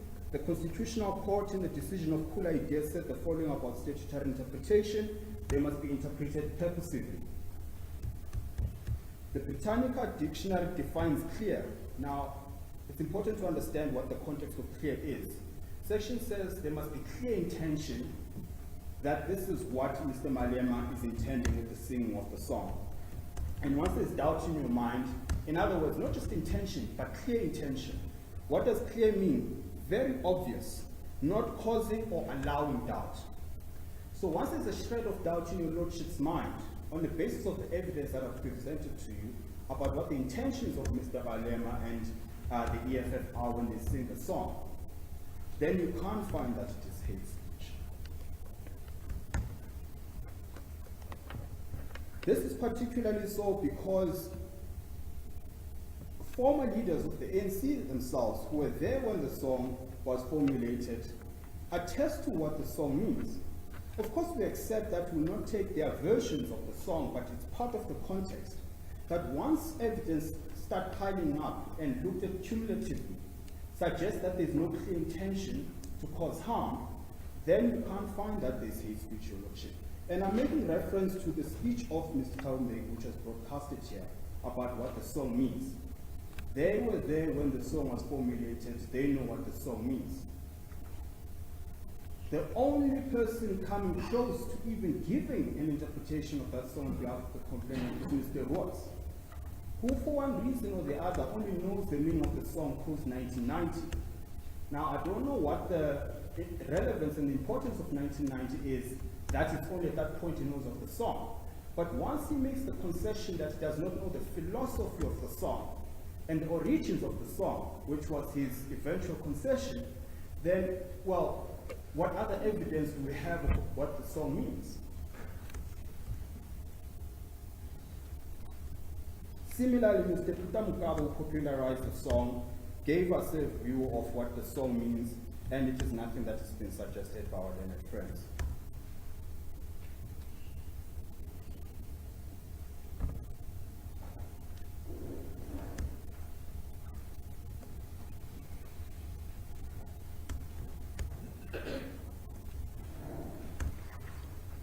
And then, Your Lordship, I've already dealt with the question that there was an official state-sanctioned report that said 83% of the murders, farm murders, are caused by robbery.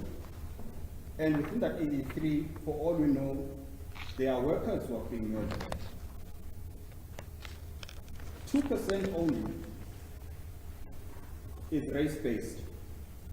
And then Mr. Watts criticizes this idea, calls it the single cause effect, I think he calls it. And it's this idea that simply because it's a robbery does not mean there's no secondary or even primary motive. You can have a fusion of motives for the same act. And we accept that. But that is precisely what the report itself says. It makes that point.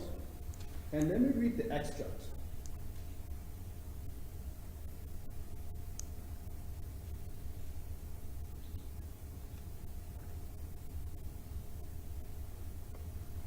Perhaps before I do, let me take you here, Your Lordship. Case lines 1330 of the report, which is the report, sorry. There seems to be a perception, this is now the report we dealt with earlier. There seems to be a perception that it happens frequently that a farmer or his family are attacked but nothing is stolen. That is often seen as proof that the motive for farm attacks is not robbery but something more sinister. Often these cases receive much publicity, reinforcing the belief that it is a common phenomenon. The committee's investigations show, however, that there are relatively few farm attacks where nothing is robbed without there being a logical explanation for it. And then they make an example of a case that received quite prominent publicity, where there was a claim that farmers were murdered but nothing was taken, only to find out there was actually evidence of the car and property being stolen on the property. But the more important point I want to make, Your Lordship, in response to this criticism to the report not taking into account that other factors may have played a role.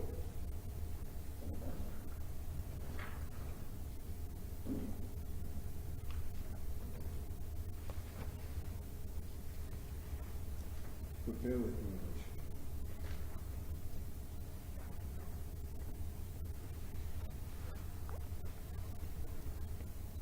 I can't seem to find it. I'll revert as soon as I find it. But all the report simply says is this, that it accepts that there are various factors that may inform a robbery. But what is crucial is that for you to reach a conclusion that a robbery was also motivated by a race element, there must be evidence to suggest a race element. It can't simply be, simply because 100 Rand was stolen, then it must be that it was racially motivated, because that's the argument by my learned friend. Well, that begs the question. What if instances of a black person in the township murdering another person in the township and they only take 100 rands? Is that racially motivated? There's no logical flow between the argument that simply because I took something minuscule of no great value, then it must follow that it was a race-based robbery, or any other factor for that matter. Because I understand their argument is that, and I think we dealt with this early on, is the issue of causality. They're saying they're not relying on causality in as far as the harm is concerned, but what they're seeking to show is that the singing of the song is sung in the context where the farmers are faced with a high level or incidences. Let's not even go too high, because as I understand, our constitution protects everybody. It's not going to be based on, we will determine how many crimes are committed in the country and then determine whether there's need to prohibit. What the legislature sought to do was to prohibit any harm being done to any person. Now, their case is the singing of the song in the climate where there's already murders in the farms. It's inappropriate, and the court needs to intervene for that reason. Well, with respect to Your Lordship, the test is not that simple. It's not just a question of, does this song cause harm? and to the extent it does, the policy decision of the Act is that it must be prohibited. It does not start off, is there harm? It says, on one of these prohibited grounds, someone publishes information or ideas or sings a song with the clear intention to cause harm. What that means, Your Lordship, is it is not enough that it merely causes harm. You must first find that there is a prohibited ground that has been implicated. And I was suggesting they failed to prove that. The second and the fundamental aspect Your Lordship must decide is, when Mr. Malema sang the song, did he have a clear intention to cause harm? Because even if harm results, but there was no clear intention on Mr. Malema's part, then that's not prohibited. So with respect to Your Lordship, it cannot be that simply because there's harm, therefore it's prohibited. With disregard to the effect of prohibited ground and clear intention on the part of Mr. Malema. Which is why I say, Your Lordship, they failed. Because even if we want to mitigate against the risk of harm being caused, the fact that you can show that the song can lead to harm in itself is not enough. You must have no doubt in your mind that Mr. Malema intends to cause that harm. Now, in light of the evidence we've heard from Professor Ghana, Mr. Malema himself, about what the song means and what it's intended to mean, once there is an element of you buying that argument, then it can't be hate speech.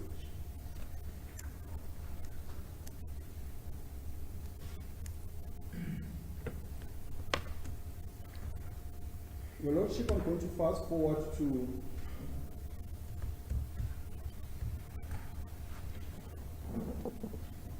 the question of res judicata. We say, Your Lordship, certainly in respect of Mr. Malema, res judicata is clear. We're going to suggest that the same principle should apply to the other respondents as well. But let's start with Mr. Malema.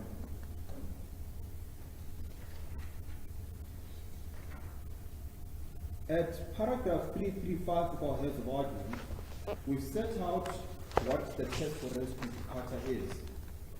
It says there are three requirements that are required for you to rely on res judicata.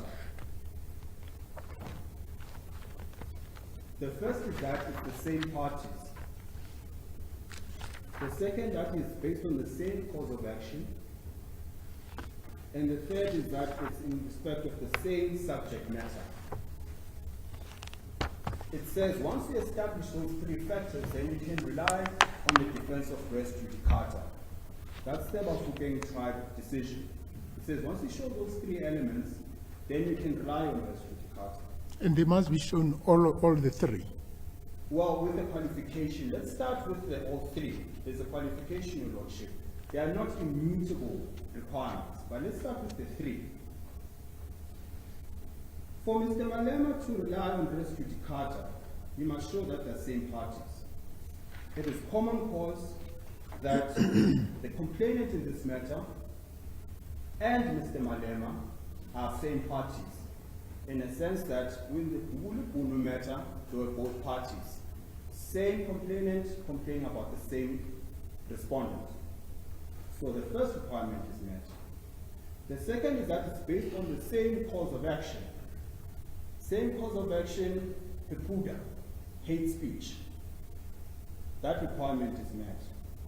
Thirdly, in respect of the same subject matter. Same subject matter, kiss the poor, dubulipu. And we know the same song because the pleadings by the complainant, or rather the complaint affidavit itself says it's the same song with different translations.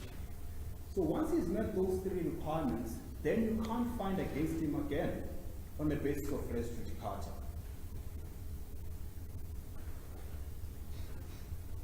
But in the context of this act, it then means you can make statements that in the circumstances exhibit clear intention to cause harm, and your defense would be res judicata. Let's assume in the previous case, and we've already said that in the previous case, the test applied was not the test that now has been determined by the Tolani case. Now, taking that into account, it means you can plead res judicata on the basis of same issues or same pleaded complaint. Are we assuming there's an order that prohibits you, Your Lordship? That prohibits who? Me or the other court? So let me understand Your Lordship's question. Let's take the effect of this case. Yes. Your Lordship, once there's a judgment that says you may not sing the song, same parties, same facts, same subject matter, of course then your remedy lies elsewhere, contempt of court. Because the problem now you're dealing with is contempt of court, not a question of whether you're allowed to sing the song or not. What I'm simply saying, Your Lordship, is this. But sorry, Mr. Kasiboto, sorry to interrupt you. Contempt of court. Which court, when the court that made the decision, the court never made an order that prohibits the singing of the song. All what the court said was there'll be harmony and peace between the parties.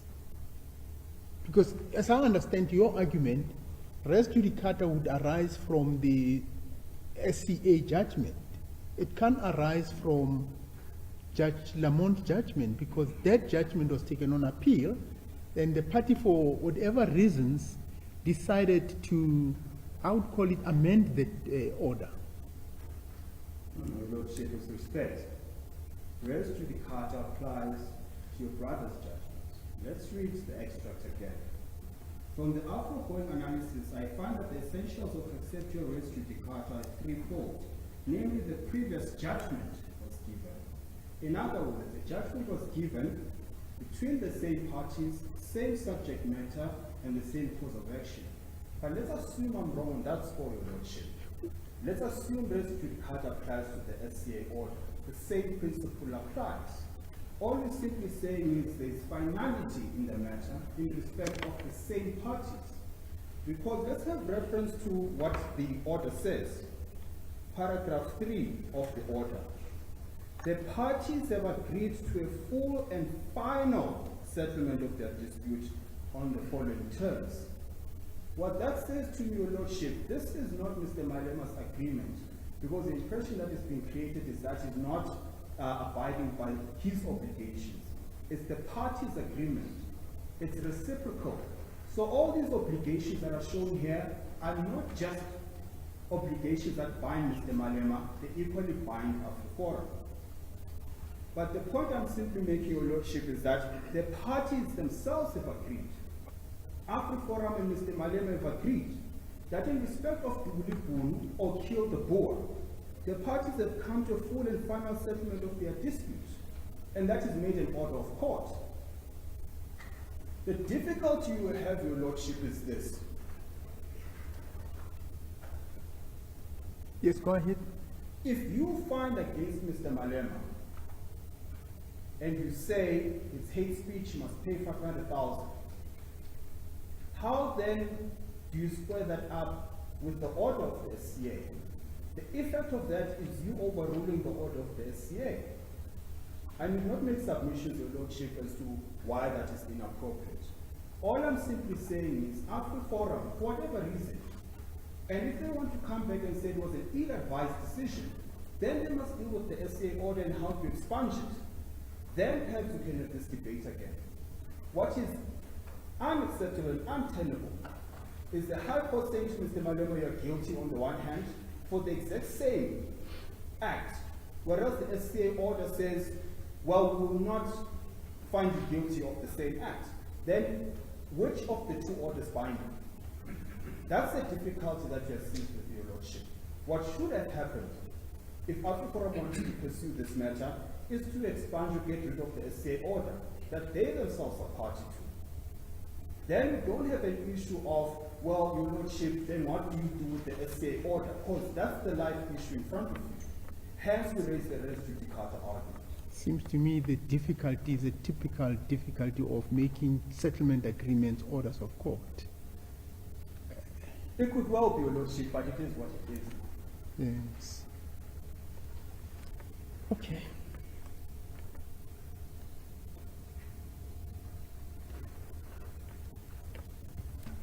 In sum, Your Lordship, what we've shown is that there's an SCA order that says, in full and final settlement of the dispute. What's the dispute?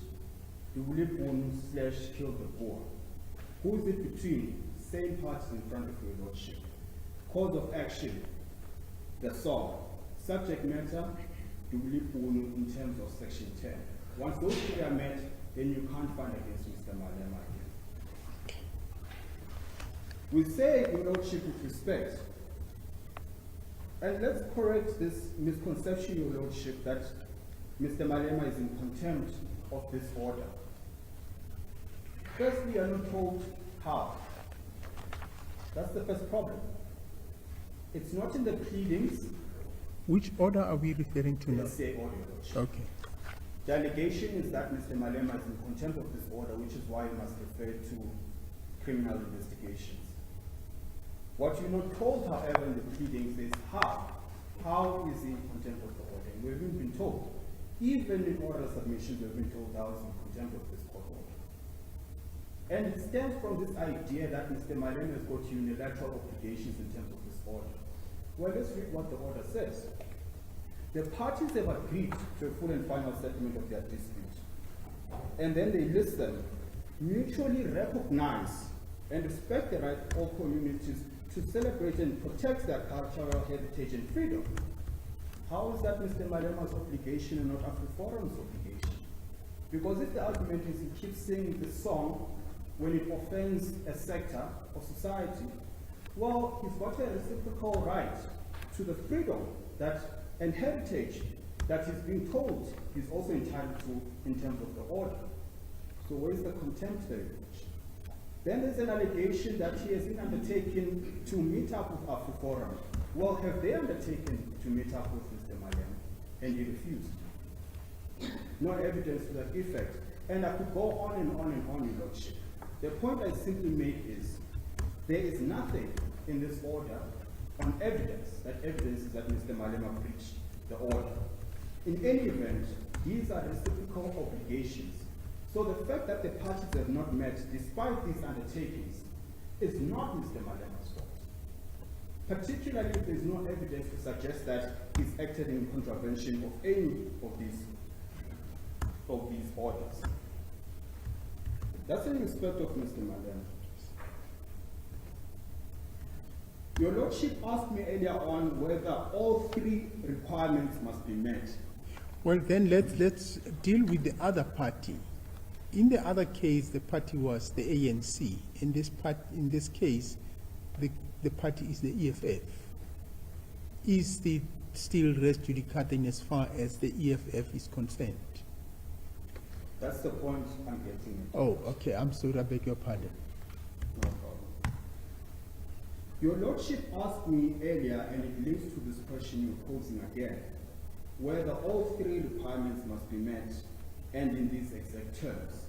Well, this is what the court says. Requirements 2 and 3 are not immutable requirements of res judicata.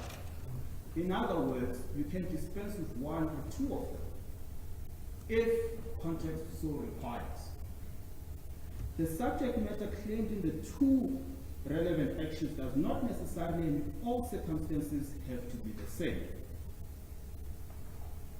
And then if you read further down, we underlined, conversely, in order to ensure overall fairness, 2 or 3 above may be relaxed. A court must have regard to the object of the res judicata that it was introduced with the endeavor of putting a limit to needless litigation, and in order to prevent the recapitulation of the same thing in dispute in diverse actions, with the concomitant deleterious effect of conflicting and contradictory decisions. What's the court saying there, Your Lordship? They say it has to get to a point where even if an individual was not party to the initial proceedings, can rely on res judicata. And then the question is, under which circumstances does that happen? In circumstances, to use the words of the court, with the endeavor of putting limits to needless litigation and in order to prevent a recapitulation of the same thing in dispute in diverse actions, with the concomitant deleterious effect of conflicting and contradictory decisions. What that means, Your Lordship, is if you find against the EFF today, you have created a situation where the same cause of action, the singing of the impugned song, is dealt with in different ways. That's what this judgment is trying to work against. Sorry, give me a second. No, Tula there.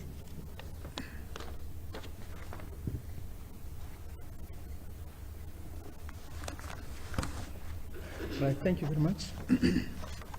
What the court is saying there, Your Lordship, you must relax some of these requirements in an instance where continuing with litigation of the same subject matter will have the consequence of conflicting orders in terms of how the matter is to be dealt with. If you find against the EFF, for example, in this trial, what we will have then is an order of Your Lordship saying it's hate speech, stop singing it. You've got an SCA order that does not say that. These are the conflicting judgments and orders that are envisaged by that qualifying Bafokeng tribe, in the Bafokeng tribe matter. And what they're trying to do with their, Your Lordship, is this. This is the absurdity of allowing the recapitulation of matters over and over.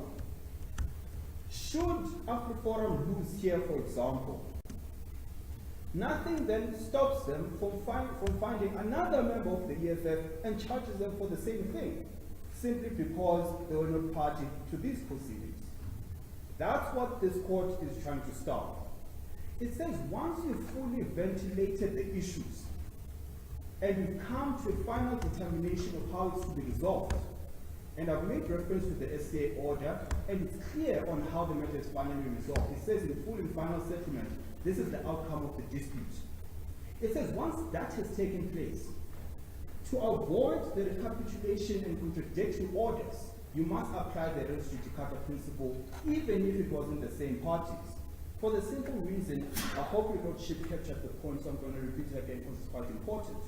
Because if AfriForum were to lose here today, what they can then conceptually do is find any other EFF member and charge them for the same thing, simply because they're not party to these proceedings.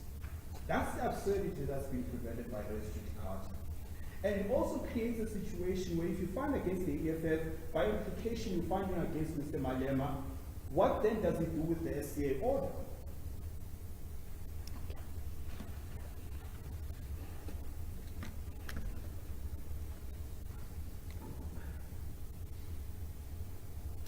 That's in respect of the the first respondent, because there's no charge against Mr. Ndlozi in respect of the Kiss the Boer song.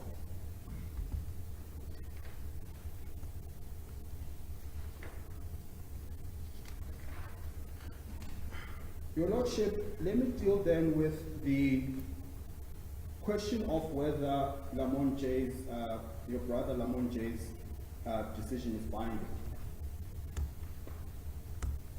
My learned friend correctly points out that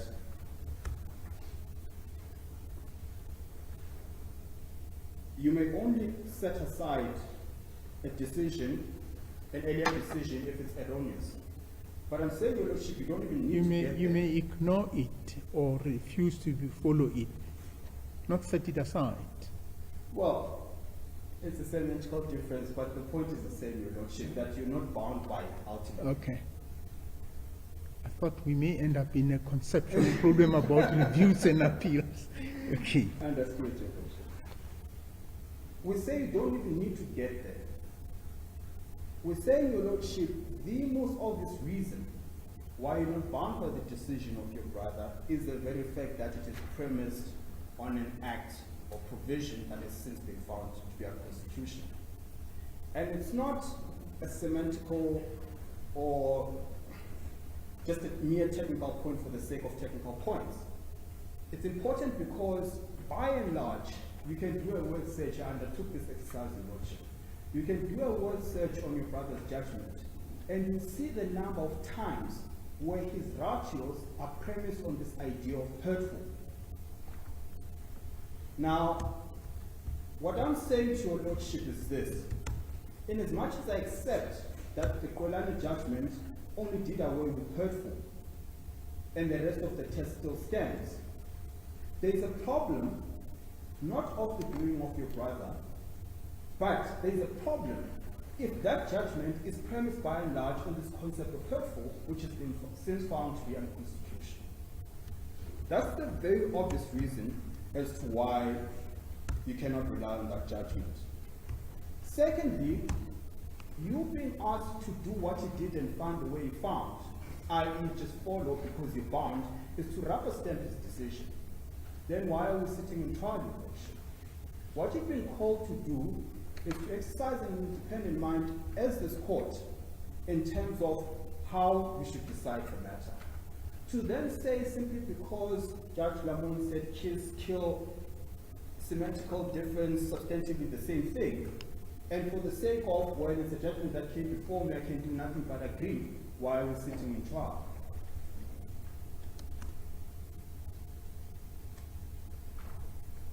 And the second important point, Your Lordship, to bear in mind is this. The judgment is being bandied about as if it's the be-all and all. Let's recall, Your Lordship, how we got to the SCA order. It was by mutual agreement between the parties after Mr. Malema, the ANC, filed an application for leave to appeal, which, by the way, was granted by your brother. Now, as a result of that SCA order, which was a mediation agreement, they've forsaken, or rather, they lost the opportunity to challenge that judgment. So again, it is not because of the doing of Mr. Malema or the ANC that we don't have the opinion of the SCA. It's simply by agreement between the parties. Surely then that can't be held against the respondents in this case. The substantive difficulties we have with your brother's findings are these. The first, your brother, and I cite the paragraphs in his judgment, he says, if the words mean different things, he was talking about Vilification now, and this is paragraph 304 of our heads of argument. If the words mean different things to different portions of society, then each meaning for the reasonable listener, in each portion of society must be considered as being the appropriate meaning. Now let's just stop there for a second, Your Lordship. What your brother is saying, let's assume this debate is about the Afrikaner community versus the black community for argument's sake. Let's suppose that's the issue here. Your brother says, if a sector, the Afrikaner sector, gives this interpretation of this song, that's the reasonable understanding of that song. If the black sector understands the song to mean this, that is the reasonable meaning of the song. Now those are obviously mutually destructive propositions. It can't be both if our understandings of the song are not the same. That's the first difficulty with the judgment. But having said that, it takes it a step further by preferring the interpretation of the one sector over the other. On what basis, Your Lordship, is that done? If his own finding is that both readings are reasonable, firstly, they can't be both reasonable, but let's suppose they are. On what basis then did he align himself with the proposition of AfriForum and not of the ANC?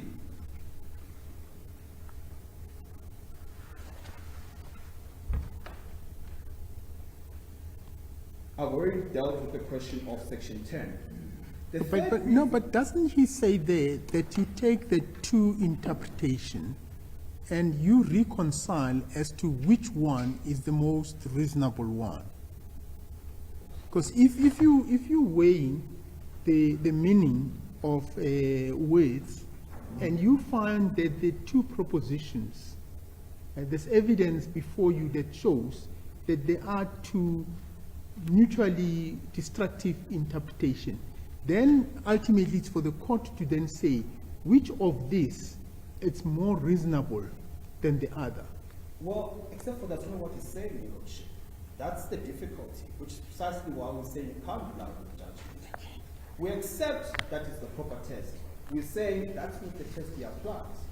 He says, if you are from the Afrikaner community and your interpretation of the Bulibonu is that it is hurtful and hateful, and then you are from the ANC community, in the case of the Bulibonu, and your view is it's just a political song that's calling for land redistribution, whatever the case may be in relation to land. He says, for both those respective communities, provided they apply their reasonable minds, then both those interpretations are acceptable. That's mutually destructive, and that's the quote from the judgment itself, Your Lordship. You can have reference to it at one point or the other, but that's the argument by your brother, which is, with respect, of course, fallacious. And then, thirdly, Your Lordship, your brother, again, the criticism is that he relied on the Human Rights Commission internal appeal, which firstly relied on Section 16.2 of the Constitution. We of course know, on the principle of subsidiarity, that when you've got an act that gives bolts and nuts of the constitutional provision, then you must apply that act. The Human Rights Commission did not do that exercise, they applied 16.2. That's the first problem. The second problem, Your Lordship, is that since then, and I'll get the right party, it's called Freedom Front versus South African Human Rights Commission. That matter, Your Lordship, was without the presence of the respondents in this matter. It was an internal appeal that was done between Freedom Front and the Human Rights Commission itself. So it can't have a bearing on a party who was not there. That is the basic natural justice principle. Fifthly, Your Lordship, we make the point that, with respect to your brother, moralized on the question of Dugulipum and went beyond the call of duty of a judge, which is to confine himself to the principles of law. He says, the message which the song conveys, namely destroy the regime and shoot the Boer, may have been acceptable while the enemy, the regime, remained the enemy of the singer. The enemy has now become a friend. Now, this is where I'm asking Lordship to have regard. The enemy has now become the friend, the brother. Members of society are also enjoined to embrace all citizens as their brothers. Hence, the Equality Court allows no justification on the basis of fairness for historic practices which are hurtful to the target group but loved by other groups. Now, the difficulty here, Your Lordship, again, is that point that this finding of how society should organize itself is premised on this idea of hurtful. So even though we accept that it's just hurtful that was taken out of the test, but the very fact that it premises his finding on this concept of hurtful and makes a finding on how we should organize society is the very problem. The second problem. Can you just find out? Oh, okay. So somebody's just going to help us to find out what's the story. Sorry, they just locked us in. We're just trying to get the door open. Okay. Go to the toilet. Okay.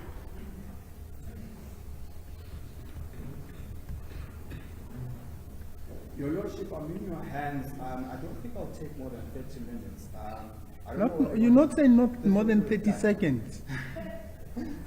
Because my dear friend also has to do reply. Yes, I know. Also, we can proceed. What option do I have? In which case, Your Lordship, I was at the point where I was saying the other criticism of your brother's judgment, because you've invited us to say whether you should be bound by the judgment or not, and if it's applicable here. And the heads of argument didn't have the benefit of the heads of argument from our learned friend in terms of what their position is. So these are our bases. We're saying firstly that citizens are endowed with this idea of dignity and agency. And there's case law to that effect in relation to the question of freedom of expression.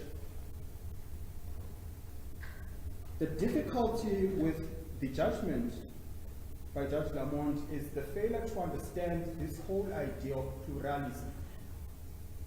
It is not for the court to moralize on who should be friends with whom and who should be enemies with whom, that previous foes must now become friends.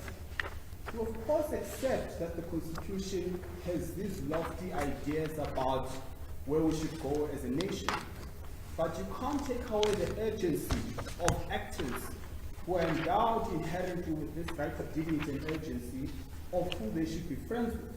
Because the upshot of what the judgment says is, stop singing this song. What you must do is become and play nice with AfriForum. Forget the historical issues that you have amongst the two of you. This is where you should be going. Now, with respect to your Lordship, that is moralizing rather than giving a legal interpretation to the question before the court.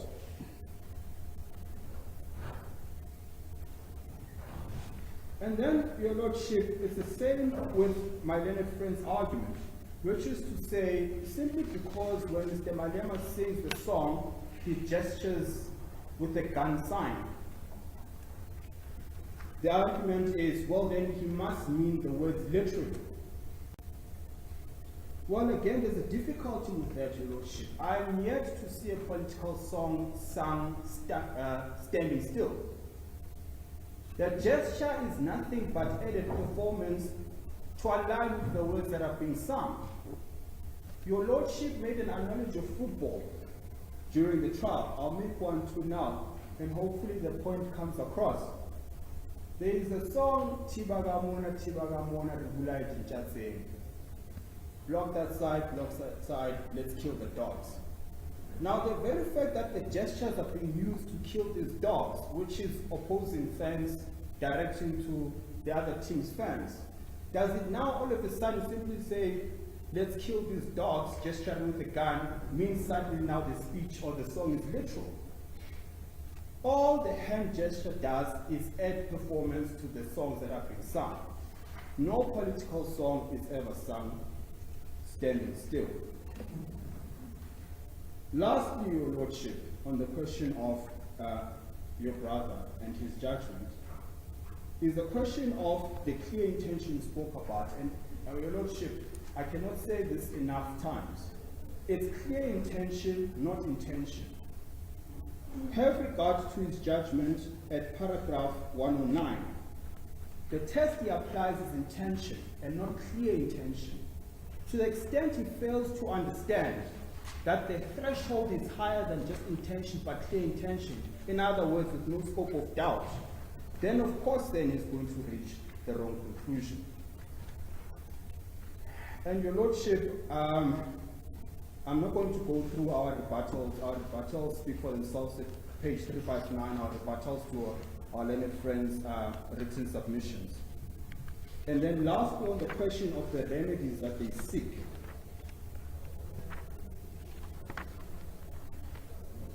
If I can find them. Well, the first is obviously this question of contempt. Firstly, we've made the point that there's no evidence to suggest there's any contempt of the order at any point. Secondly, the question of the 500,000. I mean, of course, the SA judgment binds Your Lordship. Without a trial dealing specifically with the question of damages, you can't entertain the question. There's been no evidence, albeit in trial, to suggest or justify the 500,000 rands. All we're told is my client wears Gucci, therefore he can afford 500,000 rands.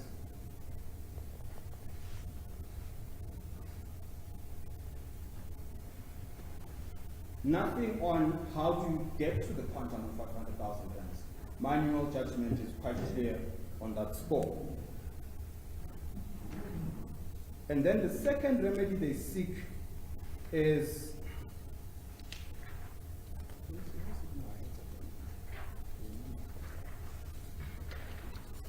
I'm just trying to find the remedies they seek.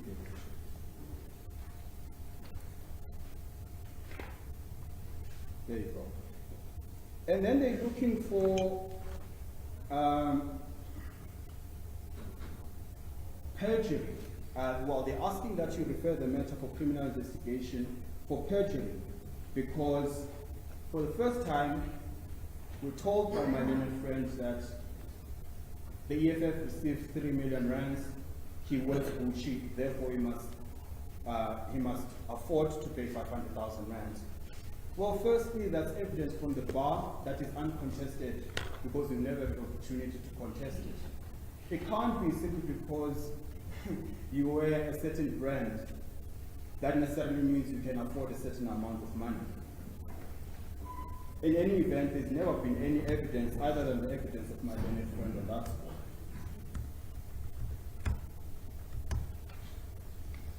And your Lordship, I know I've really overextended myself. On the question, I just want to be clear that we do not abandon the question of our defense in relation to the unfair discrimination. We don't think it's genuinely sought. It's just put there as an alternative and a second bite to the cherry. The heads of argument speak for themselves. Firstly, there's no been raised or prohibited ground that has been shown there. We also make the point that that provision on a proper interpretation deals with the questions of labor laws, access to parts, and so on. It is not meant to deal with this, because it deals with the concept of propaganda and this idea that on the basis of a prohibited ground, you're not allowed access to certain things. That, Your Lordship, is more concerned, like I said, labor laws and access to parts. You may not simply because someone is white not allowed.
And the harm.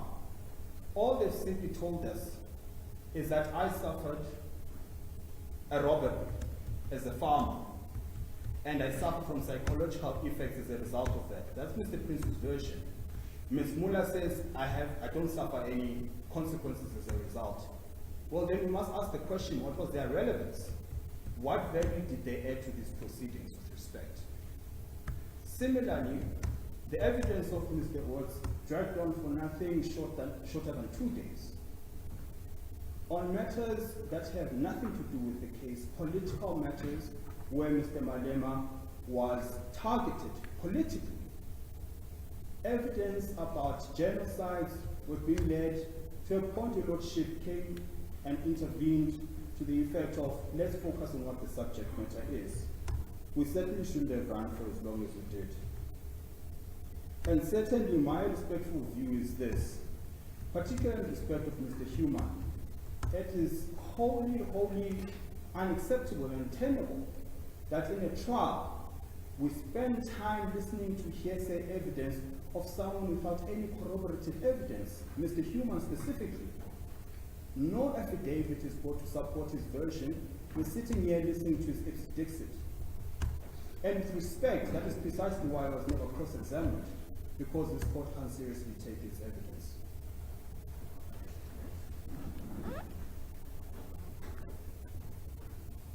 And Your Lordship, in respect of the submission of the evidence, the new videos, we make reference to, well, in my heads of argument I do, but I don't in the version that I've given you, Your Lordship, and I promise this is the last point. What my learned friends have cited in their application to submit this evidence is one part of that judgment. And I'm asking Your Lordship, because it's not in the heads, to make note of it. This is a paragraph 40 of Woodway CC versus Valley. They rely on that decision in their application to have this evidence admitted. Just give me the judgment again. It's Woodway's. Oh, Woodway. Yeah, Woodway's CC versus Valley. It appears in their application. They are applying affidavit to the application for admission of the evidence.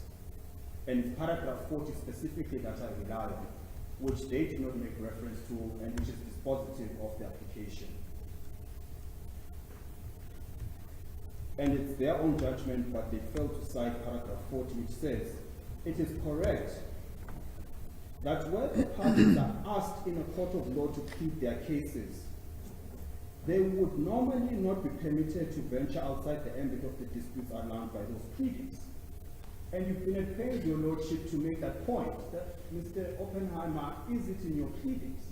Multiple times you've asked that question. That was obviously an invitation to amend their pleadings such that the facts that relate to this matter are discussed by myself and the client, and we make submissions in that respect. And the reason why there must be an amendment, Your Lordship, the court continues, a party cannot rely on cause of action of defenses which are not put up in issue, were consequently not fully investigated. In other words, you can't simply because, well, it's a relaxed court, you just bring up evidence which has such an important bearing, by the way, because it's not some innocuous evidence, it goes to the heart of the matter. The court says, where the court says you must bring an amendment because you kept asking the question, have you amended your pleading such that you include these videos? The answer was no. And the court says that cannot be permissible because it deprives the other side of the opportunity to fully investigate the matter. Of course we could not fully investigate the matter because the first witness that testified on it was someone I was given literally 10 minutes to talk to, and then he came and gave testimony. Similarly with Mr. Malema, he was attending SON at the time. He comes here, he's confronted with these videos, he's asked to answer to them, and they go to the core of the case. Clearly there was not ample opportunity to fully investigate. We ask Your Lordship to have consideration to that paragraph, and it builds on this idea that at pains you've been making the point that they must bring an amendment or at least supplement their papers such that we can properly respond to the allegations that are being made. Your Lordship, unless you've got questions for me, I wish to not detain you further. No, thank you very much. In reply, Mr. Oppenheimer. I identify as brief as possible. My own friend has an unbelievable ability to invent legal tests on the spot. Your Lordship was told you must have no reasonable doubt in your mind when you're applying the test. There's no reasonable doubt test from any of the courts when they're interpreting what Section 10 says. He invents it. He says that the complainant brought a case that was premised on this idea that there must be a strong causal link between the song and real-world attacks. He invents this. That's never the threshold test that the complainant ever had to meet. The point of all the evidence that was read, as I started off saying, was to meet the actual test, which is what's the context in which the speech occurs. There's further invention with regards to what the intent test is. My learned friend said on many occasions, we must find out what was in Mr. Malema's mind, what was his intent. I stated earlier, that's not what the test is. The test is, what is the meaning of the text? It has nothing to do with the intention of the speaker. We're not in a criminal standing here. We're not trying to peer into the mind of someone who kills someone else and work out did you do the intention or not. We're in a situation where we're doing an objective reading of the text. Other friends makes reference to Mr. Gannon and says she's given us the definitive meaning of this text. And it's uncontroverted. But neglects to mention that the Constitutional Court of Brutality says it is only this court that gets to determine what the meaning of the song is, and that any evidence available by an expert is irrelevant. So of course there's no need to counter without an expert what the meaning of the song is. That evidence has no it is only this court that can determine what the meaning of the song is. With regards to these sort of claims about hearsay evidence, first we must ask, what is the purpose of the evidence that was led by the claims witnesses? Well, it matches exactly the structure of the evidence of the witnesses in Columbus. It's to first give evidence of what is the society of give to the laws of blood evidence, criminal evidence. That's what Mr. Lewis does. So this notion that when he talks about specific instances of someone being tortured, that person needs to come and testify to enforce that's not the purpose of the evidence. The purpose is to give this broad sense. What you had in the Brutality case, for example, Mr. McQueen talks about a number of people who suffered homophobic violence. Those people weren't called to come to court to corroborate it because you're giving evidence of a general trend. It's also useful to get the story from the horse's mouth. So MN, which justifies the camera in that matter, protects her identity, talks about what she personally did. She doesn't say, people in my community read Mr. Kalani's article and this or that, I was harmed. She says, I just want to tell you what it's like to be a black woman who's a lesbian in the township. And give you an indication of what the social climate is. And that's exactly what the evidence of Mr. Prince and Ms. and the Dean's evidence is. To say, this is what farm attack involves. That's giving all the context that's required by the case law. Now, the Marx and the judgment, when he's talking about evidence, makes reference to the fact that in that matter, there was yes evidence that was there. But we're not dealing with a criminal case or a civil case where it's yes evidence to prove a certain thing, because we're not saying, on this occasion, Mr. Malema sung this song, and this person was killed, and we need to title the pieces in that manner. That's not the obligation that's on the complaint. The obligation is to say, this is the song that we sang. It constitutes an incitement to cause harm, because it calls on people to perform harm. It tries to persuade them, to agitate them to perform this harm. And that harm would, of course, be of a physical nature, if you're calling for those people to be killed. And then there's direct evidence of Mr. Prince saying, well, let me tell you what it's like when I hear that song. The fact that he says, look, I don't know the people that attacked me were motivated by the song. That's not relevant. What's relevant is when I hear that song, it causes this re-triggering of my trauma. That needs another element of the test, which is the speech itself directly harmful in the sense that it causes a psychological trauma. And that's very much what we have. Is when I hear that song, it brings back the pain and memories of my life and murder. So I submit that the evidence led by the witnesses is all relevant to meet the test. The actual test, not the test that are led by my friend. There's also this sort of move to try and paint certain witnesses black by saying, Mr. Causal works with the Institute for Racial Relations, and the Institute for Racial Relations once received money from AfriForum. Mr. Causal testified firstly that he said, AfriForum paid for certain projects unrelated to the work he does. That they specifically take a view of, we are not paid to say this. We gave evidence about them holding up a letter from Rand Merchant Bank. The Rand Merchant Bank said, we don't like some of the responses you're taking up, because we're going to withhold our funding. And they said, well then, I guess that's the end of our financial relationship, because the Institute for Racial Relations will continue to say what it must have said. And so they've shown themselves not to be beholden to any funding at all. But it's this sort of cheap tactic to try and discredit Mr. Causal's testimony. Mr. Causal gives the most useful testimony, because he says, I was present in Senegal. I was there when they gave the Calvary. I could hear members singing the words, kill the work. Now, this line that, how could we possibly know what affiliations people had? I don't know if you goes faster, they weren't wearing the Vicarious.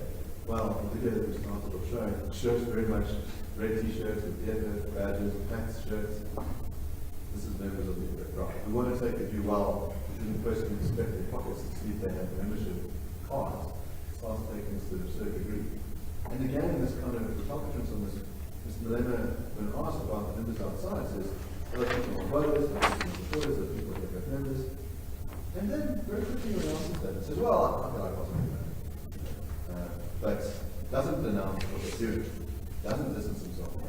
You rarely had a situation where the party said, look, I don't know who these people are, and I distance myself from what they're saying. We don't believe it's in the work, and what they're doing is reprehensible. If they are going to apply what we need to not, I don't know. That's not what we have to do. I know a friend cites the Brutality case that does quite an artful job on this, of picking the points that would try and make this line that, well, that speech wasn't hate speech, even though there's a racial reference. What Judge Sutherland does quite clearly, paragraph 20 of the judge, he says, in my view, the attack to the applicant in the utterance was personal in nature only. And as it says, when we're talking about Mr. Mugabe, referring to Mugabe himself, it identifies him as an individual, it's not any individual, and that doesn't hate speech. So the nature of hate speech is that it targets groups. And so, if what Mr. Mugabe said that is because we need to go out and beat the enemies, then it would be hate speech. So what he's talking about there, people go down, and that's why it doesn't hate speech. Just give me 1 second, Noptula.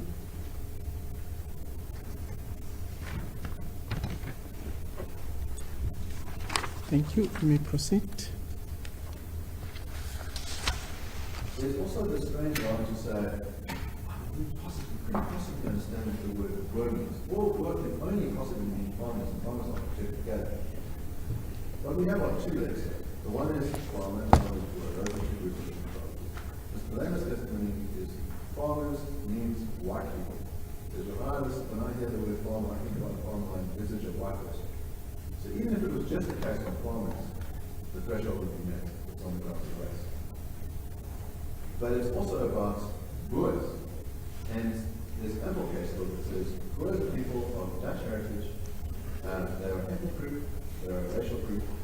Throughout Mr. Lewis's testimony, he refers to white Afrikaners.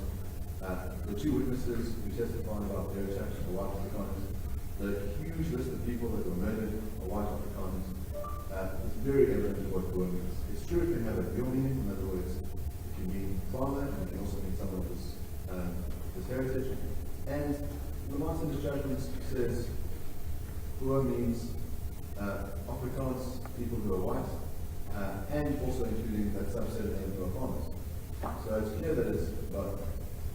It's a finding that was made by the Human Rights Commission. They say it's obvious that it's on the grounds of ethnicity and race, and they say it's obvious in this situation as well. And yeah, there's something sinister about saying we suddenly don't know what word means, and we say whatever we like about these people who call for discrimination. No one could possibly know what it is. I mean, in the Masuku case, this kind of question comes up, where Mr. Masuku refers to Zionists throughout, never says the word Jew. And the court sees right through it and says, look, not all Jews are Zionists, not all Zionists are Jews, but the overlap between the two is absolutely gigantic. And it's clear that when you're referring to Zionists, you're referring to Jews, and that makes it ground on the ground on the basis of religion, and therefore very ground. With regards to my little French critiques of the remand judgment, so far as the term hurtful is used, it's true that that's been scrapped from the text.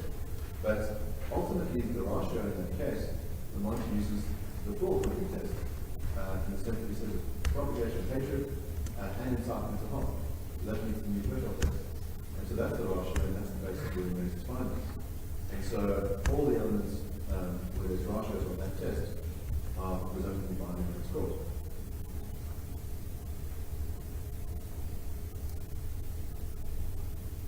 And the res judicata argument, it's astonishing.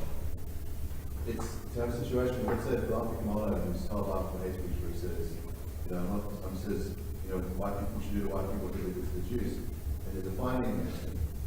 And he's found to be hate speech, he makes him apologize. And then let's say 2 weeks later, he does it again.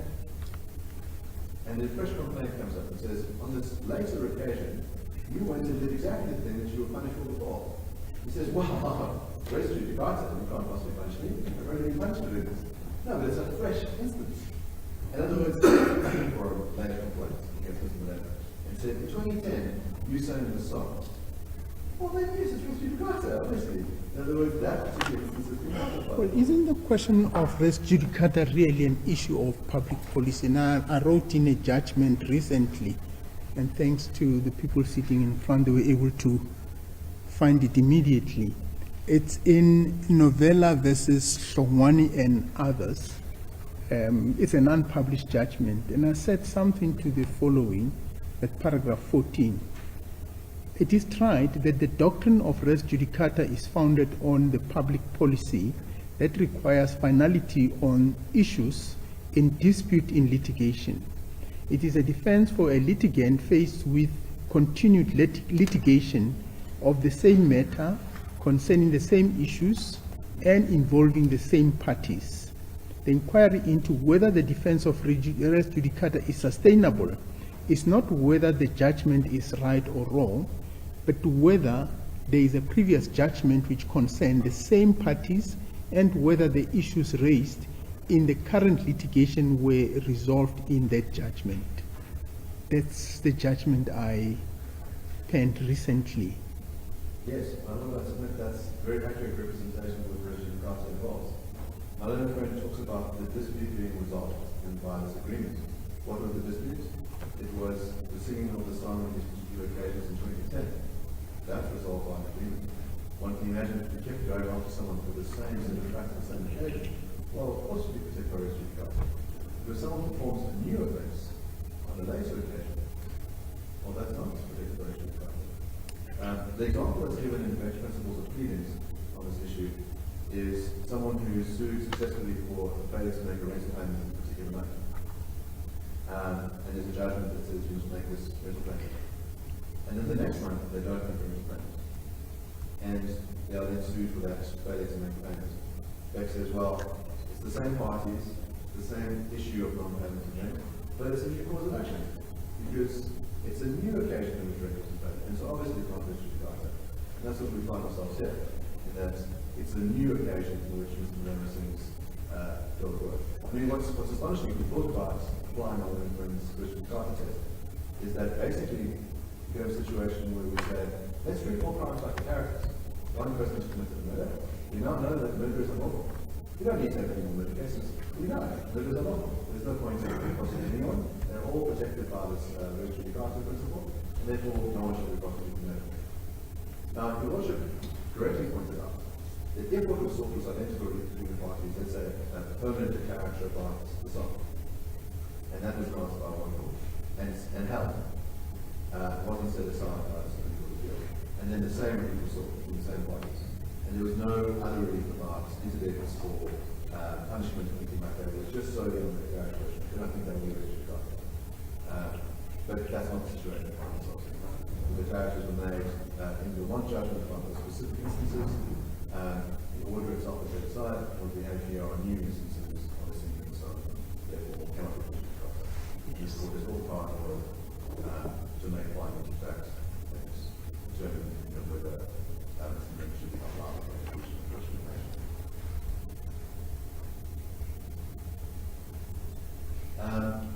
With regards to the final brigade song, as I say, my other friend of the pains has said, there's this insinuation that there were farms that went to light a couple of days later, and that must prove a causal connection.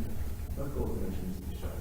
What Mr. Crowder said is it at least raised the question of the fact that farms are being burnt 3 hours away, close by, a couple of days later, and Mr. Ntozi say, let's go burn these woods. It's not definitive proof of the causal link. It's not what's required.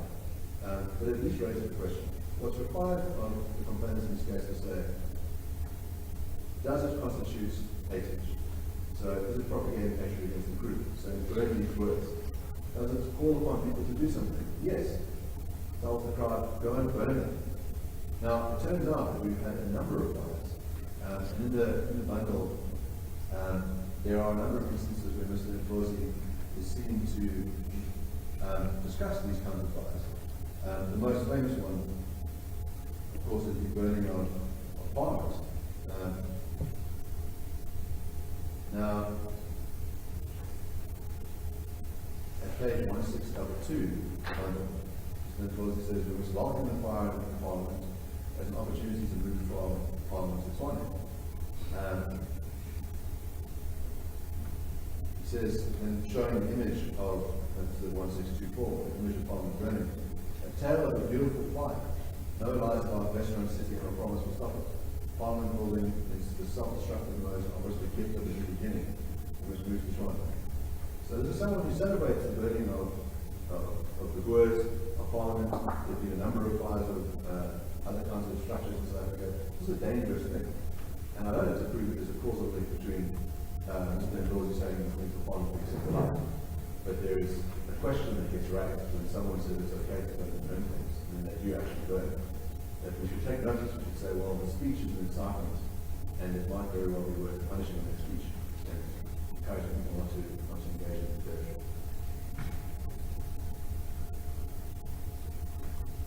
My other friend also cites a number of songs where he says, well, today the song is metaphorical. So the songs about I will never visit Natal.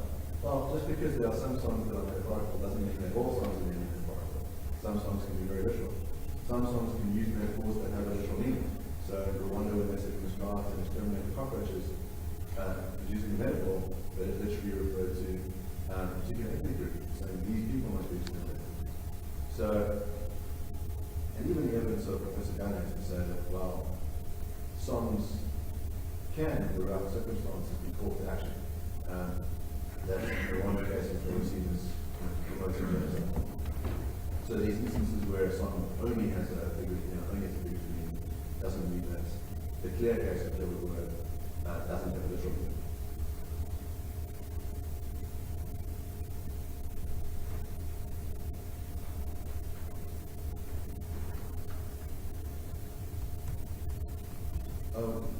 One thing, my other friend proposed an article by Rosenthal, which implies that we should have different rules for different races, in other words, those that are marginalized should be treated differently.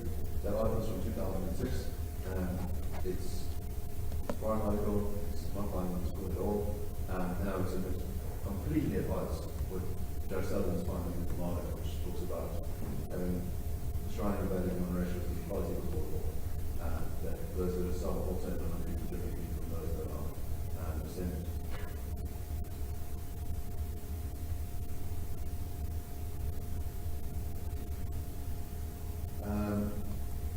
My Lord, can I have no further questions? Thank you. Mr. Kasiboto, just one point that's been raised about the membership of EFF. I think it's at Senegal. Your case is that there was no evidence to prove that they are members of the EFF. Now, again, I wrote a judgment also very recently. Facts are not same as the current facts, but very similar, where I'm trying to see.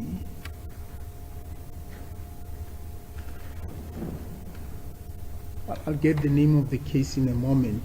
But the essential facts were that this particular individual walks into a shopping mall wearing a red t-shirt, presenting himself as an EFF member, and demanding that the shop owner should dismiss everybody else and employ only the EFF members.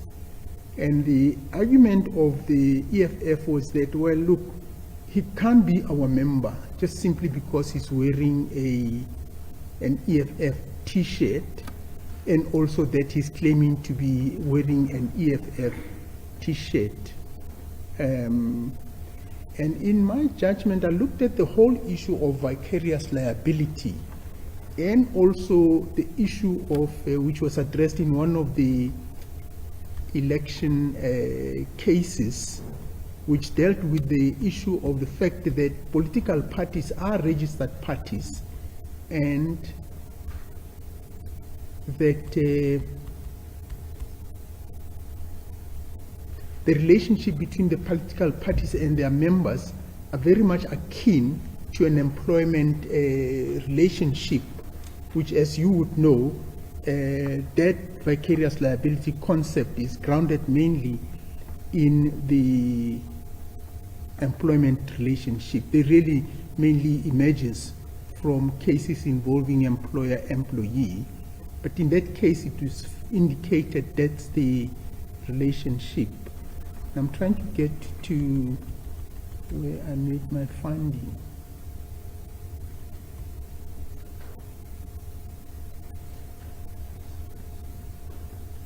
Yes. In summary, a political party similar to an employer can be held liable for the wrongs committed by its members and supporters on innocent third parties. The underlying consideration for this is that the political party recruits members and supporters to promote and advance its political goals and put them out to interact with communities at large. Now, I think I emphasize this, that they interact with communities at large on the understanding that the communities see them as members of that particular political party.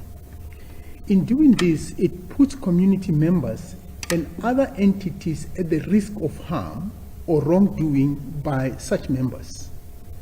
The recruitment of membership is put in motion by the political party, and thus there is no reason why, in fairness, the political party should not be held vicariously liable for wrongs committed by the member of the third party. In this case, we're not talking about wrongs being committed, but we're talking about people participating at a political gathering who are seen to be wearing the regalia of the EFF, as I understand it. Of course, a political party should be held liable for the conduct of its members when it is fair in the circumstances to do so. The underlying principle is to ensure that the public is not put at the risk by lack of discipline on members who fail to uphold the ideals and the values of the Republic's Constitution. Here we're not talking about them committing any wrongdoing, but as I understand their case is, for all intents and purposes, standing there looking at the people who were present, they represented the members, or they had the regalia of the EFF. Well, I'm grateful for the engagement, Your Lordship. And it sounds eerily like the Cream case in Midrand, because it perhaps that matter, as I understand it, never came before you, but the facts are similar. And Mr. Malema, in fact, testified on this. Something similar to that happened, where someone who presented themselves as an EFF member, which they were, in fact wearing the EFF regalia, conduct himself in a manner similar to that, something along the lines of, by X date, you must have fired X number of foreigners and employed South Africans. Now, that case shows the exact danger of the line of reasoning that's been proposed. Because Mr. Malema, because now the accusation was, that's the EFF's position. We accept he's a member, but that's the EFF's position simply because they're an EFF member. Evidence was led by Mr. Malema in this very court on that very issue. And he shows evidence where he denounces specifically that position adopted by that member. Now, that's a difficulty with vicarious liability and absence of urgency.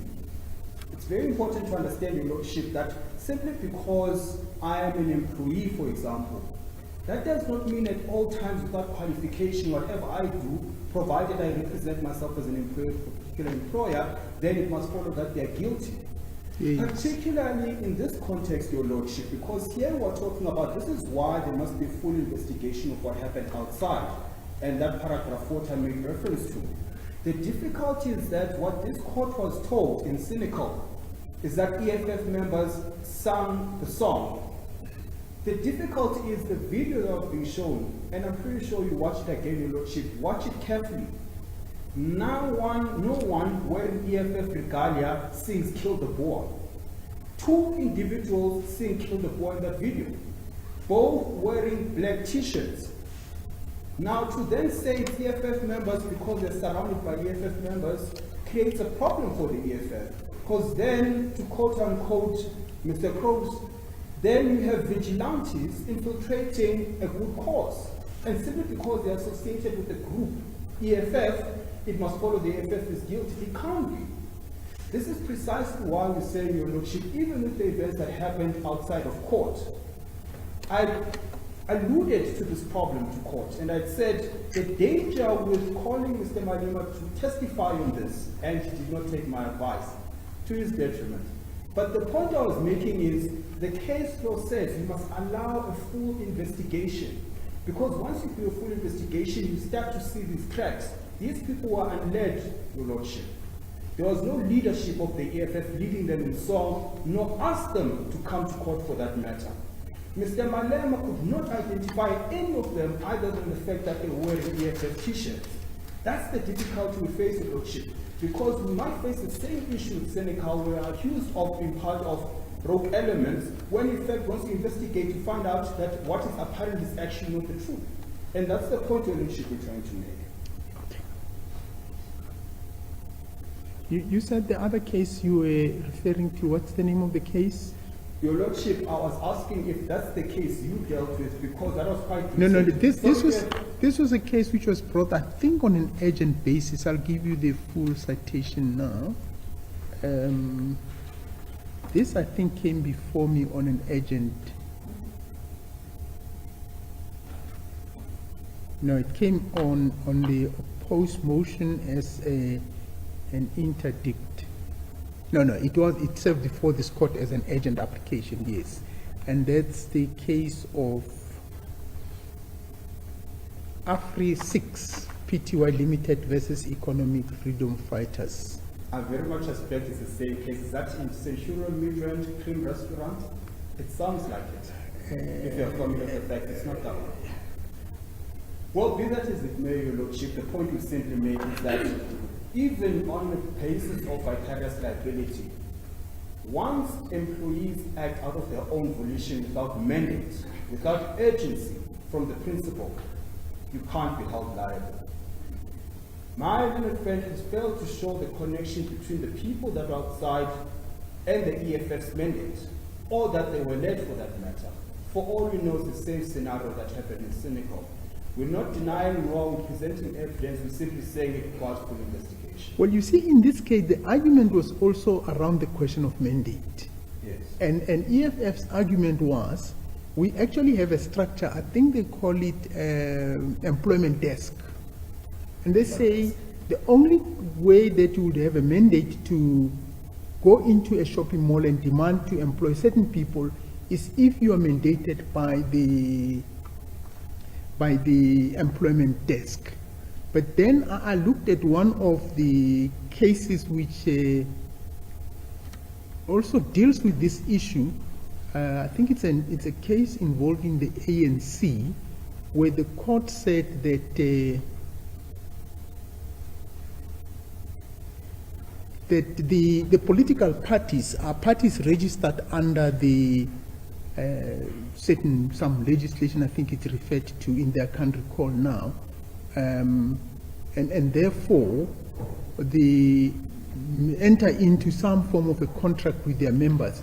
But look, it seems your argument now is that in this particular case, in your case, the facts are not similar to, well, the facts are different, but also the facts are distinguishable in that the people who were identified as singing didn't have the EFF regalia, but there were people from the EFF present at the gathering.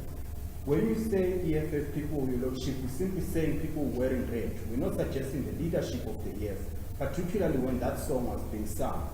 But the crucial point to make, Your Lordship, is there is no evidence that they are members of the EFF. So it could well be that they sang the song. Even on vicarious liability, you can't link it to the EFF until you establish that they're actually members of the EFF. And that's the point you're trying to make, Your Lordship. So you can't even apply vicarious liability and the principles of urgency without establishing first that they've even got an official relationship with the EFF. So your case would be you need to produce proof that these are members of the EFF. One. Two, the case law says if you're going to introduce new material, then you must allow full investigation so that you can properly plead to the case. What we are saying is the two witnesses of the EFF commented on the videos. One, I only had 10 minutes to consult with the first one. Two, Mr. Malema was inundated at the sauna, couldn't consult with him. He was asked the questions on the spot. And I'm saying until we're given due process in terms of proper consultation on the issue, then a determination cannot be made where you say the EFF is vicariously liable, having not even established whether the persons in question belong to the EFF or not. The EFF dishes out t-shirts on the daily to the rallies, your lordship, so it doesn't follow simply because you've got a t-shirt on that means you're a member of the EFF. And that's the point we're making, that there needs to be an investigation. Mr. Malema could not identify any of the parties on the video. They were unled. A proper investigation has to happen, a proper supplementing of the pleadings has to happen, and then you can plead properly to the case. Just give me 1 second.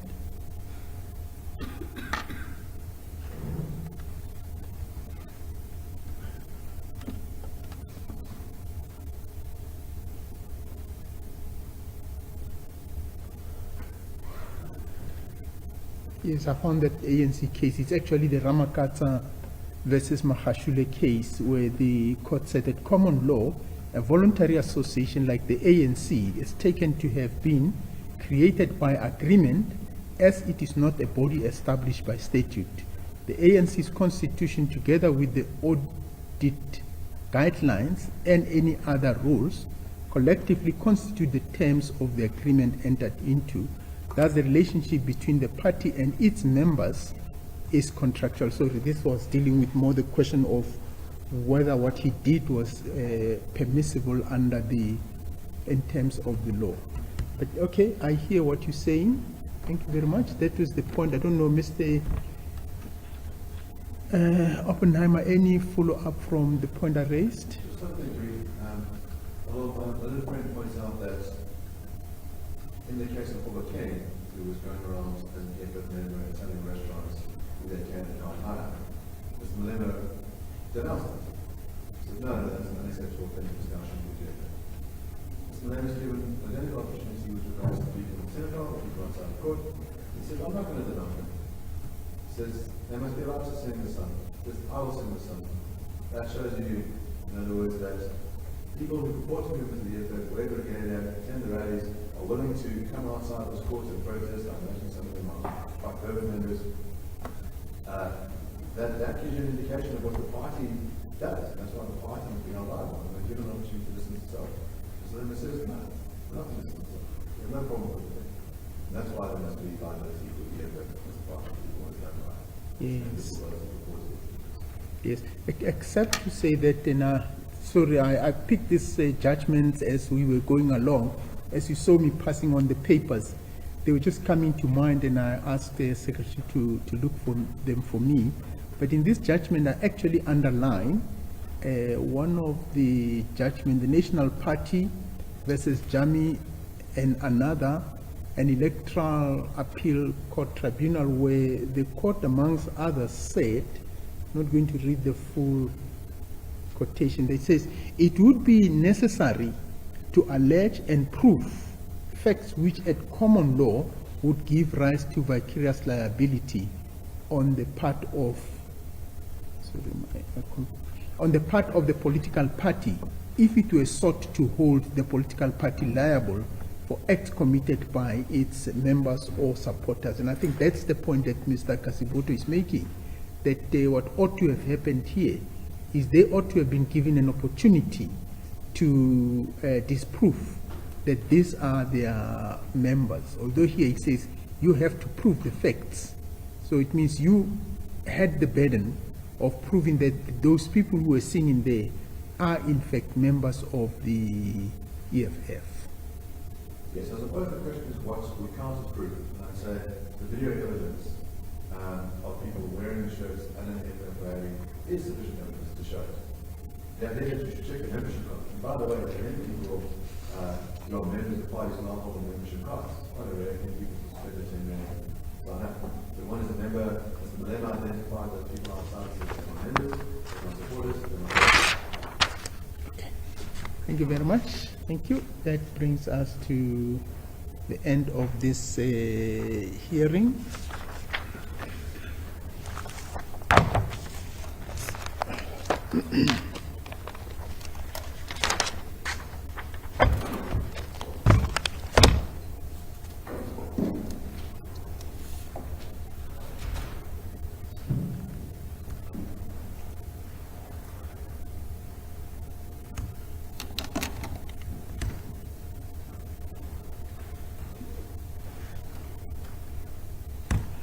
I'm going to reserve judgment in this matter. You will be informed as soon as judgment is ready, but I can just underline that I don't want your attorneys on Wednesday to send me an email that where is the judgment. You are going to fall in the queue of the reserved judgments of last week's agent court and other judgments. But in any case, by its very nature, it is going to require me some time to work on the judgment. Thank you very much. That court shall adjourn.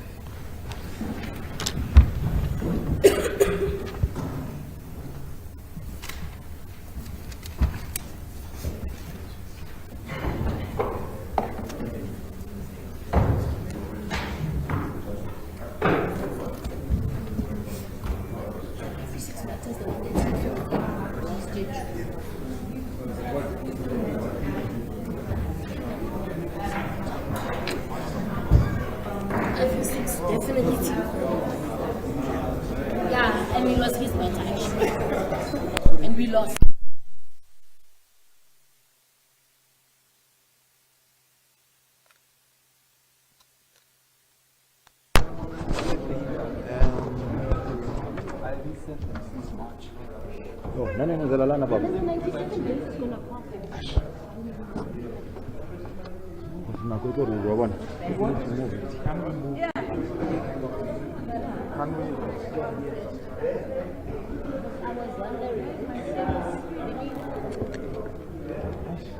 Or move on.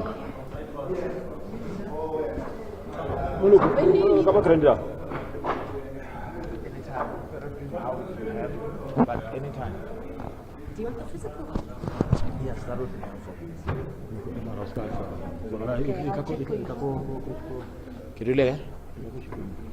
But they, remember, they still need to step out. It can't work. Can we move that side? Okay. Can we do it here?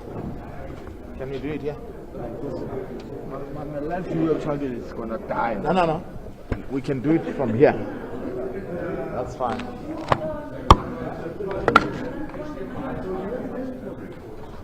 Is your phone going to ring even Iliso? Do you not need to put in the pin?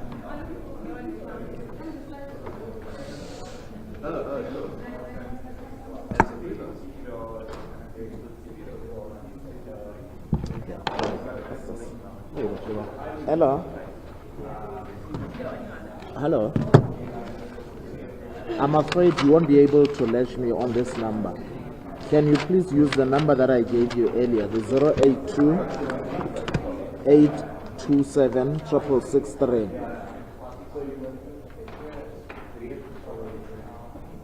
082 827 6663.